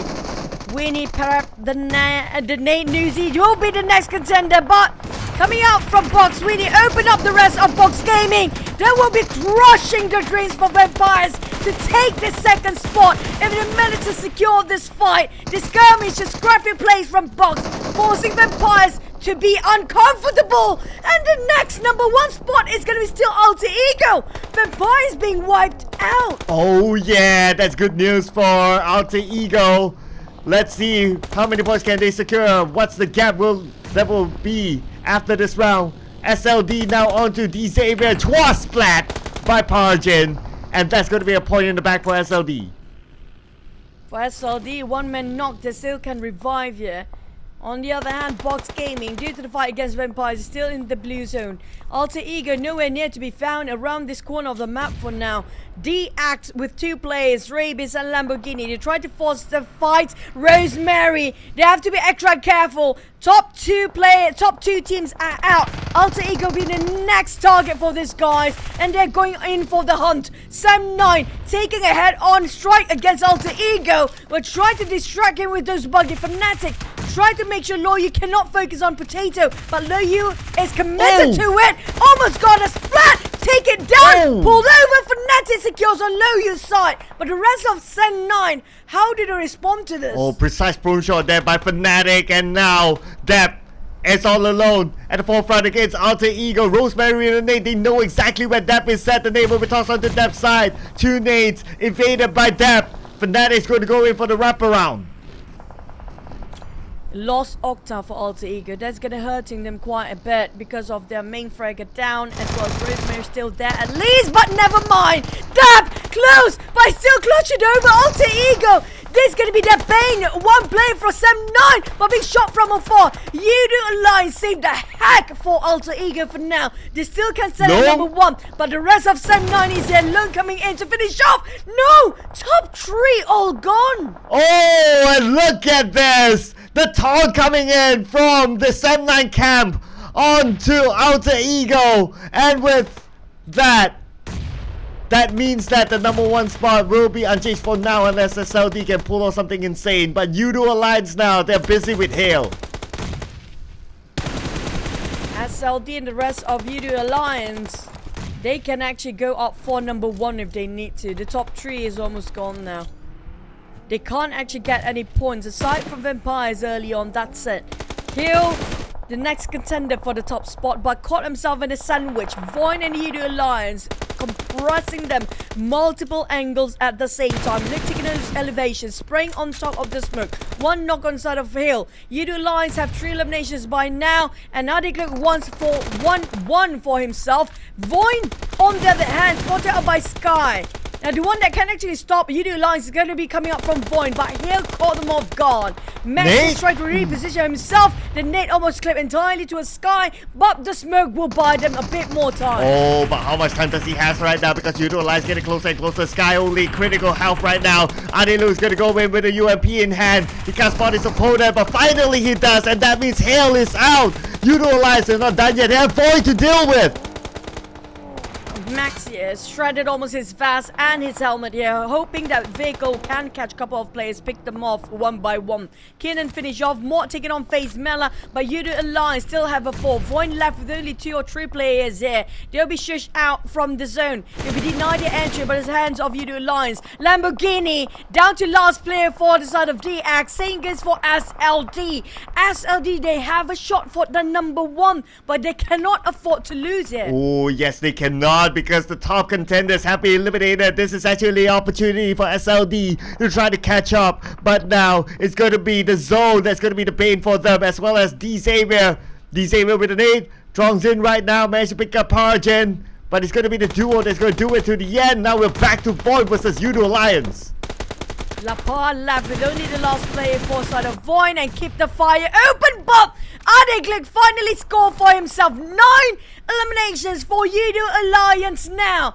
Can they keep it going? SLD Parjin opening up with flanks, but trying to bait out the shots. Oh, but no. This is not a safe buggy anymore. He needs to build this one out close enough. Kenny again pulling so much work for the side of Yoodo Alliance, but Parjin managed to get out from there unscathed and slightly just a bit of scratches here and there. But lucky enough, we got a couple of rock in between. But the problem is in the center of attention. There's also coming up from the back line another team, which I think is going to be Yoodo Alliance. And then GEEK SLATE around him. RRQ around there somewhere as well. And the moment he pops his smoke, all all these guys just want to shoot PERSIJA down. Oh, Kenny knows where PERSIJA is at. The nade will be tossed out, but the smoke is just a diversion. It will not land onto PERSIJA. The second nade as well. Probably going to be the same case. But PERSIJA is moving anyway. He's not going to take the risk. He's not going to stay there. Now PERSIJA healing himself up. He has the circle though, but his position kind of compromised by Yoodo Alliance. Down to 5 teams right now with Yoodo Alliance taking the domination for those eliminations. SLD leaving with only one more player. RQ, that's going to be end of their journey in Wrangle. Still got 2 more maps on Miramar. 10 for now for Yoodo Alliance, taking 10 eliminations. Just by themselves. GEEK have a 4. Box still have a 4. But SLD, that one player can change so much between the big Titan teams that still have a full roster. 2 Malaysian and 2 Vietnam team left. QEON spotted out by Kenny again. Kenny knows exactly where to look. Yeah, he knows, but it's going to be damn good. Finding PERSIJA first, and SLD is out. Number 4, 7 elimination points. GEEK SLATE, 4 elimination points so far. They have a compound still. Well, sort of GEEK SLATE, they still have the compound, yes. They do have the circle for how much longer. The rest of the team coming up from Yoodo Alliance spreading out, open their angles and trying to dominate the map. Same goes for box to 2-2 formation, but Yoodo Alliance can feel their confidence here. They spotted out the smokes coming up from QEON, want to take up the fight. They do have those elevations, but they have no intel for the whereabouts each of the player from both teams. Kenny, on the other hand, knows exactly where to look. Everywhere he looks, there'll be somebody be shot down by his crosshair. Oh, yes, and you just mentioned it, but it's going to be damn good. Knocking down Junos. Now that could be an opening for Yoodo Alliance, but they don't have the information yet. But now pressure is going to be on to GEEK SLATE as the circle move away. We've got a bit of a slight elevation with those buildings. The circle happened to be favoring all the teams, quite generous in the center. The one that furthest away is going to be Kenny from Yoodo Alliance. He's going to be the anchor for the team, to be on the one in the off angle area, shooting on the blind spot of all the other enemies out there. But for Box, how do they respond to this? They got one knockdown, they can't save him, but Levy will fight back, taking out one of the most crucial player in GEEK SLATE. Damn good, bleeding out on the ground. But the rest of the teammates will not respond yet. They want to see the information. They need those information to start shooting. But Levy spotted out snipes and starts to take it on Levy in an instant. Oh yeah, with Micro Uzi gameplay, close quarters combat. GEEK SLATE 5 elimination points now dominating. But Yoodo Alliance still in a good position. They need to move a little bit forward, but since they have the high ground, it's going to be A-OK for them. Boss Gaming tries to take out GEEK SLATE. Winning. Might actually spot out Ripple Boy, but the distance just too far. The Blues are closing in. They cannot stay here anymore. They need to move. Box will be the first one to actually burn out by the Blue Zone. But Stuxnet and GEEK SLATE on the other end. No way out for Box. This is it, the inevitable. They have to bow down early. There's no way out for Winnie. Both eyes on them. And being tapped out by Flax in the last minute. Yoodo Alliance secures Winnie in the last minute. Box Gaming eliminated with 6 elimination. 4v4. Fair playground. Back to square one between Yoodo Alliance and GEEK SLATE. Oh, here we go. Yoodo Alliance on GEEK SLATE to take home this chicken dinner. Now we can see that GEEK SLATE, they're opening up the flanks. 2-2 formation. Yoodo Alliance still holding on to the high ground. Flax being knocked down by snipes. This is an opening for GEEK SLATE. They're going in. Damn good. He has the confidence. He's moving towards Yoodo Alliance. Mika spotted him. Oh, but damn good again by the Blue Zone and the player. As always, GEEK SLATE having a problem with those last minute Blue Zone, but they did it before against Yoodo Alliance. It was a 3v4 back then. Now it's a 3v3. At least they got better numbers than the last time they fought against Yoodo Alliance. In the same spot, in the same situation. Now Stuxnet and Snipes try to finish off Kenny, but Mika coming up from off angle. They are spreading in the line here for GEEK SLATE. Can they finish the job? But Yoodo Alliance, they have to cut across. Both teams are not in the circle right now. They're both be pressured by the Blue due to their position, while Mika trying to find any way possible. They have no info or intel where the players of Yoodo Alliance, but Rebel Boy managed to slip by. Oh, Yoodo Alliance, they've been pinned down by GEEK SLATE. They've been pushed to the corner right now by Arnelu trying to get on to Snipes. Snipes. Oh, Stuxnet is down. So looks like they're trading it back. And it's going to be Kenny. Mika down as well. So Snipes against the wall. This could be it for Yoodo Alliance to get the chicken dinner. Can they secure the elimination point onto Snipes, or will Snipes deny himself to the zone? Right now, Stuxnet is asking for help, but there's no way for him to save his teammates. Snipes now 1v3. Can they pull off an insane clutch? It's going to be hard for Snipes, but it's not impossible as well. But Yoodo Alliance not a pushover team. Snipes did it before. It was 1v4 before this. He can pull it off again. But the Blues, and as always, making such a hindrance. He has no way out now. Left, right, center. Snipes being fired by Kenny. Out. But finally, Yoodo Alliance managed to close it against GEEK this time. Not making the same mistake. This chicken dinner is so much value for Yoodo Alliance. But what about our champions? Who will take the #1? Because Yoodo Alliance, the last time we remember them, they were in the second page. Yes, they were, and this is a good amount of elimination points as well for Yoodo Alliance. And it's going to be sticker time very soon. But anyway, Yoodo Alliance, with this sort of performance, they could be in contention for the #1. Ade Luke, again as MVP, 7 elimination points, 1,289 damage dished out by the man himself. Yoodo Alliance, despite being pinned back by SLATE to the corner, to the backs, the Blue just at their backs, but they're still able to fight back. Knock after knock after knock, and that's how they win over SLATE. They've been bulldozing a lot of teams at the same time and trying to get themselves in the compound that they need to go. And speaking of the other teams though, I mean, like Yoodo Alliance, this is what we mentioned earlier on. The teams that are actually playing in the second page will change the fate of the teams up there. We're talking about who will be eliminated first. Yes, the top 3 will not change as much, but due to who went down first, that's going to be in the case of Boom. Vampires went down a bit later. That's going to change. Even though it's a tiny thing that we overlook sometimes, but the teams coming out from second page will change the top contenders team. Yoodo Alliance and SLATE. SLATE definitely in the first page, right? But we don't know where they stand after this map. Yeah, the numbers will definitely change a lot after this. Even SLD this time around, not too bad for the Box Gaming, the wildcard team, not from the wildcard region, but the wildcard type of team that we don't know what kind of Box Gaming will be looking at. They perform well this round, so they will definitely disrupt the other teams as well. And our top teams, we remember them clearly. They were eliminated fairly early, so this opens up a lot of opportunity for the other teams. The last 2 games can still mean a lot for a lot of these teams in contention for it. Do you want to see where SLD do actually stand? Because they were being pushed down to #5 or #6 before this. So if they can actually make themselves consistently available for the final few maps, which is going to be Miramar, if they actually stay themselves in the top 5, they do have a shot getting themselves in the top 2. Or the least is going to be the top 3, right? And we do know for a fact there's going to be 2 slots for PMWI, and it's still within reach to take that #1 as well. Alter Ego did survive long enough, but did they survive long enough to make sure nobody overtaken them in the #1 spot? But then Vampires will finish off. It's down to SLD. I'm not sure about Hill as well. These are the top contenders. Yoodo Alliance in the 6th place, and after they got themselves this chicken, they're probably going to be in the top 3 if they want to. Well, I'm sure they want to, but the points won't lie. So we'll need to tabulate that soon. We'll get to know that in a jiffy. But the Yoodo Alliance just showing that they're not giving up just yet. And as much as we talk about like, oh, Thai teams, oh, Indonesian teams and all that, and Yoodo Alliance representing the Malaysian region is showing that just don't forget about them. And if they can continue on, and they have the potential, because we've seen them doing this a couple of times before in previous rounds throughout the league, that they are able to collect elimination points just like how they're playing right here, right now. And the amount of elimination points, if they turn it on, that is going to be a lot. Okay, it's going to be 15, so 25 total points.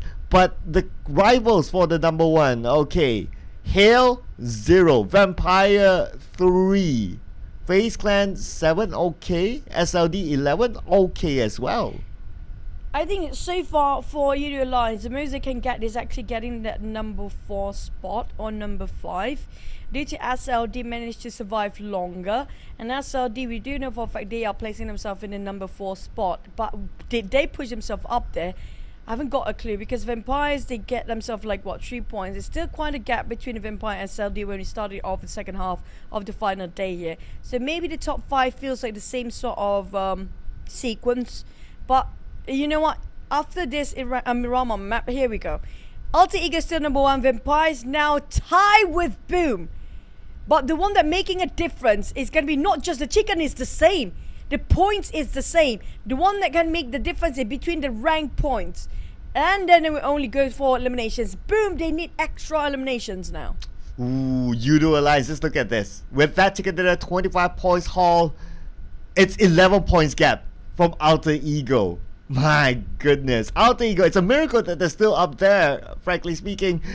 With all these teams just swapping places, just chasing onto Alter Ego. Next round, it could change unless Alter Ego, they do something about their current performance.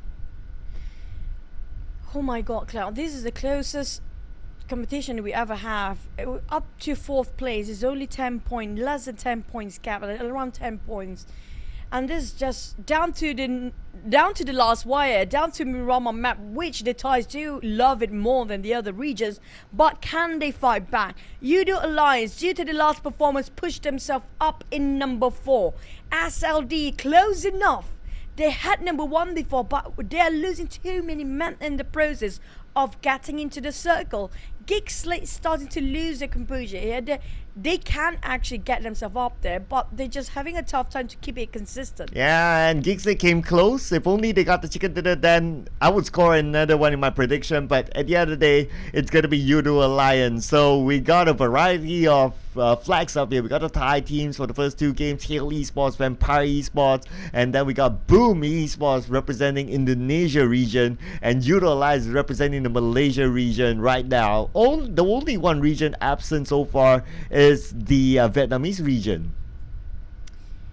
Oh, speaking of Miramar, next we do have Vampires and FaZe, who get, especially Vampires, this is going to be the top contender for number 1 spot. Alter Ego, I swear to God, they're sweating their seat right now because just how little of a margin there is left between the 1st and 2nd place.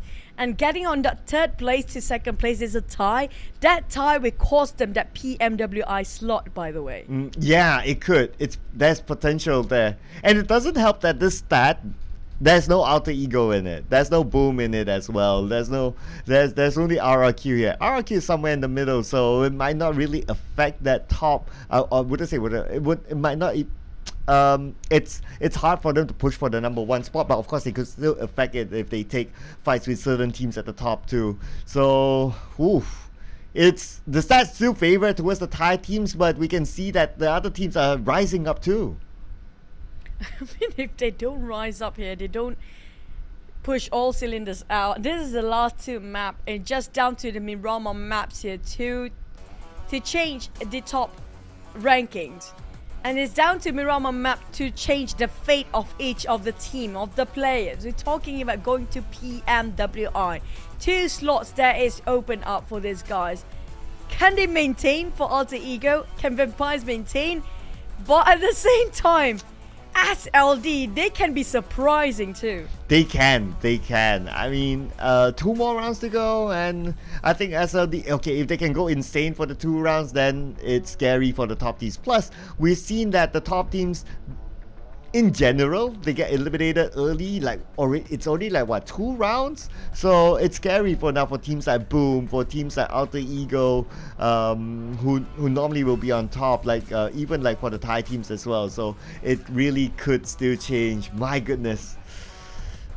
I think it's been a long time since we've seen so many teams so close to each other. Normally it's like 2 teams or 1 team would have been there, but now it's like so many of them. Now, again, 1 map can change everything here. We're talking about those eliminations, those long fights in Miramar, right? Which Vampires love these days because they do know for a fact they need to keep the distance. to make sure they can get those elimination. They will be playing a lot of third party, and this is the map that's suitable to be played as a third party coming up from Hirama.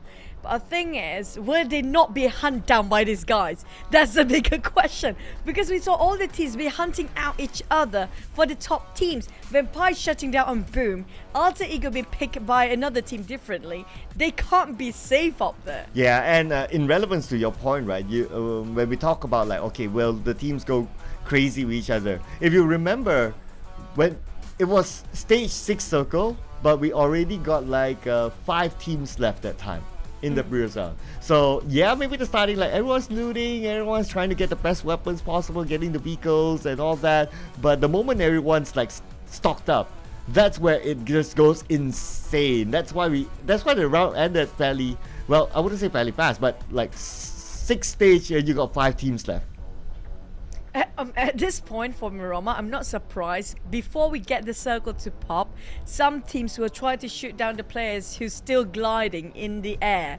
So that might actually still happen, because these guys, they know for a fact, like VOIN, DX and Box, right? They have nothing else to lose now. And then what else they can do? They can make it even harder for the players up there. Why not we drag you down alongside with us and make it a bit difficult for you to take the Putin spot away? Because they can. They have nothing else to lose, Cloud. And we talked about, yes, the gap is not too big, but it feels not realistic for DX, Box and VOIN to catch up to number 1 now, because top 5, yeah, it might matter when it comes to the distribution of the prize pool, but the top 2 that everybody's eyeing for, that PMWI slot. Yeah, you don't want to end your season, well, it's not early, but you don't want to end your season when you can still continue on your season, so you still definitely want to get that top 2 spot. I will be looking forward to see that if any team would not only like what you say, right, if any team would be like hot drop into the compound of one of the top teams, just to mess up with them, just to be like, okay, we got nothing to lose anyway, but we want to make a statement. That's why we do that, just for bragging rights. You're the champion? Wait, what? How? We just smashed you just now, Rama. You know, that kind of sense, that kind of ego plays. I love that. I'm super stoked and super excited when it comes to the final game. Final 2 maps here, which can be the last of Mirama we're gonna witness. But I mean, I just hope the circle don't go crazy this time, you know? It can be. Sometimes the last circle is the one that is going to be torturing the players the most. Yeah, just like how Shrubs is being tortured right now because they got eliminated fairly early. They missed their chance to get the number 1 because all the other teams at the top, they got eliminated early as well. So it's a missed opportunity there. For Xavier, well, they're just here to fill up the last few games, and they're still sticking with the same lineup with Lamborghini in it. We still see Chua in it as well, so no changes there. And speaking about changes, the team with the most changes, Boom, not changing the lineup. Well, not many teams change their lineup due to the last few maps. Yeah, they don't want, because there's too much at stake. Like we talked about, the difference of the point is not too far either. So it's too risky for them to, you know, put out the players that has not been warmed up in their main lineup. We didn't even see Tony K playing for side of Empires the entire day here today. It's just how crucial it is to have the same lineup since the start of the day. But never mind, we do have Seal in coming up from VOIN, but VOIN pretty much in the last place right now. Yeah, so I guess it's just to give Seal game time, like let him enjoy the last few games, and if he can get something for himself, then why not? Maybe like a chicken dinner poster or an MVP poster, something like that. And yeah, just give it the experience, and hopefully a team like VOIN can come back stronger the next round or the next season.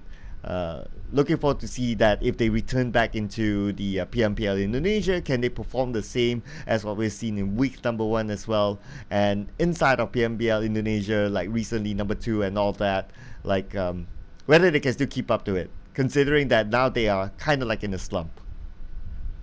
Yep, I mean, it's a one shot, but the thing is, they were consistent the entire week 1. I'm not sure it's something to do with their stamina. It's just never have this very long league against the international players kind of portrays where experience in play for some of the teams down there. If you don't have enough experience in this, it's going to be difficult for you to hang on. But PERSIJA EVOS do have a bit of a swap between one of those twins there. Linked coming back in. Now that was Luxy, or Zaxi was it again? I think it was Luxy that, Mhm. was it? Yeah, it was Luxy that actually been benched. So Zaxi's place, I guess. Yeah, Luxy being replaced by Lynx. So yeah, so we are breaking apart the twins this time. It's been a while since we last saw that happening. Let's see if anything changes for them. It's going to be a new composition. We haven't seen that composition before. 7-9 sticking with the same lineup. Alter Ego as well, same lineup. And a lot of pressure for them, despite them still being at number 1. But it's a lot of pressure to hold on to it. You can sense the tension if you compare with week 1 during the league stage and the grand finals. Nobody is smiling or waving anymore. Everybody is just focused on their devices and start to having a bit of discussion behind the scene. Just think about, what if the circle is not what we want it to be? What if the circle just keep on moving away from us? What if a surprise team coming into and just try to rush us down? How to respond to that? Do they take the fight if it's too early, or do they just disengage and fall back? Because every single judgment will reflect their point and will actually judge them by the end of the day. Including SLD. Who knows, they could be one of the surprise teams in the final round. We need to wait and see how they perform in this. If they come up with a boom sort of performance, then maybe. But speaking about boom, totally focused. We can see even some of the players not facing each other. They want to be just focusing on their game, their own gameplay. Yoodo Alliance coming off a good chicken dinner with a good amount of elimination points. They're feeling good as they bring on their momentum into this Miramar round. We're going to go into the final 2 Miramar rounds and we'll wrap up the PMSL. But of course, before that, it's going to be business for all these teams. Let's jump into it, Miramar.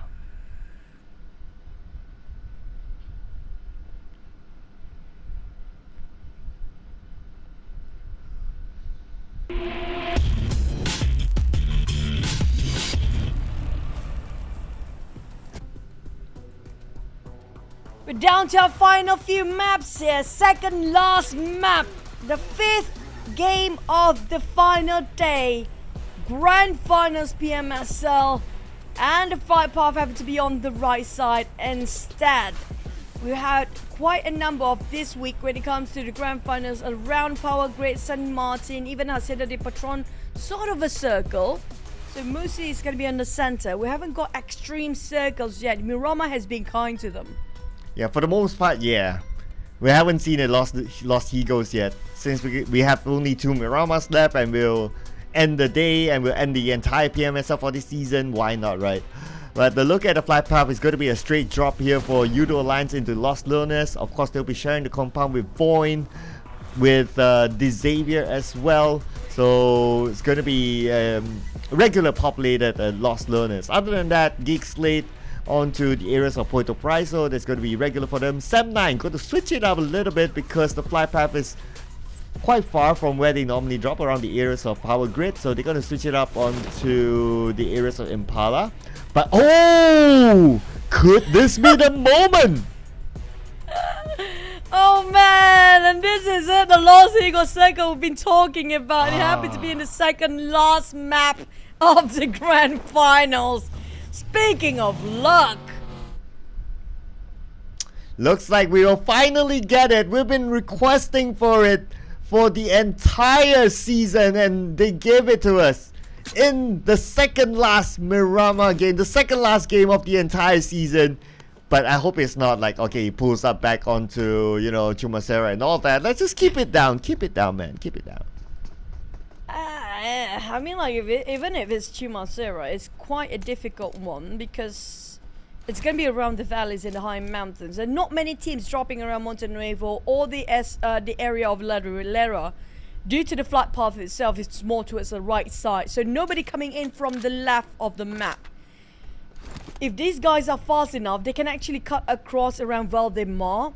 But those dropping in very late, including GEEK SLATE, who just jumped themselves on top of Puerto Paraiso, that's going to be a huge advantage for them to just cross over Minas de Val from the shoreline instead, and even get into Los Higos. But it feels like it's going to be Los Higos because Los Higos is the center. The circle didn't even get the entire view of it. because of how it just comprises most of a water area down there. Well, whether it's going to be Lost Eagles or whether it's going to pull back up, I do agree that GEEK SLATE, they are in a good position to kind of rotate there.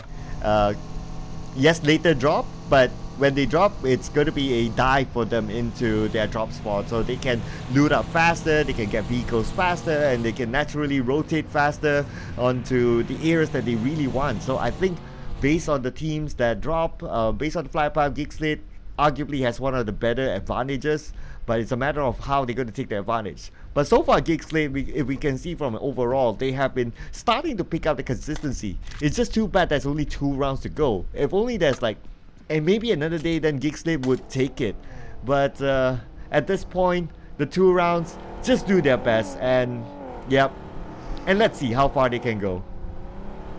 And for the team that's coming out from Los Leones, they actually will be the fastest to get into Chumacero if they want to get on top of the mountains of Chumacero, because we do know there'll be a couple of teams who are cutting across Monte Nuevo down to La Riera, then going towards Valdemar and just get from Minas de Val to get to Chumacero. There are some teams that cutting across Power Grid or San Martin, they're going out that way.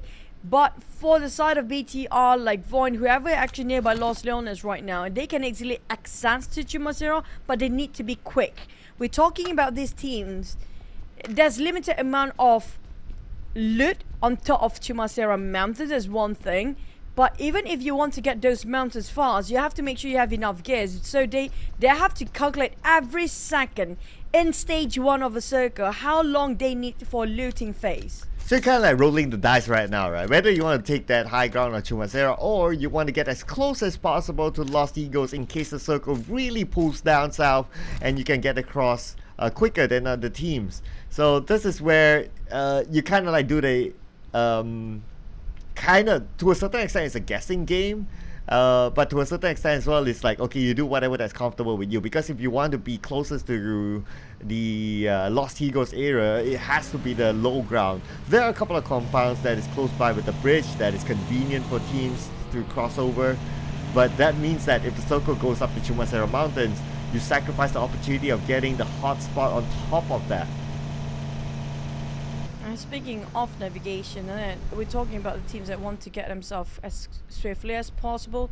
Vampire is cutting across La Bendita. The last time we saw around La Bendita, there's a couple of 3 or 4 teams dropping around it, but that's maybe just due to the flight path that these guys have to resort to finding themselves vehicle and go wherever they want or they fancy after that. But we don't get a glimpse of about this entire map, how the rotation for each of the teams, so we have to kind of dictate them by blind to know who's going what and what's going on the other side. But the one that I'm most concerned with, including Team Boom, Esports, PERSIJA, EVOS and Bacon Time, all these 3 teams dropping on the northern side. So that's how you can see a fast movement here from Boom. I guess because they realize that, okay, if we go any later, the hotspots, especially the high grounds of Chumacero, will be taken. Maybe they would anticipate it's taken anyway, but you want to get as close as possible to some of the areas that you can still kind of hide yourself with the ledges so that you can still protect yourself from whoever's on the high ground, looking at their current state. And they're not wasting any time in rotating. 7-9, they came from Impala, so they're cutting across the middle. Probably they're going towards one of the high ground areas of Chumacero. It feels like everybody having the same sort of mindset. Everybody cutting across La Bendita and cutting across Los Leones to go to Chumacero. But the question is always about the timing. It's something that, you know what, timing is based on luck. You have to agree on that. Sometimes, no matter how much you calculate for the timing, sometimes some teams are taking a bit slower. You happen to be bumping into them anyways. Same case for the side of Empires. Now it's been scouted out by Canny, who's been one of the pillar right now. There's his new recruit into Yoodo Alliance, but showing such promising performance. And he spotted out and gathered quite an intel towards the rest of Yoodo Alliance, but Vampire showing and cutting across right in front of him. VOIN knows exactly where GEEK SLATE were, and they are at the edge of Los Leones, southern Los Leones, and going into Chumacero.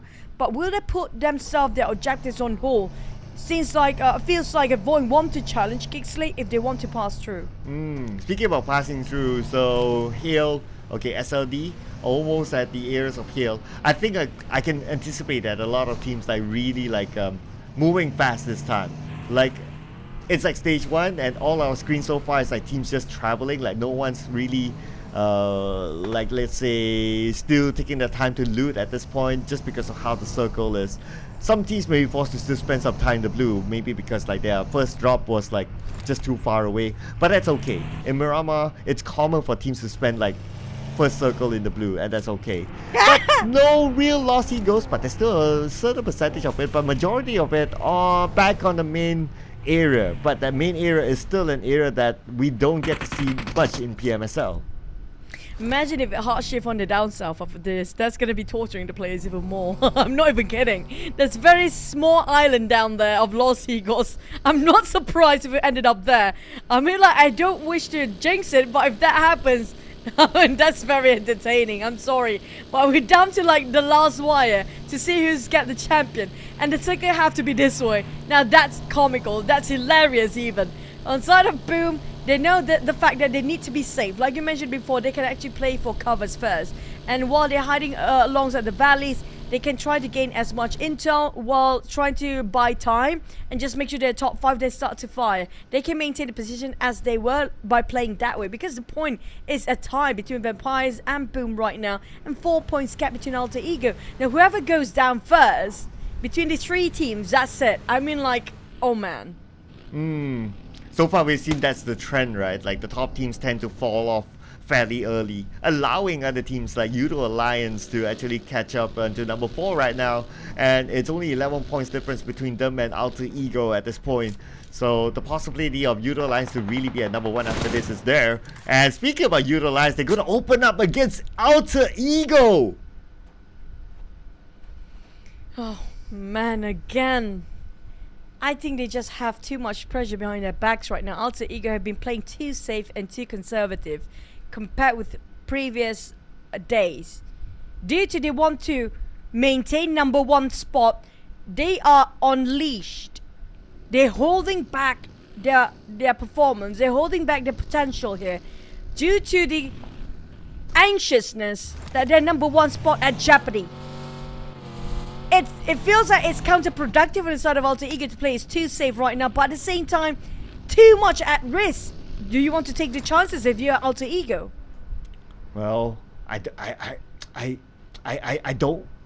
don't know how to like really judge whether they're really like having that safe mindset, or it's just a situation that they were caught by other teams. Like there's so many things happening at the same time sometimes.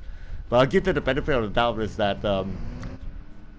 it's sometimes about like, okay, you just tend to lose fights with other teams. We'll need to look at it as an overall, I think. But for Boom, they happen to be in the same score as Vampire Esports, and passing by a couple of teams. Now BTR will be happy to at least get something out of this, and if they can take down Boom, it's going to be a statement at least from BTR.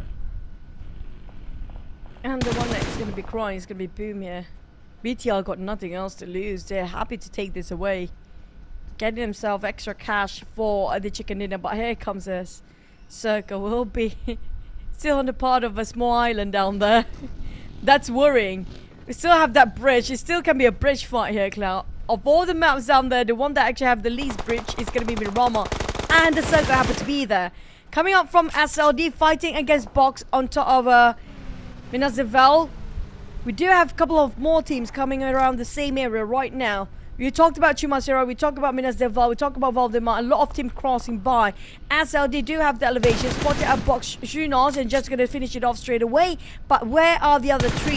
They're taking the low grounds. Capone spotted out by Chuan Chi, but there will be counter fire from the side of Box Gaming. They are the only one that scores 1. Now SLD, they realize they have to take a chance. They're going aggressive this time. Xavier, number 14, number 15, going at each other somewhere else. So the fight's still continuing as Loyu takes down Ravis. So that's Xavier losing 1 player and giving the point towards M9. And it's long range, interesting enough, but yet they still able to land the shot and secure the elimination point. M9 smoking up as an insurance policy, and so far they managed to reset as a 4. Ultimately down to 2 more maps to see who's getting number 1. Nobody willing to give away their position here. Boom, especially, they're extra scared. I assure you, they're anxious right now. PERSIJA EVOS greeting BTR. And that's going to be the crash coming in. But will it be a fail? 1-2-1 trade, make it even almost 2. Succeed finish off Swavel. Spotted out Gemforce, but Lynx having some problems to get his angles right due to the difference of a height of terrain itself. Rising climbing down. Satar and Rising coming up from the back line, trying to make some damage control. Spotted out. PERSIJA EVOS Lynx on the ground, living with only Zaxi left. I'm not sure where are the rest of PERSIJA EVOS. That's going to be the last player there is. And it's going to be Zaxi to call out for the team. Boom! Taking a third party meta into the hand. Oh yeah, but they gotta take over Genforce first, and they will do so. And now, the compound right below them is in the circle. It's gonna be worthwhile if Boom wants to go in. But they got one person knocked down. Yummy May got finished off straight away. Boom, they took their chances, but didn't reflect well. Living with only one player, this is not great. Boom! They might actually let the chance to get number 1 slip by. They were at 4 difference, but now they pick up the pieces back together. With Vexos bleeding out, they're still licking their wounds while BTR keep the pressure on. It's gonna be Hill coming out from the above them right now, taking the advantage from afar. Oh, but it's going to be focusing onto Boom, but at least Hexas is down, meaning that BTR, they kind of bought time for themselves. And the circle happened to favor them, so it looks like we're going to get a main island circle. Don't think it will go anywhere lower than this. So with this current situation, we still have a good amount of water in there, about 20%, meaning that 80% is playable ground at this point. So there are lesser areas for the teams to play, so we'll see more fights happening. Boom again got caught by the side of BTR, trying to negate himself, fall back and go for a retreat, but they have to leave one person knocked down again. Heavy casualty on their side. The side of Box and PERSIJA both being eliminated quite early. We're down to 14 teams in a very awkward circle here. Unusual. The first in PMSL down into Los Higos and down south all the way. FaZe on the other hand still have the fight in them. They can chase up to top 3 if they want to in the last minute. Hill taking on Boom again. Oh no, Boom, they're down to only 2 players. This is not great. How to maintain the top 3 if you keep on being taken limb by the other teams? Yeah, it's really tough for the current situation. If they still maintain 3, it might be still okay, but 2, it's hard. Now FaZe Clan, close by with Halo Esports. They can kind of spoil their party because Halo Esports, we can see they managed to get 5 elimination points, meaning that they're kind of on a roll. And if they can pull off with 2 insane rounds, who knows what might happen to Halo Esports. Maybe a 2nd place finish at least. But now, right now, BTR just by the edge of the circle, they need to deal with the high ground teams. That's Boom waiting for them. But also coming out, speaking of steamroll and on heat right now, it's going to be BTR. Got himself 4 eliminations. Definitely cracking those triple digit by now. Rosemary now taking a fight against GEEK SLATE. I'm not sure where and how, but right now it's crucial for Alter Ego to gather themselves some points because the gap is just too close. Hill taking on BTR. Rosemary taking a flank, but too much at risk here because he's being surrounded by Bacon Time. I'm not sure where are the rest of Alter Ego, but I feel like Rosemary tried to do something out of this. SLD, they still make it for the top 3, but they need those elimination going. They got secured 1. Vampire is across them. If Vampire is being shut down, just like how Boom does, that's going to be tough for the other teams to catch up. But Yoodo Alliance and SLD, they can make it to the top 3. Oh, yes, they can. Let's see what happens to Alter Ego and Vampire Esports because they're still in this. But speaking of Vampire Esports, counterfire upon by SLD from the other side, taking out Shrugs, one of their main players, one of their top performing players. And now SLD just being the bane for Vampire Esports. Yoodo Alliance will be happy that happened. For Bacon Time, they can stop Vampires as well. Vampires got stuck themselves in a corner on the northern side of the map as well. FaZe got those elevations. Definitely can see a wide angle about all the other teams down there.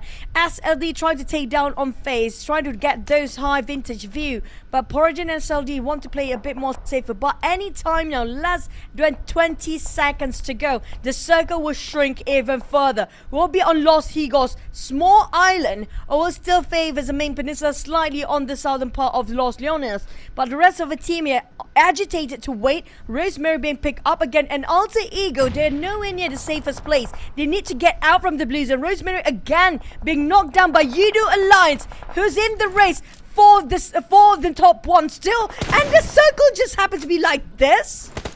Yeah, it's like what, 50% of water in there. Very little land to play. Oh no, this round is gonna go fast. And Yoodo Alliance will be happy to take out Alter Ego. Alter Ego, like what you said, Fnatic spending time in the blue. But the moment he shows himself, Yoodo Alliance can shoot him down. So Yoodo Alliance will want to pin them down. Alter Ego is at the mercy of Yoodo Alliance. Whether they want to get just into the circle and just leave Alter Ego behind, or do they want to just keep it? Alter Ego resort to taking a bit of a long rotation, but open up themselves to a side of GEEK. Fnatic being forced to jump down from this vehicle after that flip, after those accidents, and they have to dive themselves inside of the water right now. Yoodo Alliance spot out GEEK, taking the advantage to just push those numbers up. They are in the 4th place. They can get themselves in the top 2 in a second, provided the Vampires of Boom is still not getting themselves any sort of a point here. Ooh, so far so good for Yoodo. For Alter Ego, they managed to get away, but they forced themselves into the water, try to hold off a position reports maybe by Yoodo Alliance. Sees the vehicle, knows that someone is inside of the shack. The rest of Alter Ego counter-attacking out the blue inside the water. SLD on the other hand shooting on the Bacon Time just right below them. All these teams on the outside of the circle. Bacon Time ice gunned down by SLD. SLD fanning out, try to take advantage and dominate over and capitalize this compound. Vampires got stuck. They're being hammed down, sandwiched by many teams. DX, Hill, and also FaZe as well as Bacon Time. Vampires cannot get a breather. Everybody want a piece of Vampires and they're being torn apart. Down to 1 plus player. Newsy, can he call the shots? Cannot. Oh no, Vampire! This is it. They're being split apart from getting number 1. This is giving Boom so much space, and Yoodo Alliance, they can snatch away the number 2 spot for PMWI. Absolutely, Vampire Esports will be kicking themselves. It's been 2 rounds since they've been eliminated early. And right now it's opportunity for Boom, Yoodo Alliance and Alter Ego to pull away as well. Yoodo Alliance now need to pick up Ripple Board, but it's going to be 7-9 right in front of them. Kenny, super duper low, needs to reset himself, but Flex is there to save the day as they eliminate 7-9. Yoodo Alliance just scored themselves a tree. Now if they survive longer, if they got themselves another chicken, they definitely will be in the top 2 down there, up there. War Vampires will definitely be pushed down. Boom, they left with 2 players, still being quiet, not going to touch anybody so far. But Alter Ego is in a dangerous game still. They got knocked from afar, didn't got finished. SLD knows they can actually have a shot at number 1 still. Now going for the hunt. FaZe will be the next target. Victoria is flying with those burgers, but crushed himself in the terrain here. FaZe melee moment will stay for a bit longer, but Chonji already prepping out the nade. DX coming out against the side of Bacon Time, while the rest of the team playing the low grounds, the middle grounds right now in a war. Oh, FaZe Clan now they need to fight against SLD, the high ground war, but this high ground might not be of value as the circle will shift away, and it does shift away. GEEK in the middle of the circle. Yoodo Alliance on the other side. They're gonna enter unchallenged. This is a tough, bizarre circle. Ended up right on top of the bridge as well. If it shifted to its side of bridge, again, Alter Ego is on the other end. They know for a fact they have too much at risk. They want to play it safe.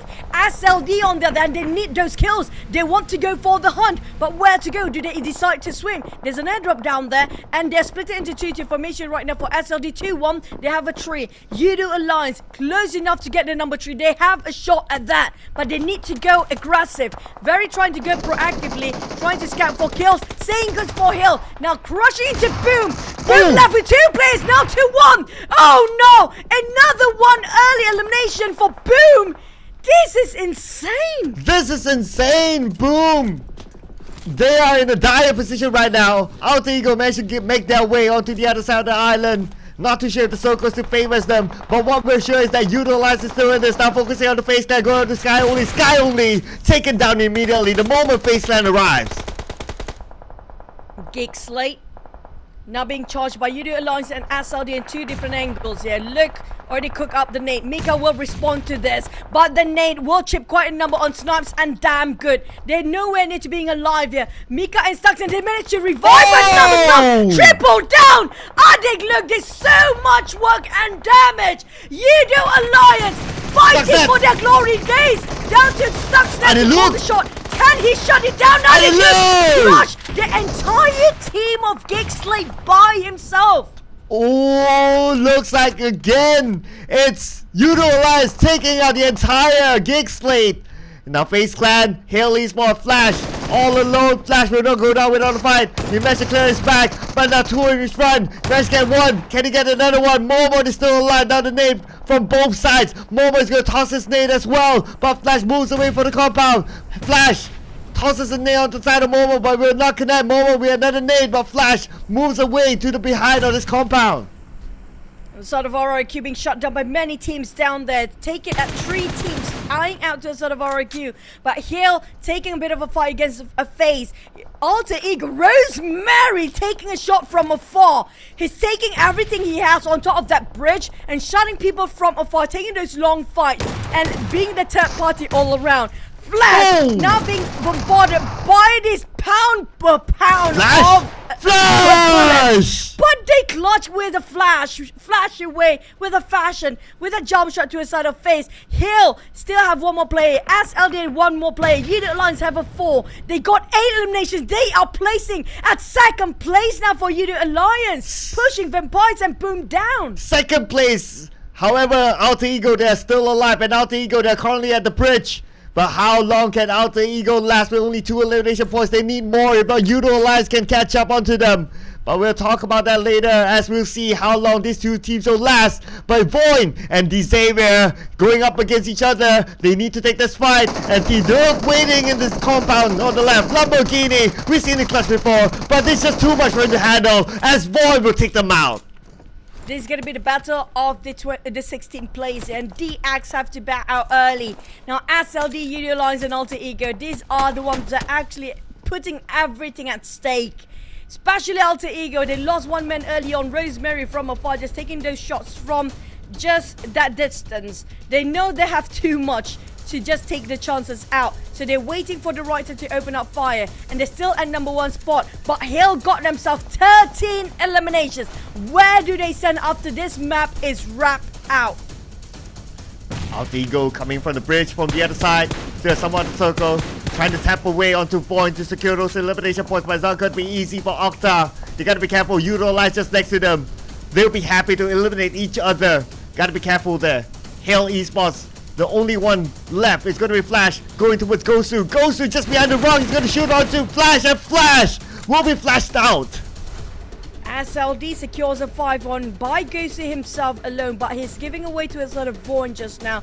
Down to 4 teams. Yoodo Alliance, SLD and Alter Ego, they are the ones that have too much risk and too much to lose here. But VOIN, nothing else to do, just gonna crush into his Alter Ego, going straight for the bridge, but Yoodo Alliance right across them, so they bought their time. Potato just accidentally giving away his position to a side of Yoodo Alliance. Now this is gonna be a 3-way wall right on top of this bridge, with SLD unharmed. I mean, like, if SLD goes to can actually get this chicken away, this is huge for SLD. Rosemary being paralyzed at the back line, but Yoodo Alliance, Kenny again spotted the bats angle coming out from Yoodo Alliance, but VOIN in a trouble as well. Can Yoodo Alliance clutch a back-to-back chicken dinner now? Yoodo Alliance 2 knockdowns back-to-back, but now being counter fire upon by VOIN, knocking down Adeluke. Adeluke needs to be picked up, one of the top performers for Yoodo Alliance, but there's opening for Alter Ego to come in as well. Yoodo Alliance sandwiched between 2 teams. Yoodo Alliance can defend the ground. Octa gun down. Rosemary is currently up, but there's overput pressure onto Alter Ego as well.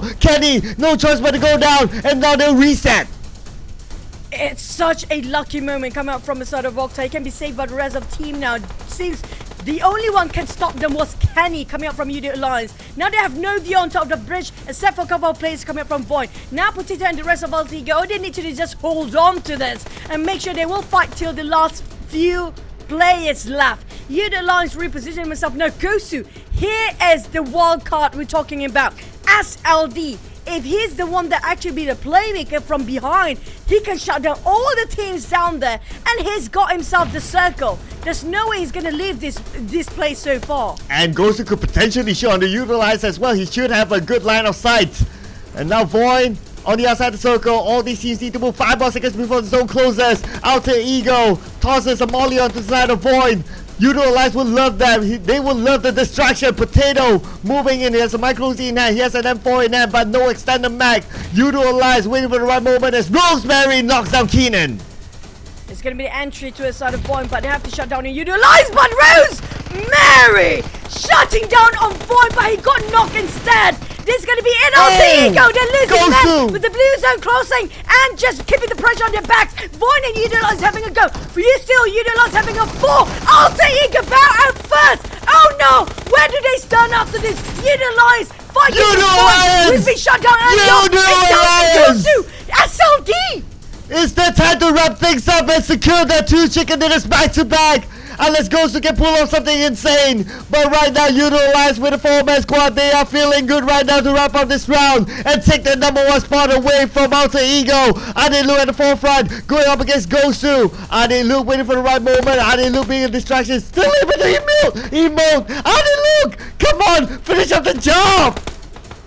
Gosu was thinking about whether to go for DBS or the sprays. Here comes Here we right go. center. It is Yoodo Alliance! Back to back. Chicken dinner. Got themselves. Did they secure number 1?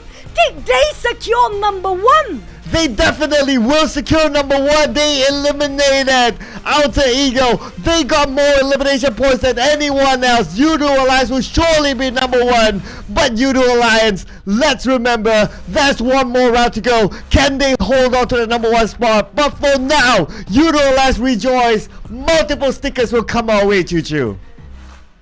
Good gracious me. I talked about this earlier today. There will be a different team taking the podium spot after we're done for the entirety of PMSL down to the last wire.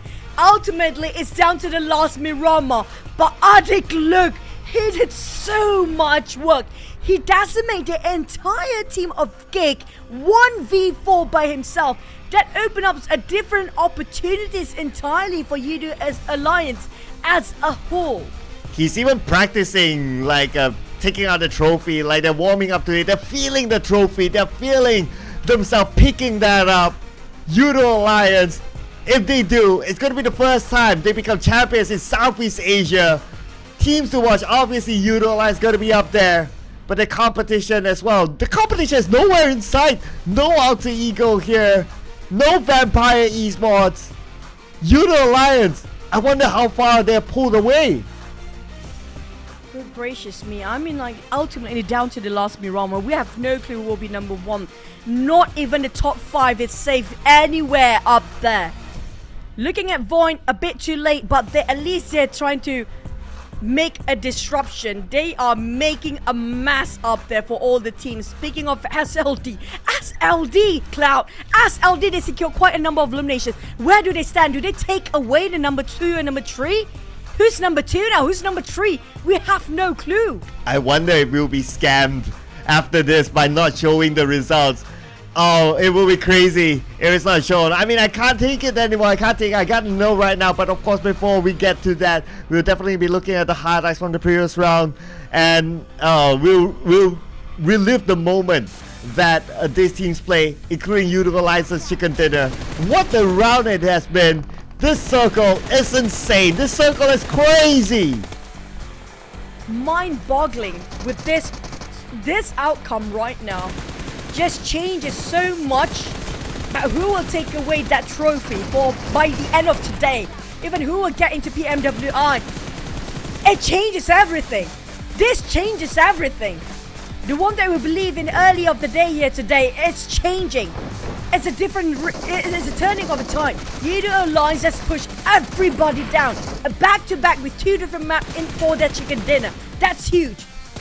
But can they maintain number 1 by the end of today? Because we saw how many teams are bloodthirsty out there, forcing these guys to fight. Will Yoodo Alliance be the one to hold on to the number 1? Will Thailand make a comeback? Will Indonesia break everyone's dreams and snatch back the number 1 spot? Or will it be someone? Will it be SLD pulling off a big surprise in the final round? Nobody knows because the points are just that close. But right now it's a confirmation. Yoodo Alliance 22 points collected, 12 elimination points with the chicken dinner. Hail Esports 16 points. VOIN 14, just too far, but it's okay. A good showing from VOIN. SLD 11 points, but the others, Alter Ego, still managed to snatch 8 points in this round. Boom ended up with a 0. They're probably going to be pushed up to the 5th place, down to the 5th place. I'm not even kidding. When I started off, these guys, even though they're number 1, number 2, they're going to be pushed down to 5th place. That might be happening here right now. The last time we saw Yoodo Alliance, when they were still fighting without that chicken dinner, they got themselves 2nd place. But here we go. Yoodo Alliance taking number 1 spot, pushing down Boom to 4th place. And it's a tie for the 3rd and 4th place. But the gap between the 2nd and 1st, 3 points. Oh goodness, it's just so close, so close. 3 points, and then you got Vampire Esports 15 points. Same goes with Boom 15. 15 can change. They're number 1 still. And then you have SLD 18 points, can also change the number 1. Oh man, this is the most in contention for that number 1 spot that we've seen in a long time. This is too intense for me. It's not great for my heart. I'm so scared for the last map. We're down to the last map. Hill coming up. Can they still make it? But I mean, like, what showcase by the side of Yoodo Alliance? Everything is possible right now. VOIN coming in. Yep, at least they scored themselves 80s right now. But at least they can finish off strong coming up from VOIN. Alter Ego, Rosemary did so much work. 1,400 damage by himself. But those eliminations, they didn't manage to secure due to the distance. They were taking the other side of the bridge just now. This is like flashback moments, right? There were a lot of times that we have actually seen Yoodo Alliance pulling off a comeback. Like I remember in the last chance qualifiers of Southeast Asia, it was a comeback moment for them to secure the slot into Southeast Asia. That's one of them. And there were multiple times actually Yoodo Alliance did that, even locally as well. So Yoodo Alliance, mental strength is definitely their best trait. 2 chicken dinners back to back, and Yoodo Alliance, my goodness, right now they are en route to living the dream of being Southeast Asia champions. Oh man, it rings that rings so well to listen like your team getting those South Asia champions, but it's gonna be a hell lot of pressure for this last map here, Cloud. We're talking about a humongous amount of pressure for these players. Yoodo Alliance, I swear to God, Yoodo Alliance and Alter Ego right now, their hands are shaking. They are definitely sweating their seats down there. Okay, for the last time we're going to put this up, okay? For the last time. We're going to put this up for the last time. Just because none of us put Yoodo Alliance in there. Who would have thought? I mean, like, that's insane. That's insane. I mean, like, SLD do still have a shot. Alter Ego might lost their Putin spot in the last minute due to this. Vampire's being pushed down. Hill, they managed to come back in the last minute. Can they make it on time? Boom, being pushed down. What is happening here? What is happening? This is what we call the caster's curse in effect. Well, okay, one more game, okay, before we confirm that whether it's a caster's curse or not. But, oh my goodness. Yoodo Alliance, not in our prediction. I mean, for the most part, we've been talking about like, okay, Thai teams. For the most part, we're talking about even like the Indonesian teams. Yoodo Alliance kind of came out of nowhere. It's a Cinderella story, really. They are nowhere under anyone's radar. Whoever thought? I mean, like, we saw a lot of GEEK SLATE. Yesterday's performance has been stellar, right? And close enough for Yoodo Alliance. That consistency they brought over from the 2nd day of a grand finals. Now learning their mistake, what happened to the 2nd day, they actually make it better for the grand final and the final day. They've been fighting against GEEK SLATE so many times now. Now they know their weaknesses. They learn from their mistake, and it just pays so much for them. It's so fruitful, so much effort putting into it, and now they're taking number 1 spot. Yeah, they definitely didn't go down without a fight. Even though it's like multiple times against GEEK SLATE, and GEEK SLATE did win once against them, but they're like, okay, the next time we see you, we're gonna take you down. And that's exactly what they did. And they did it like what? Pretty much back to back for Yoodo Alliance against GEEK SLATE. Like now their win rate against GEEK SLATE that's like, okay, went up again against GEEK SLATE. So much needed boost for Yoodo Alliance in case they are the one to snatch away this trophy from the noses of like Alter Ego, who was there, up there, number one for majority of the grand finals. I agree, and the circle, you have to give it chef kiss. You have to give it, because of the circle. It really challenged a player to until the last day of last map into the last second, challenging the wits of the player. Can they be smart about the circle? Now we do have very difficult circle in the last Miramar. That makes me super excited. Stoke for the next map, which gonna be the ultimate map in PMSL to see who's the champion. Because right now we don't know. I'm absolutely pumped up for this final map. Okay, a few things that might happen, and I'm just putting this out there. Yoodo Alliance, they share Lost Leonis with VOIN and Xavier. If VOIN and Xavier chooses to just flex it out, to be the one to take down Yoodo Alliance early, just to flex it out, despite them not having any chance of getting number 1 or number 2, just to flex it out, they can. They're just next to each other. Man, I mean, Tony is playing it. Welcome back. Man, I'm worried for Vampires now. They are at the brink of losing everything. Now putting in Tony K, how will this impact? He hasn't been playing for the entire day here, Tony K. Now putting the pressure for his last map of the entire league, where they might actually still have a shot at getting number 1 and 2, even the PMWI slot. That's a huge pressure for this one guy. Yeah, it looks like a lot of trust there to put in Tony K for the last game, because Vampire Esports can still do it. And they're putting it all on the line now. They're putting out the Starman despite him not feeling that well. They're taking a little bit of a risk here. I'm sure the coaches will have calculated the risk. And let's see if the man himself can really be the one to carry Vampire Esports to glory in the final round.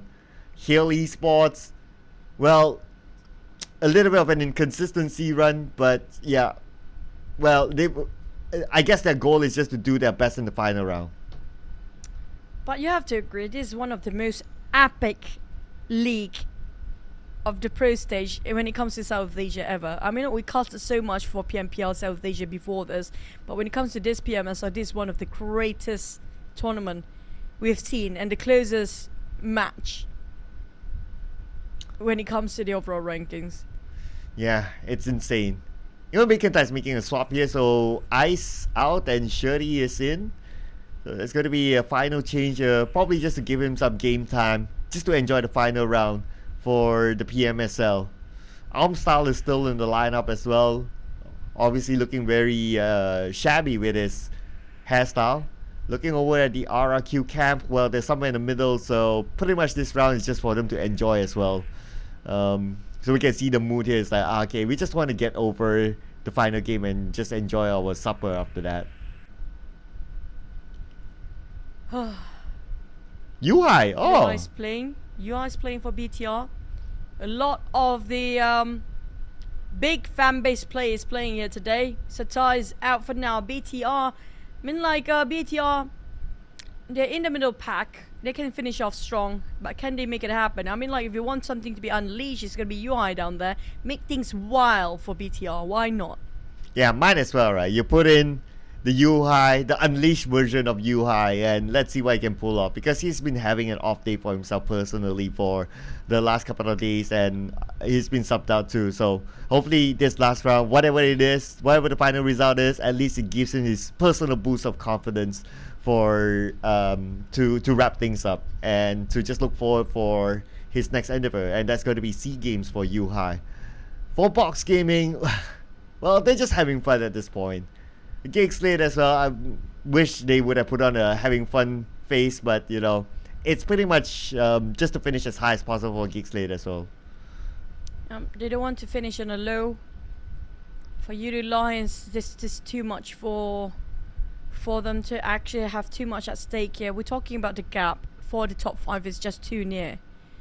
But there's only 2 slots available for PMWI. Only one can lift the trophy by the end of today. And $250,000 of prize pool at stake. For a bigger prize pool in the future, 3 million for PMWI. And insane.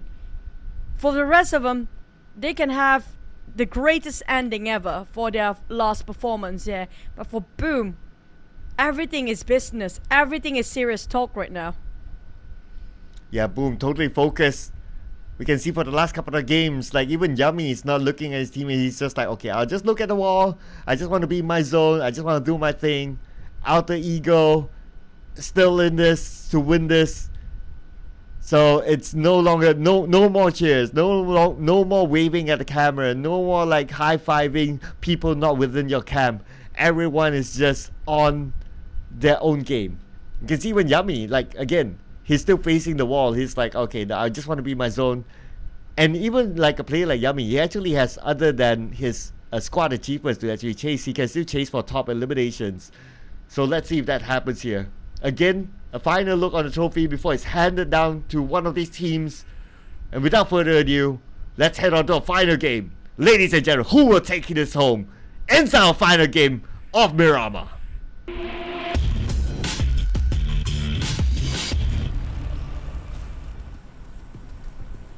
This is it. The ultimate map for PMSL Southeast Asia. Who will lift the trophy? Who will be the kings of Southeast Asia? Who will be titled to be the best of the best? Among all the teams, it's down to the last Miramar map, and the flight path is a bit favoring the side of the southern side, where the circle last seen here just now on top of Los Higos, and that's going to be that bridge. But is it going to be the northern side this time? We did mention about there are teams that want to play and have fun. Will they disrupt the top teams here? Why not? Well, keep your eye on the Lost Learners, because right now the flight path is on top of it, meaning that it's going to be a straight drop for Yoodo Alliance, Xavier, and VOIN. Now, could other teams actually take advantage of it? I'm keeping my eye on the areas of Lost Learners if any team wants to be naughty onto Yoodo Alliance. So far, we can see a couple of teams hovering around. VOIN, obviously, they're going to drop inside of Lost Learners as well. Yoodo Alliance seems to be on the clear, but this is as a start. Now, Xavier and VOIN, because they're just next to each other, if they want to crash onto Yoodo Alliance just to be the anti-hero, they can. With a Vigilante, yes, why not? But yeah, the circle just make it hard for the players. For our last few maps here. This is comical. This is just torturing the players till the end of the days. Insane how the circle just contradict the flight path now. And everybody from south have to go north, just like how it was before. It was north down to south before. And this is another hurdle for them to pass through to get those number 1 and the champions. Especially for Yoodo Alliance, because this time they need to travel a little bit more as compared to before. So Yoodo Alliance will face a challenger. To come out of Lost Learners, it should be okay unless VOIN or Xavier chooses to push onto them. They know exactly where Yoodo Alliance is at. They've been sharing this compound for like the entire PMSL campaign. So if they choose to just do it, they got nothing to lose really. They got a lot to lose here, Cloud. We're talking about the gap here is just too close. Even when Xavier and VOIN has nothing to lose. That's true. That's true, but the teams up there's too much to lose. Talking about the top 5. It's just too close right now. And they can get double eliminations for these guys. That's scary. It's a double-edged sword, right? In case Xavier and VOIN chooses to crash into Yoodo Alliance. If they don't do it, then it's going to be points to Yoodo Alliance. If they do it, then it's Yoodo Alliance out and Alter Ego Vampire Esports. Everyone else will be like looking at this and laughing. And they will stand a good chance of taking over Yoodo Alliance because the gap is just that close. 3 points between Yoodo Alliance and Alter Ego, and we got like just 15 points, which is doable for Vampire Esports and Boom over Yoodo Alliance as well as of now. And plus, speaking of the net circle here, which is going to be on top of Crater Field, Hasanede, Patron and St. Martin, a lot of the top teams taking their circle as fast as they can. We're talking about the moon, they land themselves vehicles, they don't waste time to loot anymore, they're just going to go straight up the north. They know for a fact if they're late, they will get punished. They do know that for a fact, but on the side of Empires, they are around Minas de Val for now, Minas Generalis, so they are not that too far off, so they can take their own time. But if they overstay themselves, yeah, there will be a lot of team passing by. If they come out from the northern side, there's nobody there because of the flight path coming up from south. If anybody wants to stay themselves in the north, Lake Roberia will be one of the best places right now, even on crater fields. Boom. Still rotating, but whenever you rotate, there's always this risk that you'll be shot down. So hopefully it's clear for them because they're still in the running. PERSIJA, EVOS, pretty much nothing much to play for except for just as high of a placement as possible to get a majority of the prize pool.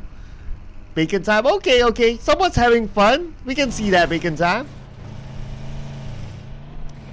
I have to say sorry for our audience, by the way. If we're cracking your ears, I mean, that game, that last map was epic. That was incredible. Just one of the best map we casted. And yeah, bacon time taking a bit of flyby. They're having too much fun here. Okay, this will be insane if he gets shot down. Nine Noise survives. Okay, he's just gonna get away as far as possible, not even waiting for his teammate. Noise. Just cruising.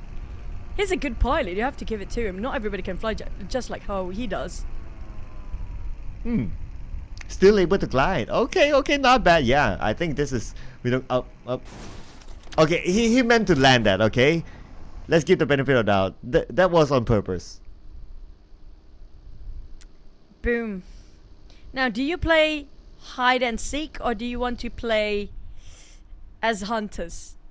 For the teams out there, like we're talking about the top 5 teams here.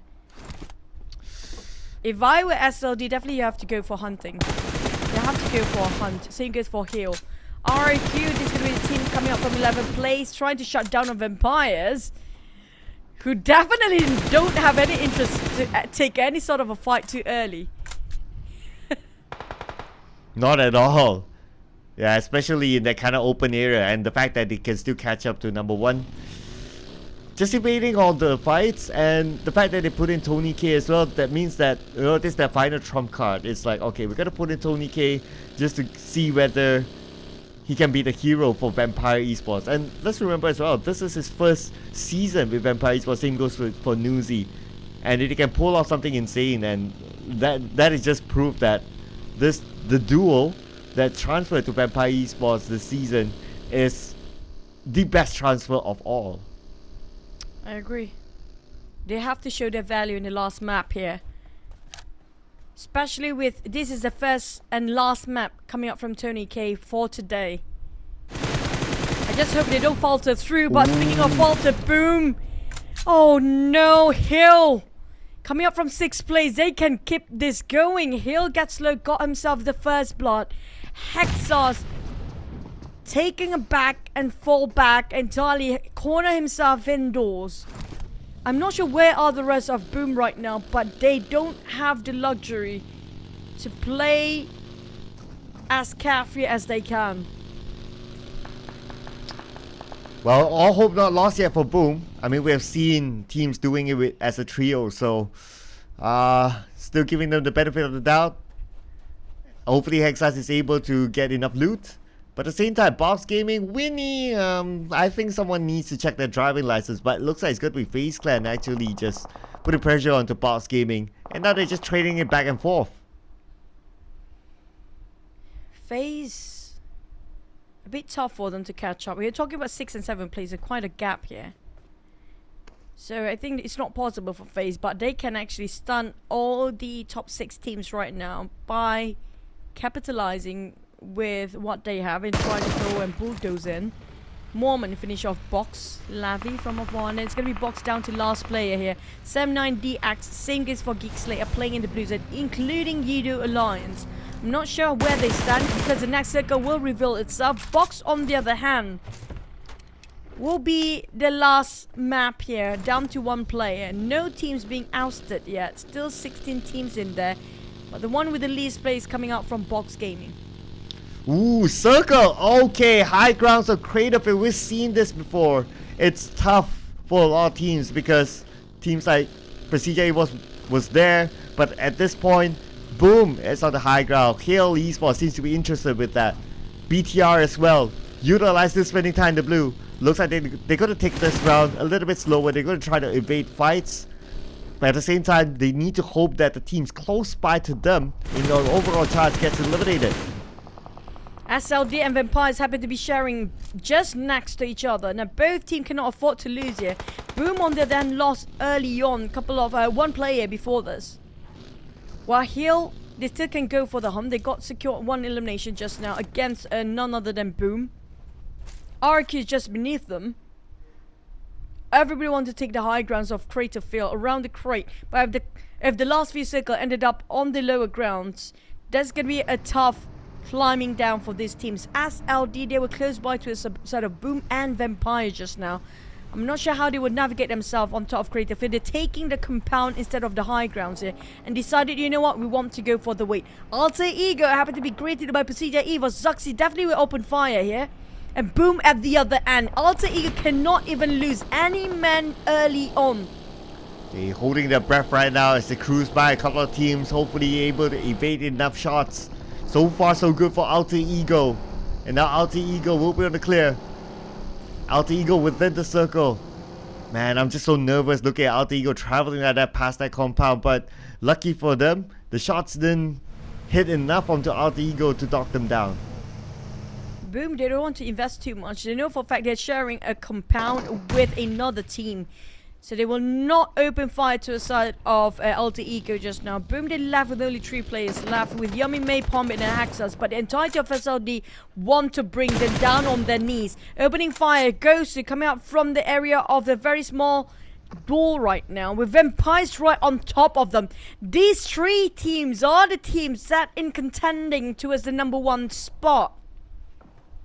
Vampire Esports, they'll be happy to get a couple of elimination points there. Oh, wait a second, Pombit there. Disrupts missed. Oh no, he was distracted because there's another team, BTR, on the other side. So he can't overextend his view. Right now, that kind of gave Boom Esports a lifeline to get into the compound. Probably didn't know that they've been watched. It happened to be Yuhai on top of that. They heard the gunshot early on. Boom, cornered themselves in a crate. If they decided to go and investigate coming up from SLD, one nade enough to finish off the entirety of Boom. Sam9 caught in the hands of PERSIJA, EVOS. Finish off in a swiftly manner. Loyu walking right into the battlefield of all the teams down there. A lot of teams passing by on the northern side here. We're talking about 3 or 4 teams now passing by the same place, same compound. Boom Hexes coming out from the other end. PERSIJA, EVOS want to shut down on Sam9 DAP. But if they're not being careful, DAP still can clutch out 1v4. The rest of Sam9 is a bit too separated, segregating themselves among the players. Sam9, everyone is holding just by themselves for now. Oh, DAP now super duper low, knocked out by Zuxi. It's going to be the DVS gameplay as usual. And DAP finished off by Micro Boy. 3 elimination points now for PERSIJA, EVOS, but the circle continues to go up north. Yoodo Alliance just passing by El Pozo, still on the outside circle. Let's see which one will they take.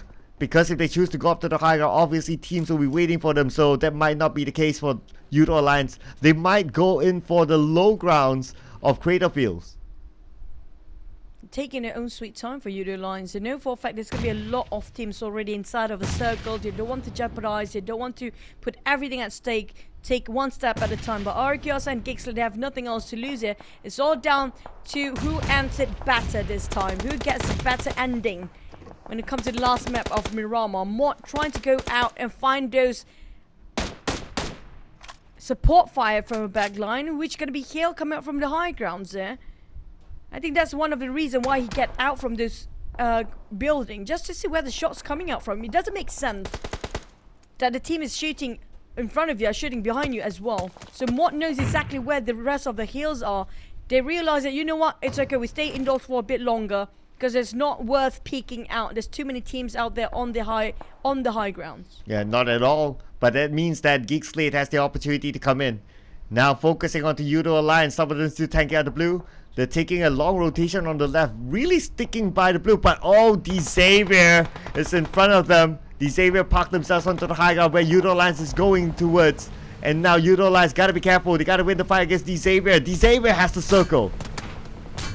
Yoodo Alliance trying to fall back and go for a different rotation and navigate themselves around the crossfire that happening to a side of DX greeted them with those bullets just now. So they want to avoid unnecessary fight as much as possible, but DX were not willing to let them go. Look at how they just tailed the side of Yoodo Alliance. The moment they tried to come up from the northern side, they waited at the other end of the mountain. There's no way for Yoodo Alliance to negate themselves away from this fight because they're forcing them to take it. Oh, here we go. Will Xavier be the anti-hero?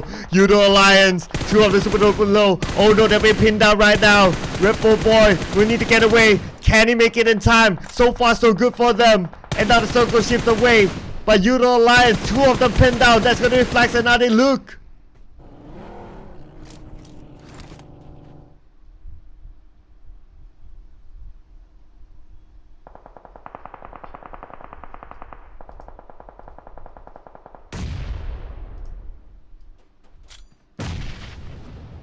Now Nate onto Flex. Oh no, this is difficult here for Yoodo Alliance. They just lost one of their key players, and now Adelu still caught on the outside. Vehicle burned up.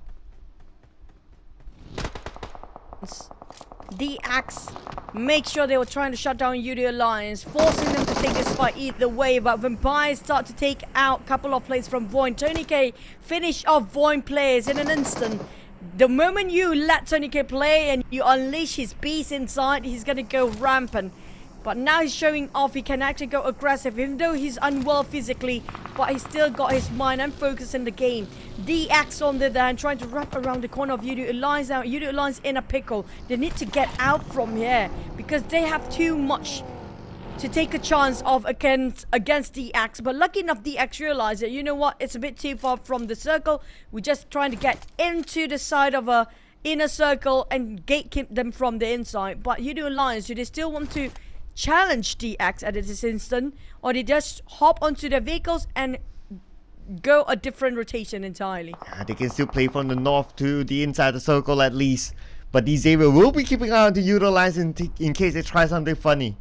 Alter Ego, look at their location. They're staying away from fights. The moment they saw the elimination feed running because of Yoodo Alliance while the players got eliminated, that gives a little bit more hope for Alter Ego. Vampires taking the high ground at the advantage.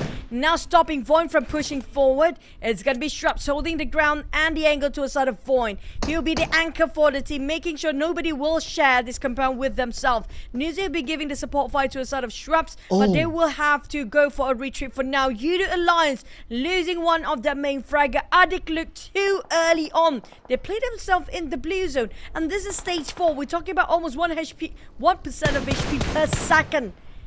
And due to the pressure and anxiousness of Yoodo Alliance, they're not fighting back. Whew. It's difficult because they're only left with 2 players. Oh man, Yoodo Alliance, but at least they're in the circle. But Hexas is actually in the next building. Yoodo Alliance has no idea. They're still focusing on the Xavier. 40 more seconds before we know if Yoodo Alliance still has the circle. Because right now, not sure if their vehicles are still active. It's just too close for Yoodo Alliance and Boom right now. Hexar's definitely prepared himself in case somebody rush into his container. He's inside of circle, yes. But the circle will shrink in less than 20 seconds. Will they be favored or not? Vampires taking the high ground, fighting against VOIN. A bit of a risky play, a dangerous game, but Vampires, if they can wrap things around, it's worth it. It's going to be pushing themselves in the top 2. VOIN playing with 3 players. They do have the momentum though. But do they have the circle next? Circle moves away from Yoodo Alliance. Yoodo Alliance needs to go. But Xavier has the circle, meaning that they can still keep eye on the Yoodo Alliance. Now Alter Ego and SLD got themselves in the center. SLD, they can actually in the last minute push themselves to top 1 or top 2 here. And also they got themselves a circle. But Yoodo Alliance, they're walking straight into where Boom is right now. Ripple Banok, but can he? He's prepared with those DBFs. He pulled so much out for Yoodo Alliance, but I'm not sure where is the last player of Boom right now. Ooh, we don't have visual just yet. But we have visual of Xavier looking over Yoodo Alliance. They want to be the anti-hero. Right now, back onto Vampire Esports versus VOIN. VOIN, they're fighting back. almost getting knocked down. QEON had to jump down because they're busy on the lower ground as well with Tony K at the forefront, but Tony K knocked down by the nade from Steel. It's going to Flukev, gunned down as well. Tony K currently out. Now it's down to Schwartz with the high ground. Newsy at the lower ground. Schwartz gets one. Can he get two? Can he go for a second one at least? VOIN can't get a good visual on the Schwartz. Slight miscalculation for Vampires. If they keep on doing some slip by, it's going to be detrimental. But so far, Schwartz know what at stake. Fighting back, counter fight, but 2v1 peeking at the same time. VOIN can shut down the entire Vampires, leaving with only one player left standing. It's going to be Newsy, prepping up the nade, but they're not forcing it. They're jumping down. Vampires, this is it. The end of the line. The end of the line for Vampire Esports, taken down by VOIN. The anti-hero. Vampire Esports will need to be content with not getting the top 2 spot at all. Well, Alter Ego and Yoodo Alliance trying to maintain their spot here. Boom opens up an opportunity for them to get number 2 or number 1 spot if they can still alive. But the problem is they're left with only 2 men. It will be SLD pushing in the last minute. Ooh, SLD. They still have a full squad though, and they do have 1 elimination point, meaning that they are... Wait a second, they are 70 points difference than Yoodo Alliance. Or make that 18 because Yoodo Alliance have 1. Yoodo Alliance and Alter Ego, the tightest right now between the two of them, unless SLD can pull off something insane, but Yoodo Alliance has to go out early for them to overtake them. Yoodo Alliance left with 2 players. PERSIJA, EVOS will be making sure they cannot move forward here.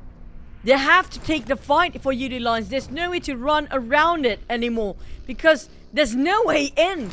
It's either DX or PERSIJA EVOS. They have to take up the challenge to survive, to make sure they can be at number 1. And the blue zone is clipping them alive and burning right now. Can he? He's been stopped by a wall. Ripper Boy can actually cross, but he needs to cross the street. PERSIJA EVOS is eyeing them out. Same goes for RQ. Now where to go for Yoodo Alliance? Where to go? They have to cross the road. This is the worst situation for Yoodo Alliance. And they're still taking out the blue. And the blue will put pressure on the Ripple Boy right now. Ripple Boy, where's he gonna go? The smoke is not active anymore. Ripple Boy down. Kenny, the only one standing for Yoodo Alliance. He has no first aids left. He tries to get an elimination point, but Kenny! Shot by Desarea. The team that wanted to be the anti-hero for Yoodo Alliance. Only 1 point this time. Alter Ego, they have the opportunity. They just need 1 more point to be on top of Yoodo Alliance. Alter Ego, there's no way they can go down here right now. They definitely have more points than the side of Yoodo Alliance. They will take back that number 1 podium spot. But they have 3 men alive. And SLD have a full squad. They got the center, yes. But sharing with SLD, who's happened to be one of the top contenders up there. Rosemary scores a 1. Potato scores a 2. Octa none yet. But they don't have the vision towards all the other teams out there. They are in the low grounds, while the other do have some elevations on their side. It's going to be a tough one because there's so many structures in between. A lot of corners to clear for these guys. Ooh. Just check out the corners here. Every corner is taken. Boom Esports right now on the outside circle. SLD, if they can pull off a big one with the chicken dinner, who knows? They could take away at least the 2nd place from Yoodo Alliance maybe. Right now, Boom, they need to fight their way through. Only 2 players left. Not enough eyes on their side, but they have no choice. The one can stop these guys in the race for number 1 spot. It's going to be bacon time. Almsa and Shetty is already inside. In the center, Alter Ego Octa split it with Rosemary and Potato, going in a different compound and angle entirely. PERSIJA EVOS is stopping GEEK. SLATE DS taking the fight against PERSIJA EVOS. It's going to be a 4-way war between these 4 teams right now. GEEK do take the elevations. DX trying to shut down on PERSIJA EVOS, while RQ kind of stuck in between. But there's going to be smokes in between there. The moment the smoke dissipates, it's going to be a clear view towards the side of DX to shoot them down. Oh, Xavier, they want more. They managed to get a knockdown to Zuxi. Michael Boy's on the other side. Michael Boy with a Micro Uzi. And now Xavier, they will move into the circle. But look at the amount of teams on the other side. We have 3 teams at least with GEEK SLATE there. Xavier Chua gets a knockdown to GEEK. Chua, very slippery slope there. Trying to be extra careful, but damn good reposition himself on the high ground. Stuxnet Nax will be knocked down here. Close enough. by Chua. PERSIJA EVOS eliminated at 6 elimination points, but down to 10 teams in the stage number 6, which is going to be less than a minute. Circle will close again. BTR Yuhai take action to a side of FaZe Venturis, knocked down from afar. But DX Chua going around rotation wise is going to be a longer rotation for him to just spot out the rest of RRQ. Alter Ego still in the center with SLD split into 2-2 formation. VOIN coming in, Max has been shot down, and Ghost prepping up the net, hoping he can score another point before being stolen away by Rosemary. Oh, Rosemary, but no one's really there. He's trying to get Maxius actually. Maxius now just one bullet onto him and he's out. Rosemary, they'll be dependent on him. He's in the line for the FMVP as well. Now Boom Yummy been shot down by PERSIJA, and SLD will want the points. They'll want as many points as possible in hopes of them getting into the top 2 at least. If they shut down on Boom, this is going to be a clear tunnel for SLD to push themselves in the top 2 here. Boom cannot afford to lose here now. It's still too early. I'm not sure if they secured enough elimination, but Boom Pombit have to bow out. Boom plays himself at 9 with 0 elimination. They ended up with what, 1 or 0 points there. But SLD secured a 4. They know for a fact they have a shot to get that number 1. Can they push in the last minute? They need to pull off a big number here, but they don't have the circle. But look who has the circle, Choo-Choo. Alter Ego has it. In the circle, in the middle. They just need one more point to be on top of Yoodo Alliance and become champions. Unless SLD pulls off something insane. But Alter Ego, right now, they have a big chance of pulling it away from Yoodo Alliance. Rosemary AKM is just running dry with those ammunition. His ammo is just too low right now. SLD goes to keeping the pressure to a side of Max's with those Molly, but Max's know a bit of a angle and corner, and just make sure he can cover himself a bit more and heal himself up. Now he will reply with that nade towards the side of PERSIJA. SLD will be spotted out big GEEK SLATE with those elevations. Res of Alter Ego in the center will be hammed by VOIN and the Axe. Same goes for GEEK SLATE at the same time. We do have Bacon Time on the other end. Nobody's willing to make the first move. It's down to the 8th stage in less than a minute now. Time is not on their side. Oh, it's so frustrating here for Alter Ego and their fans. They just need one more to go. But they can't seem to seal the deal. It's been a while now. But they're also playing this safely because they know that if they go out, it wouldn't mean anything. Right now, SLD is making their move. And they're going in towards Alter Ego. But Maxius is still on the outside. Maxius on the outside of the zone will be pressured by the blue. He'll be forced to move. Will SLD be the one to take him down, or will it be Alter Ego? BTR shooting across DX towards the northern side. DX is gatekeeping to a side of GEEK SLATE. They're having a bit of a triangle war up there in the northern side. GEEK SLATE fighting back. Lamborghini knocked on damn good. Rosemary trying to take advantage as the third party, playing around with whatever structure they have right now, while VOIN keeping the pressure on the side of Alter Ego. Potato and Octa have no clue. It's going to be VOIN keeping that tabs and the back. Oh! Potato realized this, straight away shoot him down, but didn't clip any of it. But VOIN eliminated due to the blues and closing on inside first. This is not where they want to be. Alter Ego, this is a dangerous game they play. You do know for a fact, if you place yourself down there in the crate, there's no way out if you're being surrounded. SLD just above them. Alter Ego just trying to stay alive as much as possible.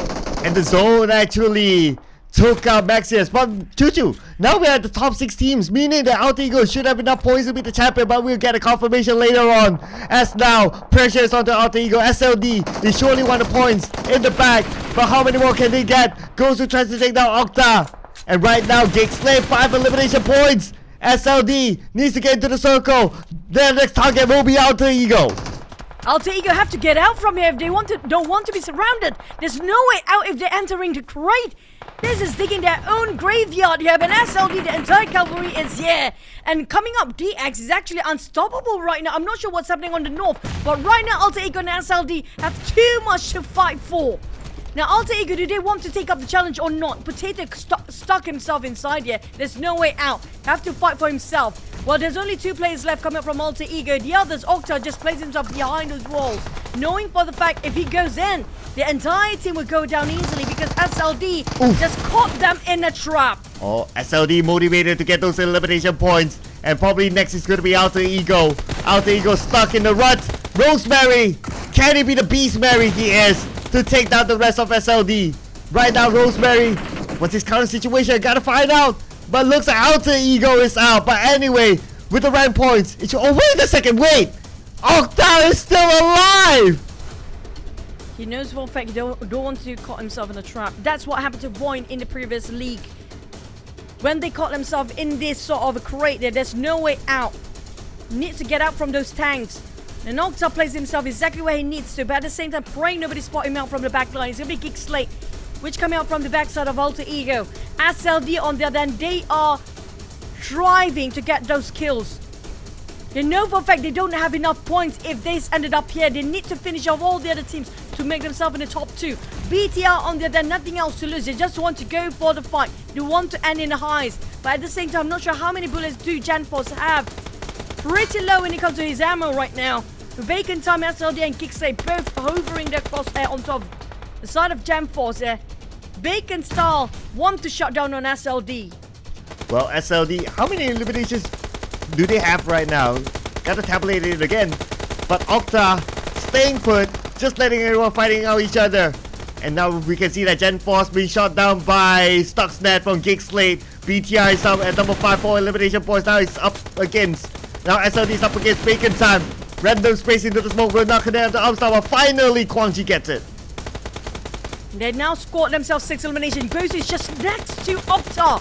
Octa not even trying to move an inch there. Oh. And Octa being shut down by GEEK SLATE. Alter Ego Bowser at 3rd place. Would it be enough? Now SLD down to the 4v1. Their Bacon Time still secures another. Shirty as the last player and SLD made it. But will it be enough? Will it be enough? How many eliminations again? We gotta get a confirmation later on. But for Alter Ego, they should be the champions. Unless we get a big surprise, but mathematically they should have done it. But now the bigger question is that 2nd place, did SLD do enough? Did Alter Ego being pushed down? Yoodo Alliance definitely been pushed down to 3rd place. I assure you that. Because they were being eliminated too early on. They just have a bit of a taste in number 1 spot. But they will be punished so hard if they made a mistake being eliminated too early in this last map.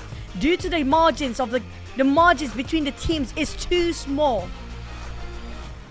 Now everybody start to count in their heads right now. Even the players is unsure about the position right now. Where do they stand?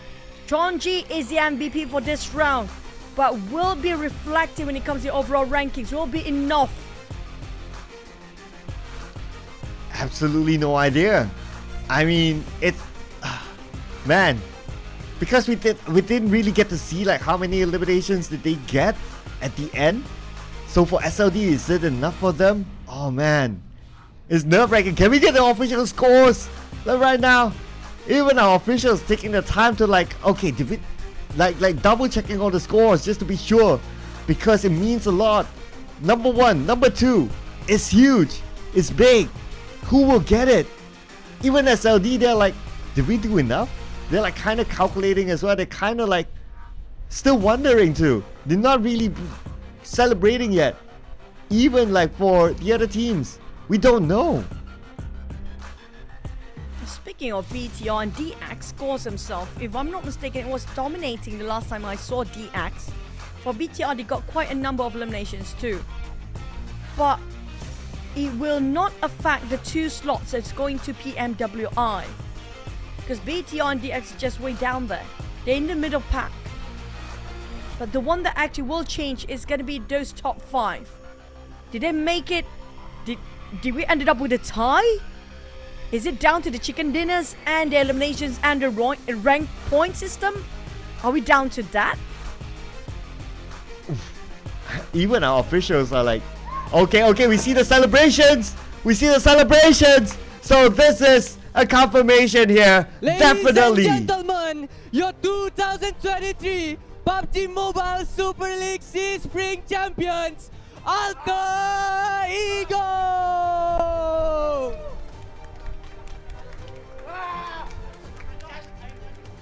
Let's invite Alter Ego to the front for the ceremony. They've been battling out for weeks.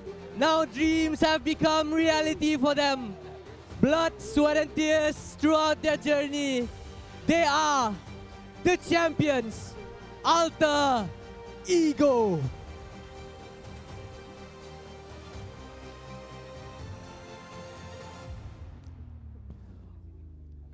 Okay, Alter Ego, at the count of 3, you raise the trophy.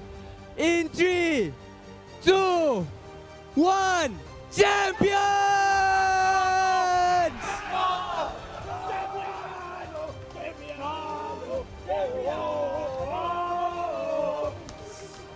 Congratulations once again to Alter Ego. You guys are the champions for the 2023 PUBG Mobile Super League SEA Spring. Congratulations to you guys. Thank you very much. One journey, one great journey for you guys. Whew. It's very All exhausting right. indeed. Let the emotions sink in for you guys. Very emotional one for them. So, a long journey for you guys, competing the whole month to finally be crowned the champion. Are you relieved, happy, or what are you feeling right now? It's beyond everything. It's a feeling that I never could imagine. Like I cannot even hold my tears right now. I'm trying my best. It's okay, man. Is there anything you want to tell anyone out there? How are you feeling? Maybe tell your supporters something. First of all, I want to thank everyone in my team for all their dedication and their hard support. That finally we can achieve this. This very, I don't know, I cannot say anything at all. And thank you to everyone that have been supporting us, wishing us for this competition. We will enjoy this moment with you guys later. And we hope you guys keep supporting us so we can be even better later for the PMWI and another championship. All right, well said there. So what does it mean for you guys to be the champion of the 2023 PUBG Mobile Super League SEA Spring? It means everything because it's like it's start of our newly built team. Like we have 2 new rosters, 2 new players, Rosemary and Nocta this year, and we are failed at the PMPL ID. We managed to come back at our local competition, and now PMSL, finally we got the win. All right, last but not least, can I have last one team cheer for you guys from the champions?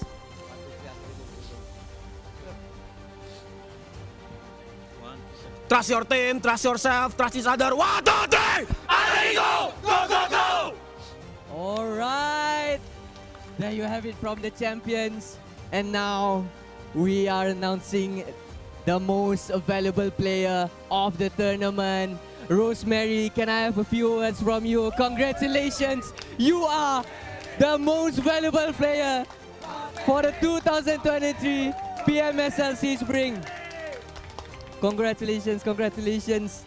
With an outstanding performance over the Grand Finals and the whole PMSL SEA Spring, how does it feel to become the best player in the tournament? Gimana rasanya jadi pemain terbaik di PMSL nih? Speechless, nggak bisa ngomong. Speechless, you cannot say a word. Speechless. You want to say something? Yeah, sure. Remember guys, this roster is name is Prof, Potato, Rosemary, Octa, Fanatic. Oh, remember that. Thank you. Prof, it is Alter Ego. Congratulations. And how long do you train in a day? And what would you recommend to any PUBG Mobile players to focus as training if they want to become you, Rosemary, as the MVP? Kalau mau jadi MVP, kamu tuh latihan berapa lama sehari? Setengah jam. Half an hour, he said. Half an hour per day, but I bet there's a lot more secrets that we can know. But it's okay. He's crying right now, but I know it's tears of joy. Whew, I'm feeling the emotion right now. So what are the difficulties have you encountered on your way of advancement? How do you overcome them? Ada kesulitan apa aja sampai kamu sekarang? Nggak bisa ngomong, sumpah. It's okay, it's okay. Nggak disiplin, banyak lah pokoknya nggak disiplin dalam game sama itulah pokoknya. Mostly lack of discipline because he's very aggressive player, so it's hard to like hold down his aggressiveness. So discipline. All right.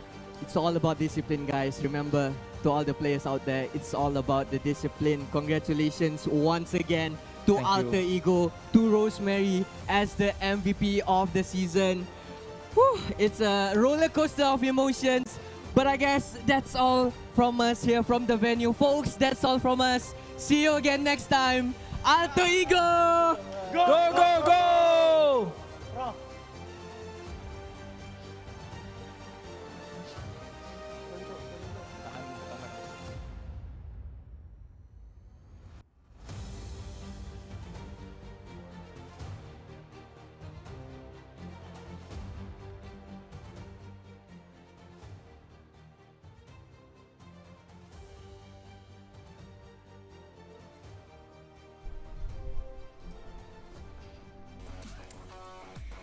Rosemary, Miss Mary, Hail Mary, but hey, that was, I mean, like, I don't get my prediction for the chicken, but I got my prediction for champions, man. I'm happy with that. But speaking of who's getting the second place here, is it SLD? I don't know. I don't know, we're left hanging, but okay, we won't be left hanging, Chuchu. Let's head on to it. Let's go. Let's check out the final scores here. So, okay, SLD 19 points. Yoodo Alliance only 1. Was the gap... Wait, was the gap enough? I don't know. And honestly, I don't know. SLD has chicken? More chickens than Yoodo Alliance? I'm just going everywhere right now with my numbers. I don't know at this point. Come on, production, please just show it to us. I cannot. Okay. Here we go. Oh, what? Wait, it's a tie? What? And the tiebreaker is the rank points, Choo. Rank points. Tiebreaker. Oh my god. Oh no.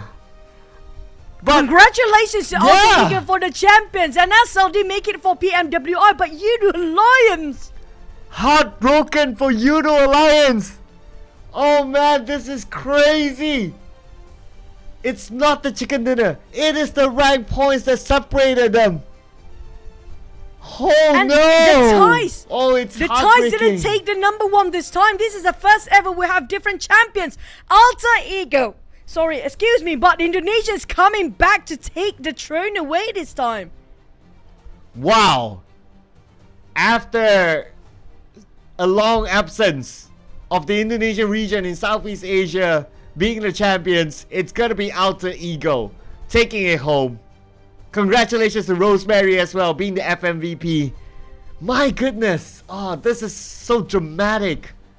Here we go. Alter Ego, shine like diamond, qualified to PMWI. This is the most craziest run for so much at stake. SLD pulled away with those rank points only. It was a tie. Their last push from 5th place, Cloud. 5th place. And imagine this. If SLD, even though they got the amount of points, but they don't get the chicken dinner, then the tiebreaker will favor Yoodo Alliance. It is that close. It is that crazy. It's that insane. Man, but we have to celebrate our season MVP. That is Rosemary, Beast Mary, Rose Carey. Give him any name you want. It doesn't matter anymore. He's the man. I'm happy with this. I mean, like, I'm Alter Ego fan all the way here when it comes to the grand finals. And he's deserving to stay there. That's deserving. Individual awards coming up for the Gunslinger. Congratulations to Alter Ego Rosemary, but PERSIJA survived the longest.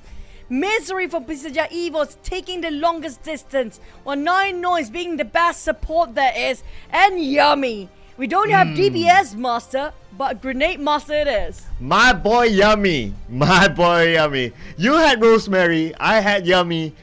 At least I have him up there, so I'm okay. I'm cool with that. I'll take it. I'll take it.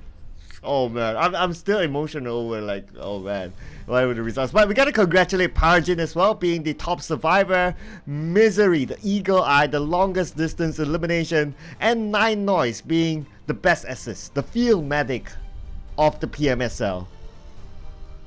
What a game here today, Cloud. This is just the most incredible journey for South Asia right now. What a change of era. Coming from the ties before, now the Indonesians take it back in their home country for this trophy. It's been a while they've been the Southeast Asia champion. Now they're taking the trophy back. Man, I'm done for the day. Too much drama.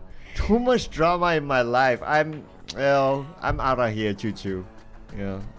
It's. Yeah, but I want to thank you guys all watching at home as well. I'm like a production crew and Cloud, especially your production as well. Thank you so much.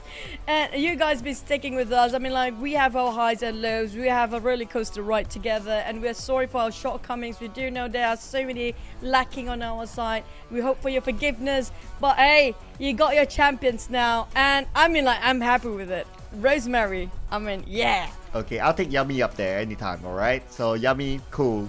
But, okay, I'm sure we're gonna end the show soon. So, before we end the show, officially for the PMSL this season, it's been a journey. Thank you so much for our lovely viewers out there. A lot of recurring names to come and support us as a show. We love you so much. I wish I could mention all of them, but it's not possible. But just a couple of names that really pop out. Alwyn's been popping up every day in the show. Aaron Lelis, Jack, like Yagami, I see you. Clash Zunes, Ujwa Gamer, Naufal. I mean, I can't say all of them, but you know who you are. And Choo Choo, final words from you. And yeah, I mean, like, I want to extend to that list. I saw a lot of Mr. Plenty, even though you guys are having some sort of a love-hate relationship with us, you know what I mean? And coming up from Cheng Reishang, and so many of you guys down there. I mean, like, I can't possibly, and I know there's so much love coming up from you guys, aside from the hate. I mean, like, yeah, it's okay, we're okay with that, but you know what? There's more to go. Keep on rooting for the South Asia representative in the Worlds later, because there's going to be 2 representatives coming up, which you got yourself SLD pushing in last minute. Why not? And Alter Ego. And there's more PUBG Mobile in the future. So always stay tuned. Don't forget to be safe and stay hydrated, and most importantly, stay positive within the community of PUBG Mobile. And hopefully we'll be able to see you in the near future soon. Maybe PMWI, I don't know. So thank you so much for being with us. My name is Sir Cloud, together with the amazing Choo Choo as always. It's been a pleasure casting with you for many years now, and to witness this with you, it's an amazing journey. Thank you so much, guys. We'll be leaving the desk right now. That is it for us at the English desk of the PUBG Mobile Super League. Till we see you in the future. Bye.